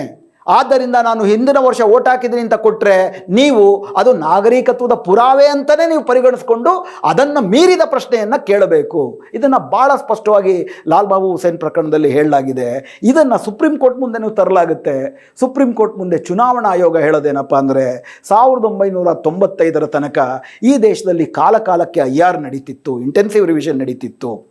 ಇಂಟೆನ್ಸಿವ್ ರಿವಿಷನ್ ನಡೆದಿದೆ ಅಂತಂದರೆ ಆ ರೀತಿ ಮತದಾರರ ತೀವ್ರ ಪರಿಶೀಲನೆ ನಡೆದಿದೆ ಅಂತಲೂ ಅರ್ಥ ಆಗುತ್ತೆ. ಹೀಗಾಗಿ ಇಂಟೆನ್ಸಿವ್ ರಿವಿಷನ್ ಮುಗಿದ ಮೇಲೂ ಕೂಡ ಮತ್ತೆ ಆ ಪ್ರಶ್ನೆಯನ್ನು ಕೇಳುವುದು ಅಗತ್ಯ ಇಲ್ಲ ಅಂತ ಅದು 2002ರ ಪೂರ್ವದ ಅವಧಿಗೆ ಅನ್ವಯವಾಗುವಂತಹ ತೀರ್ಮಾನವೇ ಹೊರತು 2002ರ ನಂತರ IR ಆಗಿಲ್ವಲ್ಲ ನಮ್ಮ ದೇಶದಲ್ಲಿ. ಸೊ ಅಂಥ ಸಂದರ್ಭಕ್ಕೆ ಅನ್ವಯ ಆಗಲ್ಲ ಅಂದರು. ಸುಪ್ರೀಂ ಕೋರ್ಟ್ ಕೇಳಬೇಕಾಗಿದ್ದ ಪ್ರಶ್ನೆ ಏನು? ಹಾಗಾದರೆ 1995ಕ್ಕೆ IR ಆಗಿತ್ತು ಅನ್ನುವುದಾದರೆ ಆ IR ನಡೆದಾಗ ಆಗಲೂ ವಲಸೆಯಾಗಿತ್ತು. ಬಾಂಬೆನಲ್ಲಿ ನಗರೀಕರಣ ಅದೊಂದು 100 ವರ್ಷದಿಂದಲೂ ನಿರಂತರವಾಗಿ ವೇಗವಾಗಿ ನಡೀತಾನೆ ಇದೆ. ಆ ಬಾಂಬೆ ದೊಡ್ಡದಾಗಿ ಬೆಳೆದಿರೋದೇ ವಲಸೆಯಿಂದ. ಇವುಗಳಿಂದ ಆಗುವ ದೋಷಪೂರಿತ ಮತಪಟ್ಟಿಯನ್ನು ತಯಾರು ಮಾಡುವುದಕ್ಕೆ self declaration ಮಾಡಿಕೊಂಡಂತಹ citizenship, ration card ಮತ್ತು ಅವರ ಹತ್ರ ಇರುವಂಥ ದಾಖಲೆಗಳನ್ನು ಆಧರಿಸಿ ಮಾಡುವ IR ಸಾಕಾಗಿದ್ದರೆ ಅದು ಯಾಕೆ ಈಗ ಸಾಕಾಗಲ್ಲ? ಯಾಕಂದರೆ ಆಗಲೂ ವಲಸೆ ಇದೆ, ಆಗಲೂ ನಗರೀಕರಣ ಆಗಿದೆ ಬಾಂಬೆನಲ್ಲಿ. ಅಲ್ಲಿ SIR ಮಾಡಲಿಲ್ಲ. SIR ಅಂದರೆ 11 ದಾಖಲೆಗಳಲ್ಲಿ ಒಂದನ್ನು ಖಚಿತವಾಗಿ ಕೊಟ್ಟು ಆ 11 ದಾಖಲೆಗಳಲ್ಲಿ ಜನರ ಹತ್ರ ಇರುವ ಯಾವ ದಾಖಲೆಗಳನ್ನು ನೀವು ಒಪ್ಪಲಿಲ್ಲ. ಆದರೆ ಬಾಂಬೆನಲ್ಲಿ ನಡೆದಂಥ IRನಲ್ಲಿ ರೇಷನ್ ಕಾರ್ಡ್ ಒಪ್ಕೊಂಡ್ರು, ವೋಟರ್ ಕಾರ್ಡ್ ಒಪ್ಕೊಂಡ್ರು, ಹೋದ ವರ್ಷ ನೀವು ವೋಟ್ ಹಾಕಿದರೆ ಅದನ್ನು ಪ್ರೂಫ್ ಅಂತ ಒಪ್ಕೊಂಡ್ರು. ಅದು ಸಾಕಾಗಿತ್ತು. ವಲಸೆ ನಗರೀಕರಣ ಉಂಟು ಮಾಡುವ ದೋಷಪೂರಿತವಾದಂಥ ಮತಪಟ್ಟಿಯನ್ನು ನಿವಾರಿಸುವುದಕ್ಕೆ IR ಸಾಕಿತ್ತು ಅಂತ ಚುನಾವಣಾ ಆಯೋಗ ಲಾಲ್ ಬಾಬು ಹುಸೇನ್ ಪ್ರಕರಣದಲ್ಲಿ ಪರೋಕ್ಷವಾಗಿ ಒಪ್ಪಿಕೊಂಡಿದೆ. ಹಾಗಾದರೆ ಈಗ ಯಾಕೆ SIR ಮಾಡ್ತೀರಾ ಅಂತ ಸುಪ್ರೀಂ ಕೋರ್ಟ್ ಯಾಕೆ ಕೇಳಲಿಲ್ಲ? ಸೊ ಪರ್ಯಾಯ ಮಾರ್ಗವಾಗಿ SIR ಬದಲಿಗೆ ಜನರ ಹತ್ರ ಇರುವ ಡಾಕ್ಯುಮೆಂಟನ್ನು ನಾವು ಒಪ್ಪಿಕೊಂಡು, ಅವರ ನಾಗರಿಕತ್ವದ ಬಗ್ಗೆ ಅವರ ಸೆಲ್ಫ್ ಡಿಕ್ಲರೇಷನ್ ಒಪ್ಪಿಕೊಂಡು, ಯಾರಾದರೂ ವಿಶೇಷವಾಗಿ ಉದಾಹರಣೆಗೆ ಫಾರಂ ನಂಬರ್ 7 ಇರೋದೇ ಅದಕ್ಕೆ. ಫಾರಂ ನಂಬರ್ 7 ನೀವು ಪಕ್ಕದಲ್ಲಿ ವಾಸ ಮಾಡ್ತಿರೋ ವ್ಯಕ್ತಿ ಈ ದೇಶದಲ್ಲ ಅಂತ ನೀವು ಆಕ್ಷೇಪಣೆ ಸಲ್ಲಿಸ್ಬೋದು. ಆಗ ಚುನಾವಣಾ ಆಯೋಗ ಅವ್ರಿಗೆ ನೋಟಿಸ್ ಕೊಡ್ಬೋದು. ನೋಟಿಸ್ ಕೊಟ್ಟು ಅವ್ರ ಹತ್ರ ಮಾಹಿತಿಯನ್ನು ಕೇಳ್ಬೋದು. ಮಾಹಿತಿ ಅವ್ರಿಗೆ ತೃಪ್ತಿ ತರಲಿಲ್ಲ ಅಂದರೆ ಕಾಂಪಿಟೆಂಟ್ ಅಥಾರಿಟಿಗೆ ರೆಫರ್ ಮಾಡ್ಬೋದು. ಅಸ್ಸಾಂನಲ್ಲಿ ಮಾಡಿದ್ದು ಹೀಗೆ NRC ಪ್ರಕ್ರಿಯೆಯಲ್ಲಿ. ಅಸ್ಸಾಂನಲ್ಲಿ SR ಪ್ರಕ್ರಿಯೆ ಮಾಡಿದ್ರು, SIR ಮಾಡಲೇ ಇಲ್ಲ ಈ ಸರ್ತಿ. ಅಲ್ಲೂ ಇದನ್ನೇ ಮಾಡಿದ್ರಿ. ಫಾರಂ ನಂಬರ್ 7 ಬಳಸೇ ಮಾಡಿದ್ದು, ಅದನ್ನು ದೊಡ್ಡ ರೀತಿಯಲ್ಲಿ ಫಡ್ಜ್ ಮಾಡಿದ್ರಿ, ಅದನ್ನು ಬಳಸಿ ಮುಸ್ಲಿಮರನ್ನ ಹೊರಗಾಕುವ ಪ್ರಯತ್ನ ಮಾಡಿದ್ರಿ, ಅದು ಬೇರೆ ಪ್ರಶ್ನೆ. ಆದರೆ ಒಂದು ಪರ್ಯಾಯ ಮಾರ್ಗವಾಗಿ IR ಸಾಧ್ಯವಿತ್ತಲ್ವಾ? ಸಾಬೀತಾಗಿದೆಯಲ್ಲ ಲಾಲ್ ಬಾಬು ಹುಸೇನ್ ಪ್ರಕರಣದಲ್ಲಿ. ಹಾಗಾದರೆ ಯಾಕೆ IRನ ಪರ್ಯಾಯ ಮಾರ್ಗ ಅಂತ ಒಪ್ಕೊಳ್ಳಿಲ್ಲ? ಬದಲಿಗೆ ಸುಪ್ರೀಂ ಕೋರ್ಟ್ ಏನು ವಾದವನ್ನು ಮುಂದಿಟ್ಟಿದೆ? ಇಂಥ ವಿಷಯಗಳಲ್ಲಿ ಸರಿಯಾದ ಮಾರ್ಗ ಯಾವುದು, ಪರ್ಯಾಯ ಮಾರ್ಗ ಯಾವುದು ಅಂತಂದ್ಬಿಟ್ಟು ಸಲಹೆ ಮಾಡುವುದಕ್ಕೆ ಬೇಕಾಗುವ ತಾಂತ್ರಿಕ ಸಾಮರ್ಥ್ಯ ನಮ್ಮಲ್ಲಿ ಇಲ್ಲ. ಅದಕ್ಕೇನು ಉದಾಹರಣೆ ಕೊಡ್ತಾರೆ? ಇದೇ ಬಗೆಯ ಜನರ ಮೇಲೆ ಇನ್ನೊಂದು ದಾಳಿ 2016ರಲ್ಲಿ ಮೋದಿ ಸರ್ಕಾರ ಮಾಡಿತ್ತು, ಡಿಮಾನಿಟೈಸೇಷನ್, ನೋಟು ನಿಷೇಧ. ಈ ಡಿಮಾನಿಟೈಸೇಷನ್ ಏಕಾಏಕಿ ಇಡೀ ದೇಶದ ಮೇಲೆ ಮಾಡಿರುವ ದಾಳಿ RBIನ ಹಲವಾರು ಆ್ಯಕ್ಟ್ಗಳನ್ನು, ಸಂವಿಧಾನದ ಹಲವಾರು ಆ್ಯಕ್ಟ್ಗಳನ್ನ ಉಲ್ಲಂಘನೆ ಮಾಡುತ್ತೆ. ಇದು ಸಾಂವಿಧಾನಿಕವಾಗಿ ಸರಿಯಾದುದಲ್ಲ. ಯಾವ ಕಾರಣಕ್ಕಾಗಿ ಅದನ್ನು ಮಾಡ್ತೀವಿ ಅಂತ ಅವ್ರು ಹೇಳಿದ್ರು? ಸಿಕ್ಕಾಪಟ್ಟೆ ಡೂಪ್ಲಿಕೇಟ್ ಕರೆನ್ಸಿ ಬಂದಿದೆ, ಕಪ್ಪು ಹಣ ಬಂದಿದೆ, ಮತ್ತು ವಿದೇಶದಿಂದ ಸಿಕ್ಕಾಪಟ್ಟೆ ಇದನ್ನು ಬಳಸ್ಕೊತಿದ್ದಾರೆ. ಇವೆಲ್ಲ ಕಾರಣಕ್ಕೋಸ್ಕರ ನಾವು ಕಪ್ಪು ಹಣವನ್ನು ತಡೆಯುವುದಕ್ಕಾಗಿ ಡಿಮಾನಿಟೈಸೇಷನ್ ಮಾಡ್ತೀವಿ ಅಂತ ಹೇಳಿದ್ರು. ಅದಾದಮೇಲೆ ಕಪ್ಪು ಹಣ ಎಲ್ಲ ವೈಟ್ ಆಗೋಯಿತು. ಯಾವ ಕಾರಣಕ್ಕೂ ಡಿಮಾನಿಟೈಸೇಷನ್ ಯಾವುದು ಸಕ್ಸಸ್ ಆಗಲಿಲ್ಲ, ಅದು ಬೇರೆ ಪ್ರಶ್ನೆ. ಆದರೆ ಕಪ್ಪು ಹಣವನ್ನು ತಡೆಯುವುದಕ್ಕೆ ಡಿಮಾನಿಟೈಸೇಷನ್ ಮಾಡಬೇಕಾಗಿತ್ತ? ಇದು ಸಾಂವಿಧಾನಿಕ ಅನ್ನೋ ಪ್ರಶ್ನೆ 5 ಜನರ ಕಾನ್ಸ್ಟಿಟ್ಯೂಷನ್ ಬೆಂಚೆ ಮುಂದೆ ಹೋಗಿದ್ದಾಗ ಆ ಕಾನ್ಸ್ಟಿಟ್ಯೂಷನ್, ಅದು ಕೂಡ ಮೋದಿ ಅವಧಿನಲ್ಲೇ ಕಾನ್ಸ್ಟಿಟ್ಯೂಟ್ ಆದಂಥ 5 ಜನರ ಬೆಂಚು, ಅದರ ಮುಖ್ಯಸ್ಥರಾಗಿದ್ದಂಥ ಅಬ್ದುಲ್ ನಜೀರ್ ಸಾಹೇಬ್ರನ್ನ ಅವರ ರಿಟೈರ್ಮೆಂಟ್ ಆದಮೇಲೆ ಅವರನ್ನೀಗ ಆಂಧ್ರ ಪ್ರದೇಶದ ರಾಜ್ಯಪಾಲರನ್ನು ಮಾಡಿದ್ದಾರೆ.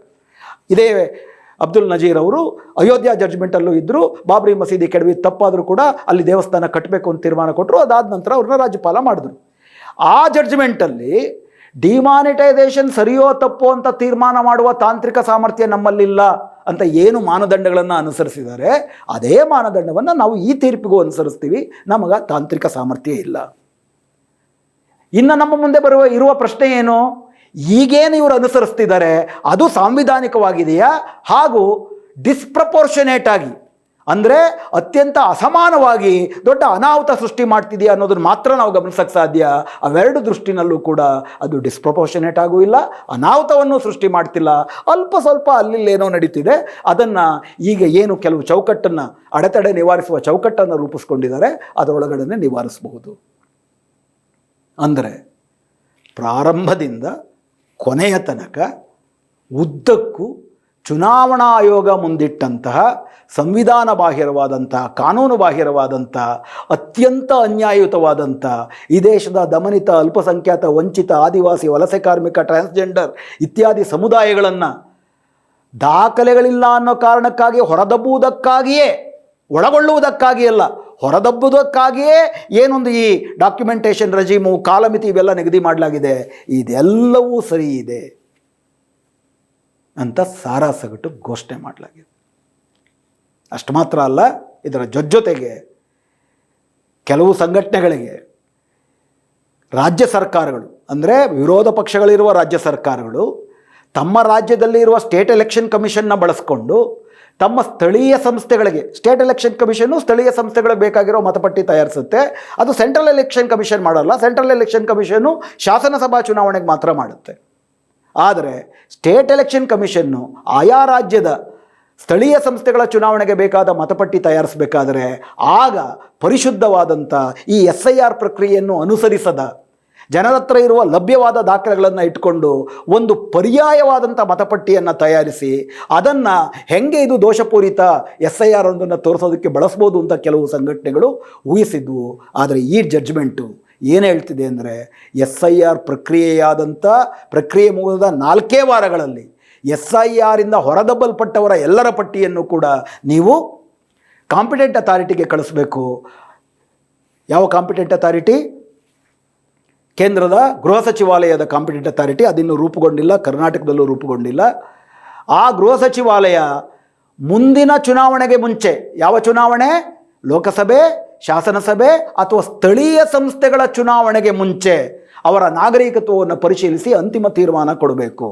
ಅಂದರೆ SIR ಇಂದ ಹೊರದಬ್ಬಲ್ಪಟ್ಟವರು ಮುಂದಿನ ಸ್ಥಳೀಯ ಸಂಸ್ಥೆಗಳ ಚುನಾವಣೆ ಒಳಗಡೆ ಅವರ ನಾಗರಿಕತ್ವವನ್ನು ಅವ್ರು ಸಾಬೀತು ಮಾಡ್ಕೊಳ್ಳೋಕ್ಕಾಗಲಿಲ್ಲ ಅಂದರೆ, ಸಾಬೀತು ಮಾಡ್ಕೊಳ್ಳೋಕ್ಕಾಗೋದಿಲ್ಲ ಯಾಕಪ್ಪ ಅಂದರೆ SIR ಡಾಕ್ಯುಮೆಂಟ್ಗಳೇ ಕಾಂಪಿಟೆಂಟ್ ಅಥಾರಿಟಿನ ಮುಂದೆ ಕೊಡಬೇಕು, ಇಲ್ಲಾಂದ್ರೆ ಅಲ್ಲೂ ಹೋಗುತ್ತೆ. ಸ್ಥಳೀಯ ಸಂಸ್ಥೆಗಳ ಚುನಾವಣಾ ಪಟ್ಟಿನಲ್ಲೂ ಅವ್ರ ಹೆಸರು ಇರೋಕ್ಕೆ ಸಾಧ್ಯ ಇಲ್ಲ. ಹೀಗಾಗಿ ರಾಜ್ಯ ಸರ್ಕಾರಗಳು ಕೂಡ ಯಾರನ್ನು ಇವರು ನಾಗರಿಕತ್ವವನ್ನು ನಿರಾಕರಣೆ ಮಾಡಿರ್ತಾರೆ ಅವ್ರನ್ನ ಸ್ಥಳೀಯ ಸಂಸ್ಥೆಗಳ ಚುನಾವಣಾ ಪಟ್ಟಿನಲ್ಲೂ ಸೇರ್ಸಕ್ಕೆ ಬರೋದಿಲ್ಲ.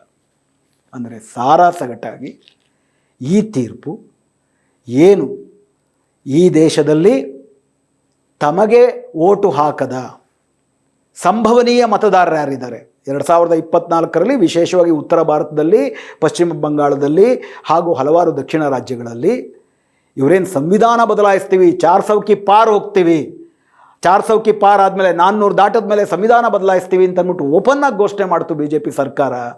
ಇದರಿಂದ ದಲಿತರು, ಮುಸ್ಲಿಮರು, ತಳಹಂತದ OBCಗಳು, ಆದಿವಾಸಿಗಳು ದೊಡ್ಡ ಮಟ್ಟದಲ್ಲಿ ವಿಶೇಷವಾಗಿ ಉತ್ತರ ಭಾರತದಲ್ಲಿ BJPಗೆ ಓಟ್ ಹಾಕಲಿಲ್ಲ. ಆದ್ದರಿಂದ 400 ಓಟ್ ಬರೋದಿರಲಿ, ಬಹುಮತಕ್ಕೆ ಬೇಕಾಗಿರೋ 272 ಸಿಗದಿರ 240ಕ್ಕೆ ಬಂದರು. ಇದು ಮತ್ತೊಮ್ಮೆ ಆಗಬಾರದು ಅನ್ನುವ ಕಾರಣಕ್ಕಾಗಿ ತಮಗೆ ಯಾರು ಓಟ್ ಹಾಕುವುದಿಲ್ಲವೋ ಅವರಿಗೆ ಮತದಾನವನ್ನೇ ನಿರಾಕರಿಸುವ ಒಂದು ಹೊಸ ಸಂಚಿನ ಭಾಗವಾಗಿ SIRನ 2025ರಲ್ಲಿ ರೂಪಿಸಲಾಯಿತು. ಅದಕ್ಕೆ ಕೇವಲ 3 ತಿಂಗಳ ಕಾಲಮಿತಿಯನ್ನು ಕೊಡಲಾಯಿತು. 2027ರ ಫೆಬ್ರವರಿಯಿಂದ ಏನು ಜನಗಣತಿ ಶುರುವಾಗುತ್ತೆ, ಆ ಜನಗಣತಿಯ ಜೊತೆಗೆ NPR ಮಾಡುವುದಕ್ಕೆ 2025ರ ಬಜೆಟಲ್ಲಿ 6,000 ಕೋಟಿ ರೂಪಾಯಿ, 2026ರ ಬಜೆಟಲ್ಲಿ 6,000 ಕೋಟಿ ರೂಪಾಯಿಯನ್ನು ಒದಗಿಸಲಾಗಿದೆ. SIRನಲ್ಲಿ ಹೊರಗುಳಿದವ್ರನ್ನ NPR NRCಯಿಂದಲೂ ಹೊರಗುಳಿಸಿ ತಮಗೆ ಓಟ್ ಹಾಕದವರು ಮತದಾರರೇ ಅಲ್ಲ. ಇದೇ ಪ್ರಕ್ರಿಯೆಯನ್ನು ಜರ್ಮನಿನಲ್ಲಿ ಹಿಟ್ಲರ್ ಅನುಸರಿಸಿದ್ದ. ತಾನು ಬಯಸದ ಯಹೂದಿಗಳು ಅವರು ನಾಗರಿಕರಾಗಿರಬಾರ್ದು ಅಂತ ಅವ್ರಿಗೆ ಓಟಿನ ಹಕ್ಕು ಕಿತ್ತಾಕ್ದ, ಆಸ್ತಿ ಮಾಡ್ಕೊಳ್ಳೋ ಹಕ್ಕು ಕಿತ್ತಾಕ್ದ. ಕೊನೆಗೆ 43ರಲ್ಲಿ ಎಲ್ಲರನ್ನೂ ಕಾನ್ಸಂಟ್ರೇಷನ್ ಕ್ಯಾಂಪ್ಗೆ ಹಾಕ್ಬಿಟ್ಟು ಕಗ್ಗೊಲೆ ಮಾಡ್ದ. ನರಮೇಧ ನಡೀತು. ಆಗ ಬ್ರೆಕ್ಟ್ ಅನ್ನುವ ಕವಿ ಒಂದು ಬರೆದ, ಸಾಮಾನ್ಯವಾಗಿ ಪ್ರಜಾತಂತ್ರದಲ್ಲಿ ಜನರು ಸರ್ಕಾರವನ್ನು ಆಯ್ಕೆ ಮಾಡ್ತಾರೆ ಮತ್ತು ಸರ್ಕಾರವನ್ನು ವಜಾ ಮಾಡ್ತಾರೆ ಚುನಾವಣೆಗಳಲ್ಲಿ. ಬ್ರೆಕ್ಟೇನು ಬರೆದ, ಸರ್ಕಾರಕ್ಕೆ ಜನರ ಬಗ್ಗೆ ಅಸಮಾಧಾನವಾಗಿದೆ, ಆದ್ದರಿಂದ ಸರ್ಕಾರ ಜನರನ್ನು ವಜಾ ಮಾಡುತ್ತದೆ. ಈಗ ಅದೇ ರೀತಿ ಮೋದಿ ಸರ್ಕಾರದಲ್ಲಿ ಜನರು ಸರ್ಕಾರವನ್ನು ಆಯ್ಕೆ ಮಾಡಿದಾಗ ತಾವು ಅಧಿಕಾರಕ್ಕೆ ಬರಲ್ಲ ಅಂದರೆ ಸರ್ಕಾರವೇ ಜನರನ್ನು ಆಯ್ಕೆ ಮಾಡ್ತಿದೆ. ಯಾರು ಮತದಾರರು, ಯಾರು ಮತದಾರರಲ್ಲ. ಇದು ಪಕ್ಕ ಬೆಳೆಯುತ್ತಿರುವ ಫ್ಯಾಷಿಸಮ್ನ ಒಂದು ನಿದರ್ಶನ. ಇದಿಷ್ಟಕ್ಕೆ ನಿಂತಿಲ್ಲ. ಇದು ಜೊತೆಗೆ ಒನ್ ನೇಷನ್ ಒನ್ ಎಲೆಕ್ಷನ್ ಬರುತ್ತೆ, ಡಿಲಿಮಿಟೇಷನ್ ಬರುತ್ತೆ. ಡಿಲಿಮಿಟೇಷನ್ನ ಪರ್ಯಾಯಗಳು ನಾವು ಡಿಲಿಮಿಟೇಷನ್ನ ಪರಿಣಾಮಗಳು ನೀವು ನೋಡ್ದಂಗೆ ಅಸ್ಸಾಂನಲ್ಲಿ ಬಹಳ ಯೋಜಿತವಾಗಿ ಮುಸ್ಲಿಮರ ಮತದಾನ ಒಂದು ಚುನಾವಣೆ ಮೇಲೆ ಪ್ರಭಾವ ಬೀರುತ್ತೆ ಅಂತಂದರೆ ಆ ಮತದಾನದ ಕ್ಷೇತ್ರವನ್ನೇ ಬದಲಾಯಿಸಿ, ತಮಗೆ ಬೇಕಂತೆ ಅದನ್ನು ಬದಲಾಯಿಸಿ, ಅದರ ಗಡಿಗಳನ್ನು ಬದಲಾಯಿಸಿ, ಮುಸ್ಲಿಮರ ಮತದಾನದ ಪ್ರಭಾವ ಇಲ್ಲದಂತೆ ಮಾಡಿ, ಮುಸ್ಲಿಮರು ಆಯ್ಕೆಯಾಗದಂತೆ ಮಾಡಿರುವಂತಹ ಒಂದು ಡಿಲಿಮಿಟೇಷನ್ ನೋಡಿದ್ದೀವಿ. ಅದರ ಜೊತೆಗೆ ಈ ಡಿಲಿಮಿಟೇಷನ್ನಲ್ಲಿ ಯಾವ ದಕ್ಷಿಣ ಭಾರತದ ಪ್ರದೇಶದಲ್ಲಿ ತಮಗೆ ಓಟ್ ಬರುವುದಿಲ್ವೋ, ಸೀಟ್ ಬರೋದಿಲ್ವೋ ಅವರ ಪ್ರಾತಿನಿಧ್ಯವೇ ಸಂಸತ್ತಿನಲ್ಲಿ ಕಡಿಮೆ ಆಗುವ ರೀತಿಯಲ್ಲಿ ಡಿಲಿಮಿಟೇಷನ್ ಬರುತ್ತೆ. ಒನ್ ನೇಷನ್ ಒನ್ ಎಲೆಕ್ಷನ್ ಅಂತ ಅಂದರೆ ವಿಧಾನಸಭಾ ಚುನಾವಣೆ, ಲೋಕಸಭಾ ಚುನಾವಣೆ ಏಕಕಾಲದಲ್ಲಿ ನಡೆದಾಗ ರಾಜ್ಯ ಮಟ್ಟದ ಯಾವುದೇ ವಿಷಯಗಳು ಪ್ರಧಾನಕ್ಕೆ ಬರದೆ ದೇಶ ಖತರೆ ಮೇ ಹೈ, ಬಲಿಷ್ಠ ನಾಯಕ ಬೇಕು ಅನ್ನುವಂತಹ ಒಂದು ಉನ್ಮಾದದ ಚುನಾವಣೆ ನಡೆದು ಎಲ್ಲ ರೀತಿಯಿಂದಲೂ ಕೂಡ, ಮತ್ತು ಈಗಾಗಲೇ ಚುನಾವಣಾ ಅಧಿಕಾರಿಗಳನ್ನು ಯಾರು ನೇಮಕ ಮಾಡಬೇಕು ಅನ್ನೋದಕ್ಕೆ ಸಂಸತ್ತಲ್ಲಿ ಒಂದು ಕಾಯ್ದೆನೇ ಮಾಡಿಬಿಟ್ರು. ಮೊದಲು ಕೂಡ ಕೇಂದ್ರ ಸರ್ಕಾರವೇ ಮಾಡ್ತಿದ್ರು ಕೂಡ 2023ರಲ್ಲಿ ಸುಪ್ರೀಂ ಕೋರ್ಟ್ ಆದೇಶ ಕೊಟ್ಟಂತೆ ನಿಷ್ಪಕ್ಷಪಾತವಾದಂಥ ಚುನಾವಣೆ ನಡೀಬೇಕು ಅಂದರೆ ನಿಷ್ಪಕ್ಷಪಾತವಾದಂಥ ಚುನಾವಣಾ ಆಯೋಗ ಇರಬೇಕು. ಆ ನಿಷ್ಪಕ್ಷವಾದಂಥ ಚುನಾವಣಾ ಆಯೋಗವನ್ನು ಕೇಂದ್ರ ಸರ್ಕಾರ ನೇಮಕ ಮಾಡಬಾರ್ದು, ಬದಲಿಗೆ ಸರ್ಕಾರದಿಂದ ಒಬ್ಬರು, ಸಂಸತ್ತಿನಿಂದ ಒಬ್ಬರು, ಹಾಗೂ ಅಂದರೆ ಲೆಜಿಸ್ಲೇಟಿವಿಂದ ಒಬ್ಬರು, ಎಕ್ಸಿಕ್ಯೂಟಿವಿಂದ ಒಬ್ಬರು, ಜುಡಿಷಿಯರಿಯಿಂದ ಒಬ್ಬರು, ಮೂವರು ಸೇರಿದಂಥ ಒಂದು ಸಮಿತಿ ಆಯ್ಕೆ ಮಾಡ್ಕೋಬೇಕು. ಹೀಗಾಗಿ ಉನ್ನತ ಎಕ್ಸಿಕ್ಯೂಟಿವ್ ಅಂತಂದರೆ ಪ್ರಧಾನಮಂತ್ರಿ, ಉನ್ನತವಾದಂಥ ಲೆಜಿಸ್ಲೇಟಿವ್ ಪ್ರಧಾನಮಂತ್ರಿ ಅಲ್ಲದ ಲೆಜಿಸ್ಲೇಟಿವ್ ಮೆಂಬರ್ ಅಂದರೆ ವಿರೋಧ ಪಕ್ಷದ ನಾಯಕ, ಹಾಗೂ ಉನ್ನತವಾದಂಥ ಜುಡಿಷಿಯರಿ ಅಂದರೆ ಸುಪ್ರೀಂ ಕೋರ್ಟ್ನ ಮುಖ್ಯ ನ್ಯಾಯಾಧೀಶ, ಇವರು ಮೂವರು ಸೇರಿರುವ ಸಮಿತಿ ನಿಷ್ಪಕ್ಷಪಾತವಾದಂಥ ಚುನಾವಣಾ ಆಯೋಗವನ್ನು ನೇಮಕ ಮಾಡಬೇಕು ಅಂತ ಆದೇಶ ಕೊಡ್ತು. ರಾತ್ರಿ ಕೇವಲ 2 ತಿಂಗಳಲ್ಲಿ ಆ ಆದೇಶವನ್ನು ನಲ್ ಅಂಡ್ ವಾಯ್ಡ್ ಮಾಡುವ ರೀತಿ ಸಂಸತ್ತಿನಲ್ಲಿ ಹೊಸ ಕಾಯ್ದೆ ಮಾಡಿದ್ರು. ಅದರ ಪ್ರಕಾರ ಚುನಾವಣಾ ಆಯೋಗವನ್ನು ನೇಮಕ ಮಾಡುವ 3 ಜನರ ಸಮಿತಿನಲ್ಲಿ ಪ್ರಧಾನಮಂತ್ರಿಯೇ ನೇಮಕ ಮಾಡುವಂತಹ ಒಬ್ಬ ಕ್ಯಾಬಿನೆಟ್ ಮಿನಿಸ್ಟರು ಹಾಗೂ ವಿರೋಧ ಪಕ್ಷದ ನಾಯಕ. ಅಂದರೆ ಚುನಾವಣಾ ಆಯೋಗವನ್ನು ನೇಮಕ ಮಾಡುವ ಸಮಿತಿನಲ್ಲಿ ಶಾಶ್ವತ ಬಹುಮತ ಆಳುವ ಸರ್ಕಾರದ್ದು, ವಿರೋಧ ಪಕ್ಷದ ನಾಯಕ ನೆಪ ಮಾತ್ರಕ್ಕೆ ಮಾತ್ರ.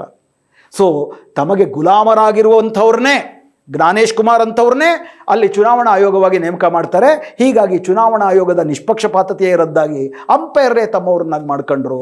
ಅದ್ರ ಜೊತೆಗೆ ಈ ಅಂಪೈರು ಏನು ಕಾನೂನು ಮಾಡಿದ್ರೂ ಕೂಡ ಅದನ್ನು ಕೋರ್ಟಿನಲ್ಲಿ ಪ್ರಶ್ನಿಸೋದಕ್ಕೆ ಬರುವುದಿಲ್ಲ ಅಂತ ರಾಷ್ಟ್ರಪತಿಗೂ ಇಲ್ಲದ, ಪ್ರಧಾನಮಂತ್ರಿಗೂ ಇಲ್ಲದ, ಚೀಫ್ ಜಸ್ಟಿಸ್ಗೂ ಇಲ್ಲದಂತಹ ಇಮ್ಯುನಿಟಿಯನ್ನು ಚುನಾವಣಾ ಆಯೋಗಕ್ಕೆ ಕೊಡೋ ರೀತಿ ಮಾಡಿದ್ರು. ಹೀಗಾಗಿಯೇ ಜ್ಞಾನೇಶ್ ಕುಮಾರ್ ಅವರು ಬೇಕಾಬಿಟ್ಟು SIR ಮಾಡ್ತಾರೆ, ಬೇಕಾಬಿಟ್ಟು ಚುನಾವಣಾ ಸಂದರ್ಭದಲ್ಲಿ ವಿರೋಧ ಪಕ್ಷಗಳಿಗೆ ನೋಟಿಸ್ ಕೊಡ್ತಾರೆ, ಅವರ ಖರ್ಚನ್ನು ಜಪ್ತು ಮಾಡ್ತಾರೆ, ಬೇಕಾದಂಥ ಮೋಡ್ ಆಫ್ ಕಂಡಕ್ಟ್ ನಂತರ ಚುನಾವಣಾ ವೇಳಾಪಟ್ಟಿ ನಿಗದಿ ಮಾಡುವುದರಿಂದ ಹಿಡಿದು ಚುನಾವಣೆಯಲ್ಲಿ ಎಣಿಕೆ ಮಾಡುವವರೆಗೆ ಸಂಪೂರ್ಣವಾಗಿ ಏಕಪಕ್ಷೀಯವಾಗಿ ಆಡಳಿತಾರೂಢ ಪಕ್ಷಕ್ಕೆ ಅನುಕೂಲವಾಗುವುದಂತೆ ಮಾಡ್ಕೊಂಡು ಬರ್ತಿದ್ದಾರೆ. ಅದನ್ನು ಮಾಡುವುದಕ್ಕೆ ಅವ್ರಿಗೊಂದು ಕಾನ್ಸ್ಟಿಟ್ಯೂಷನಲ್ ಇಮ್ಯುನಿಟಿ ಕೊಡಲಾಗಿದೆ.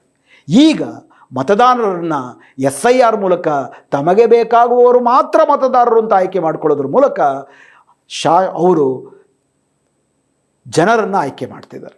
ಉದಾಹರಣೆಗೆ ಈ SIR ಪ್ರಕ್ರಿಯೆಯಲ್ಲಿ ಏನು BLAಗಳಿಗೆ ಟ್ರೈನಿಂಗ್, ಬೂತ್ ಲೆವೆಲ್ ಏಜೆಂಟ್, ಪ್ರತಿಪಕ್ಷನೂ ಕೂಡ ಬೂತ್ ಲೆವೆಲ್ ಏಜೆಂಟರನ್ನು ನೇಮಕ ಮಾಡ್ಬೋದು. BJP ಕರ್ನಾಟಕದ ಬೂತ್ ಲೆವೆಲ್ ಏಜೆಂಟ್ಗಳಿಗೆ ಕೊಡ್ತಿರುವ ತರಬೇತಿನಲ್ಲಿ ಒಂದು ಪುಸ್ತಕವನ್ನು ಬಿಡುಗಡೆ ಮಾಡಿದೆ. ಆ ಪುಸ್ತಕದಲ್ಲಿ ಅವರು ಸ್ಪಷ್ಟವಾಗಿ ಹೇಳೋದೇನಪ್ಪ ಅಂದರೆ, ಮುಂದಿನ 100 ದಿನಗಳ ಕಾಲ SIR ಪ್ರಕ್ರಿಯೆಯಲ್ಲಿ ನೀವು ಸಮಾಜ ಸೇವೆಗೆ ಕೊಟ್ಟರೆ ಮುಂದಿನ 50 ವರ್ಷಗಳ ಕಾಲ BJP ಅಧಿಕಾರದಲ್ಲಿರುತ್ತೆ. ಅದು ಕೇವಲ ಉಡಾಫೆ ಮಾತಲ್ಲ, ಕೇವಲ ಕಾರ್ಯಕರ್ತರನ್ನು ಹುರಿದುಂಬಿಸುವ ಮಾತಲ್ಲ. SIR ರೂಪಿಸಿರುವುದೇ ಒಂದು BJPಗೆ ಶಾಶ್ವತ ಮೆಜಾರಿಟಿಯನ್ನು ಗಳಿಸಿಕೊಡುವುದಕ್ಕೆ. ಅವ್ರು ಬಿಟ್ಕೊಟ್ರೆ ವಿರೋಧ ಪಕ್ಷಗಳು ಗೆಲ್ಲಬಹುದು. ಏನೋ ಚುನಾವಣೆ ನಿಷ್ಪಕ್ಷಪಾತವಾಗಿ ನಡೀತಿದೆ ಅಂತ ಅಂದ್ಬಿಟ್ಟು ಒಂದು ನಾಟಕ ನಡಿಬೇಕಲ್ಲ. ಸೊ ಈ ರೀತಿ ಚುನಾವಣಾ ಪ್ರಜಾತಂತ್ರವನ್ನೇ SIR ಮೂಲಕ, ಒನ್ ನೇಷನ್ ಒನ್ ಎಲೆಕ್ಷನ್ನು ಹಾಗೂ ಚುನಾವಣಾ ಆಯೋಗದ ಆಯ್ಕೆ ಇವೆಲ್ಲಗಳ ಮೂಲಕ ಮ್ಯಾನಿಪುಲೇಟ್ ಮಾಡಿ ಒಂದು ಸಂವಿಧಾನವನ್ನೇ ಬದಲಾಯಿಸ ಬಯಸುವ ಪ್ರಜಾತಂತ್ರ ವಿರೋಧಿ BJPಗೆ ಶಾಶ್ವತ ಮೆಜಾರಿಟಿಯನ್ನು ತರುವುದಕ್ಕೆ ಮಾಡಲಾಗ್ತಾ ಇದೆ. ಈಗ ಮುಂದಿರುವ ಪ್ರಶ್ನೆ, ಅದಕ್ಕೆ ಸುಪ್ರೀಂ ಕೋರ್ಟು ಕೂಡ ಈ ತೀರ್ಪಿನ ಮೂಲಕ ಸಾರಾಸಗಟು ಬೆಂಬಲ ಕೊಟ್ಟಿದೆ. ಯಾಕೆ ಈ ತೀರ್ಪಿನ ಇನ್ನೊಂದು ಬಹುದೊಡ್ಡ ಅಪಾಯ ಏನಪ್ಪ ಅಂದರೆ, ಕಾಲಕಾಲಕ್ಕೆ ಚುನಾವಣಾ ಆಯೋಗ ತನಗೆ ಈ ಯಾವ ಸಂದರ್ಭಕ್ಕೆ ಏನು ಸೂಕ್ತ, which ever it deems fit, ತನಗೆ ರೆಪ್ರೆಸೆಂಟೇಷನ್ ಆಫ್ ಪೀಪಲ್ಸ್ ಆ್ಯಕ್ಟ್ನ 21(3) ತಿದ್ದುಪಡಿಯ ಪ್ರಕಾರ ತನಗೆ ಏನು ಬೇಕೋ ಅದನ್ನು ಮಾಡುವ ಹಕ್ಕು, ಅಧಿಕಾರ ಚುನಾವಣಾ ಆಯೋಗಕ್ಕಿದೆ ಅಂತ ಅಂದ್ಬಿಟ್ಟು ಅದಕ್ಕೆ ನ್ಯಾಯಿಕ ಸಮರ್ಥನೆ ಕೊಟ್ಟಿರುವುದರಿಂದ ಇದರ ಪರಿಣಾಮ ಮುಂದಿನ ದಿನಗಳಲ್ಲಿ ಬರೀ SIR ಅಲ್ಲ, SIRಗಿಂತ ಭೀಕರವಾಗಿರುವ, ಆಡಳಿತ ಪಕ್ಷಕ್ಕೆ ಅನುಕೂಲವಾಗುವ ಯಾವ ಪ್ರಕ್ರಿಯೆಯನ್ನು ಬೇಕಾದರೂ ಕೂಡ ಚುನಾವಣಾ ಆಯೋಗ ಮಾಡುವುದಕ್ಕೆ ಕ್ಲೀನ್ ಚಿಟ್ಟನ್ನು ಸುಪ್ರೀಂ ಕೋರ್ಟ್ ಕೊಟ್ಟಿದೆ. ಆದ್ದರಿಂದ ಇದು ಇನ್ನೂ ಡೇಂಜರಸ್ ಆಗಿ ಕೊಟ್ಟಿದೆ. ಈಗ ಉಳಿದಿರುವ ಮಾರ್ಗ ಏನು? ಈಗಾಗಲೇ ಈ ಚುನಾವಣೆ ಕಂಪ್ಲೀಟಾಗಿ ಒಂದು ನಾಟಕ ಆಗೋಳಿತು. ಈಗ ಪದೇ ಪದೇ BJPಯನ್ನು ಗೆಲ್ಲಿಸುವುದಕ್ಕೆ ಚುನಾವಣೆ ನಡೆಯುತ್ತೆ. BJP ನ್ಯಾಯಸಮ್ಮತವಾದ ರೀತಿಯಲ್ಲಿ, ಪ್ರಜಾತಾಂತ್ರಿಕ ರೀತಿಯಲ್ಲಿ ಚುನಾವಣೆ ನಡೆದು ಗೆದ್ದು ಬಂತು. ಚುನಾವಣೆಯಲ್ಲಿ ಪ್ರತಿಪಕ್ಷಗಳು ಕೂಡ ಸ್ಪರ್ಧಿಸಿದ್ದವು. ಆದ್ದರಿಂದ ಈ ಚುನಾವಣೆ ಅತ್ಯಂತ ನ್ಯಾಯಸಮ್ಮತವಾದದ್ದು ಅಂತಂದ್ಬಿಟ್ಟು ಜಗತ್ತಿಗೆ ಸೂಚಿಸುವುದಕ್ಕೆ ಚುನಾವಣೆ ನಡೆಯುತ್ತೆ. ಆದರೆ ಶಾಶ್ವತವಾಗಿ ಇಂಟರ್ನಲ್ಲಿ ಒಂದು ಮೆಜಾರಿಟಿ ಬರುವ ರೀತಿ ಎಲ್ಲವನ್ನು ಮ್ಯಾನಿಪುಲೇಟ್ ಮಾಡಿಡಲಾಗಿದೆ. ವಿರೋಧ ಪಕ್ಷಗಳು ಈ ನಾಟಕದಲ್ಲಿ ಭಾಗವಹಿಸಬೇಕಾ ಅಥವಾ ಬೀದಿಗೆ ಇಳಿದು ಜನರಿಗೆ ಅರಿವನ್ನು ತಂದು ಈ ವ್ಯವಸ್ಥೆಯನ್ನು, ಕನಿಷ್ಠ SIR ರದ್ದಾಗದ ಹೊರತು ಈ ಚುನಾವಣೆ ಈಗಾಗಲೇ ರಿಗ್ ಆದ ಚುನಾವಣೆ ಇದು. ಭ್ರಷ್ಟಗೊಂಡ ಚುನಾವಣೆ ಇದು ಅಂಥೇಳಿ ತೀರ್ಮಾನ ತಗೋತಾರೆ. ಅಂಥ ದೊಡ್ಡ ದುರಾಸೆಗಳನ್ನು ವಿರೋಧ ಪಕ್ಷಗಳ ಬಗ್ಗೆ ಇಟ್ಕೊಳ್ಳೋ ಸಾಧ್ಯತೆ ಇಲ್ಲ. ಕರ್ನಾಟಕದಲ್ಲಿ ಕಾಂಗ್ರೆಸ್ ನಡ್ಕೊಳ್ತಿರೋ ರೀತಿಯಲ್ಲೇ ಅದು ತುಂಬ ಸ್ಪಷ್ಟವಾಗಿದೆ. ಎರಡನೇದು, ಸುಪ್ರೀಂ ಕೋರ್ಟ್ ಸಂವಿಧಾನವನ್ನು ರಕ್ಷಿಸಬೇಕು. ಸಂವಿಧಾನ ರಕ್ಷಿಸಬೇಕು ಅಂದರೆ ಅದರಲ್ಲಿ ತುಂಬ ಮುಖ್ಯವಾಗಿ ಸಂವಿಧಾನ ಜನರಿಗೆ ಕೊಟ್ಟಂಥ ಮೂಲಭೂತ ಹಕ್ಕುಗಳನ್ನು ರಕ್ಷಿಸಬೇಕು. ಅಂಬೇಡ್ಕರ್ ಅವರು ಸಂವಿಧಾನವನ್ನು ರಚಿಸಬೇಕಾದ್ರೆ ಸರ್ಕಾರ ಹಕ್ಕುಗಳನ್ನು ಕೊಡುತ್ತೆ, ಸರ್ಕಾರವೇ ಹಕ್ಕನ್ನು ಉಲ್ಲಂಘನೆ ಮಾಡುವುದಕ್ಕೆ ಎಲ್ಲಿದೆ ಇದರಲ್ಲಿ ರಕ್ಷಣೆ ಅಂತ ಪ್ರಶ್ನೆ ಅವರ ಪ್ರಥಮ ಭಾಷಣದಲ್ಲಿ ಕೇಳಿದ ಪ್ರಶ್ನೆಯೇ ಇದು. ಅವರ ನಿರಂತರ ಪ್ರಯತ್ನದ ಭಾಗವಾಗಿ ಆರ್ಟಿಕಲ್ 32, ಆರ್ಟಿಕಲ್ 226 ಮತ್ತು ಆರ್ಟಿಕಲ್ 142 ಸೇರಿಸಲಾಯಿತು. ಅಂದರೆ ಸರ್ಕಾರವೇ ಜನರ ಮೂಲಭೂತ ಹಕ್ಕುಗಳನ್ನು ಉಲ್ಲಂಘನೆ ಮಾಡಿದಾಗ ಆರ್ಟಿಕಲ್ 32 ಮತ್ತು ಆರ್ಟಿಕಲ್ 226 ಸುಪ್ರೀಂ ಕೋರ್ಟ್ ಮಧ್ಯಪ್ರವೇಶಿಸಿ ಜನರ ಹಕ್ಕನ್ನು ರಕ್ಷಿಸುವುದನ್ನು ಖಾತರಿಪಡಿಸಲಾಗಿತ್ತು. ಅಂದರೆ ಸುಪ್ರೀಂ ಕೋರ್ಟ್ಗೆ ಮತ್ತು ರಾಜ್ಯದ ಹೈಕೋರ್ಟ್ಗಳಿಗೆ ಜನರ ಮೂಲಭೂತ ಹಕ್ಕುಗಳನ್ನು ಸರ್ಕಾರ ಉಲ್ಲಂಘನೆ ಮಾಡಿದ್ರೆ ಜನರ ರಕ್ಷಣೆಗೆ ಧಾವಿಸಬೇಕಾಗಿತ್ತು. ಇದು ಅಂಬೇಡ್ಕರ್ ಯೋಜಿಸಿದಂತಹ ಜನರನ್ನು ರಕ್ಷಿಸುವ ಪರಿಹಾರೋಪಾಯವಾಗಿತ್ತು ಸಂವಿಧಾನದಲ್ಲಿ. ಆದರೆ ಸುಪ್ರೀಂ ಕೋರ್ಟೇ ಖುದ್ದು ಯಾರು ದಾಳಿ ಮಾಡ್ತಿದ್ದಾರೆ ಅವ್ರ ಜೊತೆ ಕೈ ಜೋಡಿಸ್ಬಿಟ್ರೆ ಈ ತೀರ್ಪು ಅದನ್ನು ತುಂಬ ಸ್ಪಷ್ಟವಾಗಿ ಹೇಳ್ತದೆ. ಇದು ಸಂಪೂರ್ಣವಾಗಿ ಏಕಪಕ್ಷೀಯವಾಗಿ ಚುನಾವಣಾ ಆಯೋಗದ ಮೋದಿ ಸರ್ಕಾರದ ಅನ್ಯಾಯವನ್ನು ಎತ್ತಿ ಹಿಡಿಯುವುದಕ್ಕೆ ಬೇರೆಯವರೆಲ್ಲರ ವಾದವನ್ನು ತಿರಸ್ಕರಿಸುವುದು, ಪ್ರತಿಯೊಂದು ನಾವೇನು ಚರ್ಚೆ ಮಾಡಿದ್ದೀವಿ ಅದೇ ಆಗಿದೆ. ಇಂಥ ಜುಡಿಷಿಯರಿ ನಮ್ಮ ರಕ್ಷಣೆಗೆ ಬರುವುದಿಲ್ಲ. ಫ್ಯಾಸಿಸ್ಟ್ ಕಾಲದಲ್ಲಿ ಎಲ್ಲ ಸಾಂವಿಧಾನಿಕ ಸಂಸ್ಥೆಗಳು ಫ್ಯಾಸಿಸಮ್ನ ಪರವಾಗಿರುತ್ತೆ. ಹೀಗಾಗಿ ನಾವು ನಮ್ಮ ಹಕ್ಕುಗಳನ್ನು ರಕ್ಷಿಸಿಕೊಳ್ಳಬೇಕು ಅಂದರೆ ಉಳಿದಿರುವ ಏಕೈಕ ದಾರಿ ಜನರೆಲ್ಲರೂ ಒಗ್ಗಟ್ಟಾಗಿ, ದಮನರಿತರೆಲ್ಲರೂ ಒಟ್ಟಾಗಿ ಬೀದಿ ಹೋರಾಟವನ್ನು ಮಾಡಿ SIRನ ರದ್ದುಗೊಳಿಸಬೇಕು. ಕರ್ನಾಟಕದಲ್ಲೂ SIR ನಡೆಯುತ್ತೆ. ಎಲ್ಲ ರಾಜ್ಯಗಳಲ್ಲೂ ನಡೆದಂತೆ ಇಲ್ಲೂ ಕೂಡ 10ರಿಂದ 15% ಜನರು ಹೊರದಬ್ಬಲ್ಪಡ್ತಾರೆ. ಅವರು ಪ್ರಧಾನವಾಗಿ ದಮನಿತರು, ವಂಚಿತರು, ಅಲ್ಪಸಂಖ್ಯಾತರು, ಮಹಿಳೆಯರು, ಟ್ರಾನ್ಸ್ಜೆಂಡರ್ಸು, ವಲಸೆ ಕಾರ್ಮಿಕರು ಅವರೇ ಆಗಿರ್ತಾರೆ. ಪ್ರತಿ ಕಾನ್ಸ್ಟಿಟ್ಯೂಯೆನ್ಸಿನಲ್ಲಿ 20ರಿಂದ 25 ಸಾವಿರ ಜನ ಈ ರೀತಿ ಕಳ್ಕೊಳ್ತಾರೆ. ಇನ್ಫ್ಯಾಕ್ಟ್ ಕರ್ನಾಟಕದ ಉಪಮುಖ್ಯಮಂತ್ರಿ ಆಗಿದ್ದಂಥ DK ಶಿವಕುಮಾರ್ ಅವರು ಯಾರು SIRನಲ್ಲಿ ಮತದಾನವನ್ನು ಪಡೆದುಕೊಳ್ಳುವುದಿಲ್ಲವೋ ಅವ್ರಿಗೆ ಯಾವ ಗ್ಯಾರಂಟಿಗಳೂ ದಕ್ಕುವುದಿಲ್ಲ ಅಂತಲೂ ಕೂಡ ಹೇಳಿದ್ದಾರೆ. ಬಿಹಾರದ BJP ಮುಖ್ಯಮಂತ್ರಿ ಹಾಗೂ ಪಶ್ಚಿಮ ಬಂಗಾಳದ ಮುಖ್ಯಮಂತ್ರಿ ಯಾವುದೇ ಸರ್ಕಾರಿ ಯೋಜನೆಗಳು SIRನಲ್ಲಿ ಇದ್ದಿರೋರಿಗೆ ದಕ್ಕದಿಲ್ಲ ಅಂತ ಹೇಳಿದ್ದಾರೆ. ಅಂದರೆ ನಾಳೆ SIR ಆದ ನಂತರವೂ ನಮ್ಮ ಪ್ರತಿ ಕ್ಷೇತ್ರದಲ್ಲಿ ಈ ವಲಯಗಳಿಗೆ ಸೇರಿದ ಲಕ್ಷ ಜನ 2ನೇ ದರ್ಜೆ ಪ್ರಜೆಗಳಾಗಿ ದಿನನಿತ್ಯ ತಾರತಮ್ಯಗಳಿಗೆ ತುತ್ತಾಗಿ ಕುಲುಮೆಯಲ್ಲಿ ಬೇಯ್ತಿರ್ತಾರೆ. 10ರಿಂದ 15 ಕೋಟಿ ಜನ ಈ ರೀತಿ ವಂಚಿತರಾಗಿದ್ದರೆ ದೇಶ ಹೇಗೆ ಶಾಂತವಾಗಿರುತ್ತೆ? ಹೀಗಾಗಿ SIR ಮುಗಿದ ಮೇಲೂ ವಂಚಿತ ಜನರನ್ನು ಸಂಘಟಿಸಿಕೊಂಡು ಆದ SIRನ ರದ್ದು ಮಾಡುವುದಕ್ಕಾಗಿ, SIR ರದ್ದಾಗುವುದು ಅಂತಂದರೆ ಪ್ರಜಾತಂತ್ರದ ವಿರುದ್ಧ ಮೋದಿ ಸರ್ಕಾರದ ಹುನ್ನಾರಗಳನ್ನು ಸೋಲಿಸುವುದು ಅಂತಲೇ ಅರ್ಥ. ಸೊ ಪ್ರಜಾತಂತ್ರವನ್ನು ರಕ್ಷಿಸುವ SIR ವಿರೋಧಿ ಹೋರಾಟ ಆಗ ಇನ್ನೂ ತೀವ್ರವಾಗುತ್ತದೆ. ಯಾಕಂದರೆ ಈಗ SIR ಅಂದರೆ ಏನು ಅನ್ನುವ ಮಾಹಿತಿ, ಅದರ ಪರಿಣಾಮ ದೊಡ್ಡ ಮಟ್ಟದಲ್ಲಿ ಜನರ ಅರಿವಿಗೆ ಬಂದಿಲ್ಲ. ಆದರೆ ಯಾವಾಗ SIR ಆದ ನಂತರ ರೇಷನ್ ಕಾರ್ಡ್ ತೊಗೊಂಡು ಹೋದಾಗ ರೇಷನ್ ಸಿಗೋದಿಲ್ಲ, ಮಕ್ಕಳನ್ನ ಸ್ಕೂಲಿಗೆ ಸೇರ್ಸೋಕೆ ಹೋದಾಗ ಸ್ಕೂಲಿಂದ ಹೊರಗೆ ತಳ್ತಾರೆ, ಆಸ್ಪತ್ರೆಯಲ್ಲಿ ಉಚಿತ ಔಷಧಿ ಸಿಗೋದಿಲ್ಲ, ಬಸ್ನಲ್ಲಿ ನಡೆಯೋದಿಲ್ಲ ಉಚಿತ ಸೇವೆಗಳು, ಸರ್ಕಾರದ ಯಾವ ಸೌಲಭ್ಯಗಳು ಸಿಗೋದಿಲ್ಲ, ಪೊಲೀಸ್ ಸ್ಟೇಷನ್ ಮೇಲೆ ದೂರು ಸಲ್ಲಿಕೆ ಆದರೆ ಸ್ವೀಕಾರ ಆಗೋದಿಲ್ಲ. ಇದೆಲ್ಲವೂ ಅರಿವಿಗೆ ಬಂದಾಗ ದಮನಿತ ಜನ ಹೋರಾಟಕ್ಕೆ ಸಜ್ಜಾಗೇ ಆಗ್ತಾರೆ. ಅವರೆಲ್ಲರ ಒಗ್ಗಟ್ಟಿನಿಂದ ಈ SIRನ ರದ್ದು ಮಾಡುವ ದಿಕ್ಕಿನಲ್ಲಿ ದೊಡ್ಡ ಬೀದಿ ಹೋರಾಟವನ್ನು, ಜನರಕ್ಷಣೆಯನ್ನು, ಜನತಂತ್ರದ ರಕ್ಷಣೆಯನ್ನು ಮಾಡುವ ಹೋರಾಟವನ್ನು ನಾವು ಮಾಡಲೇಬೇಕಾಗುತ್ತೆ. ಸುಪ್ರೀಂ ಕೋರ್ಟಿನ ಈ ತೀರ್ಪು ಕೂಡ ಅದನ್ನು ಬಿಟ್ಟರೆ ಬೇರೆ ದಾರಿ ಇಲ್ಲ ಅಂತ ತುಂಬ ಸ್ಪಷ್ಟವಾಗಿ ನಮ್ಮ ಮುಂದೆ ಇಟ್ಟಿದೆ. ತಮಗೇನನ್ಸುತ್ತೆ? ದಯವಿಟ್ಟು ಅಭಿಪ್ರಾಯ ತಿಳಿಸಿ. ನಮಸ್ಕಾರ.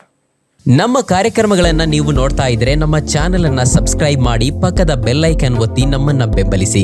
ಹಾಗೆ ನಮ್ಮ ಕಾರ್ಯಕ್ರಮಗಳನ್ನ ಲೈಕ್ ಮಾಡಿ, ಕಮೆಂಟ್ ಮಾಡಿ, ಅದನ್ನ ಬೇರೆಯವರಿಗೂ ವಾಟ್ಸ್ಆಪ್ ಮೂಲಕ ಶೇರ್ ಮಾಡಿ. ನೀವು ಹೀಗೆ ಮಾಡಿದಾಗ ನಮ್ಮ ಚಾನೆಲ್ ಇನ್ನಷ್ಟು ಮತ್ತಷ್ಟು ಜನರಿಗೆ ತಲುಪಲು ನೀವು ನಮ್ಮೊಂದಿಗೆ ಸಹಕರಿಸಿದ ಹಾಗಾಗುತ್ತೆ. ಇದು ನೀವು ಯಾವುದೇ ಖರ್ಚಿಲ್ಲದೆ ಕೆಲವೇ ಸೆಕೆಂಡುಗಳಲ್ಲಿ ನೀಡಬಹುದಾದ ಸಹಕಾರ. ಧನ್ಯವಾದಗಳು.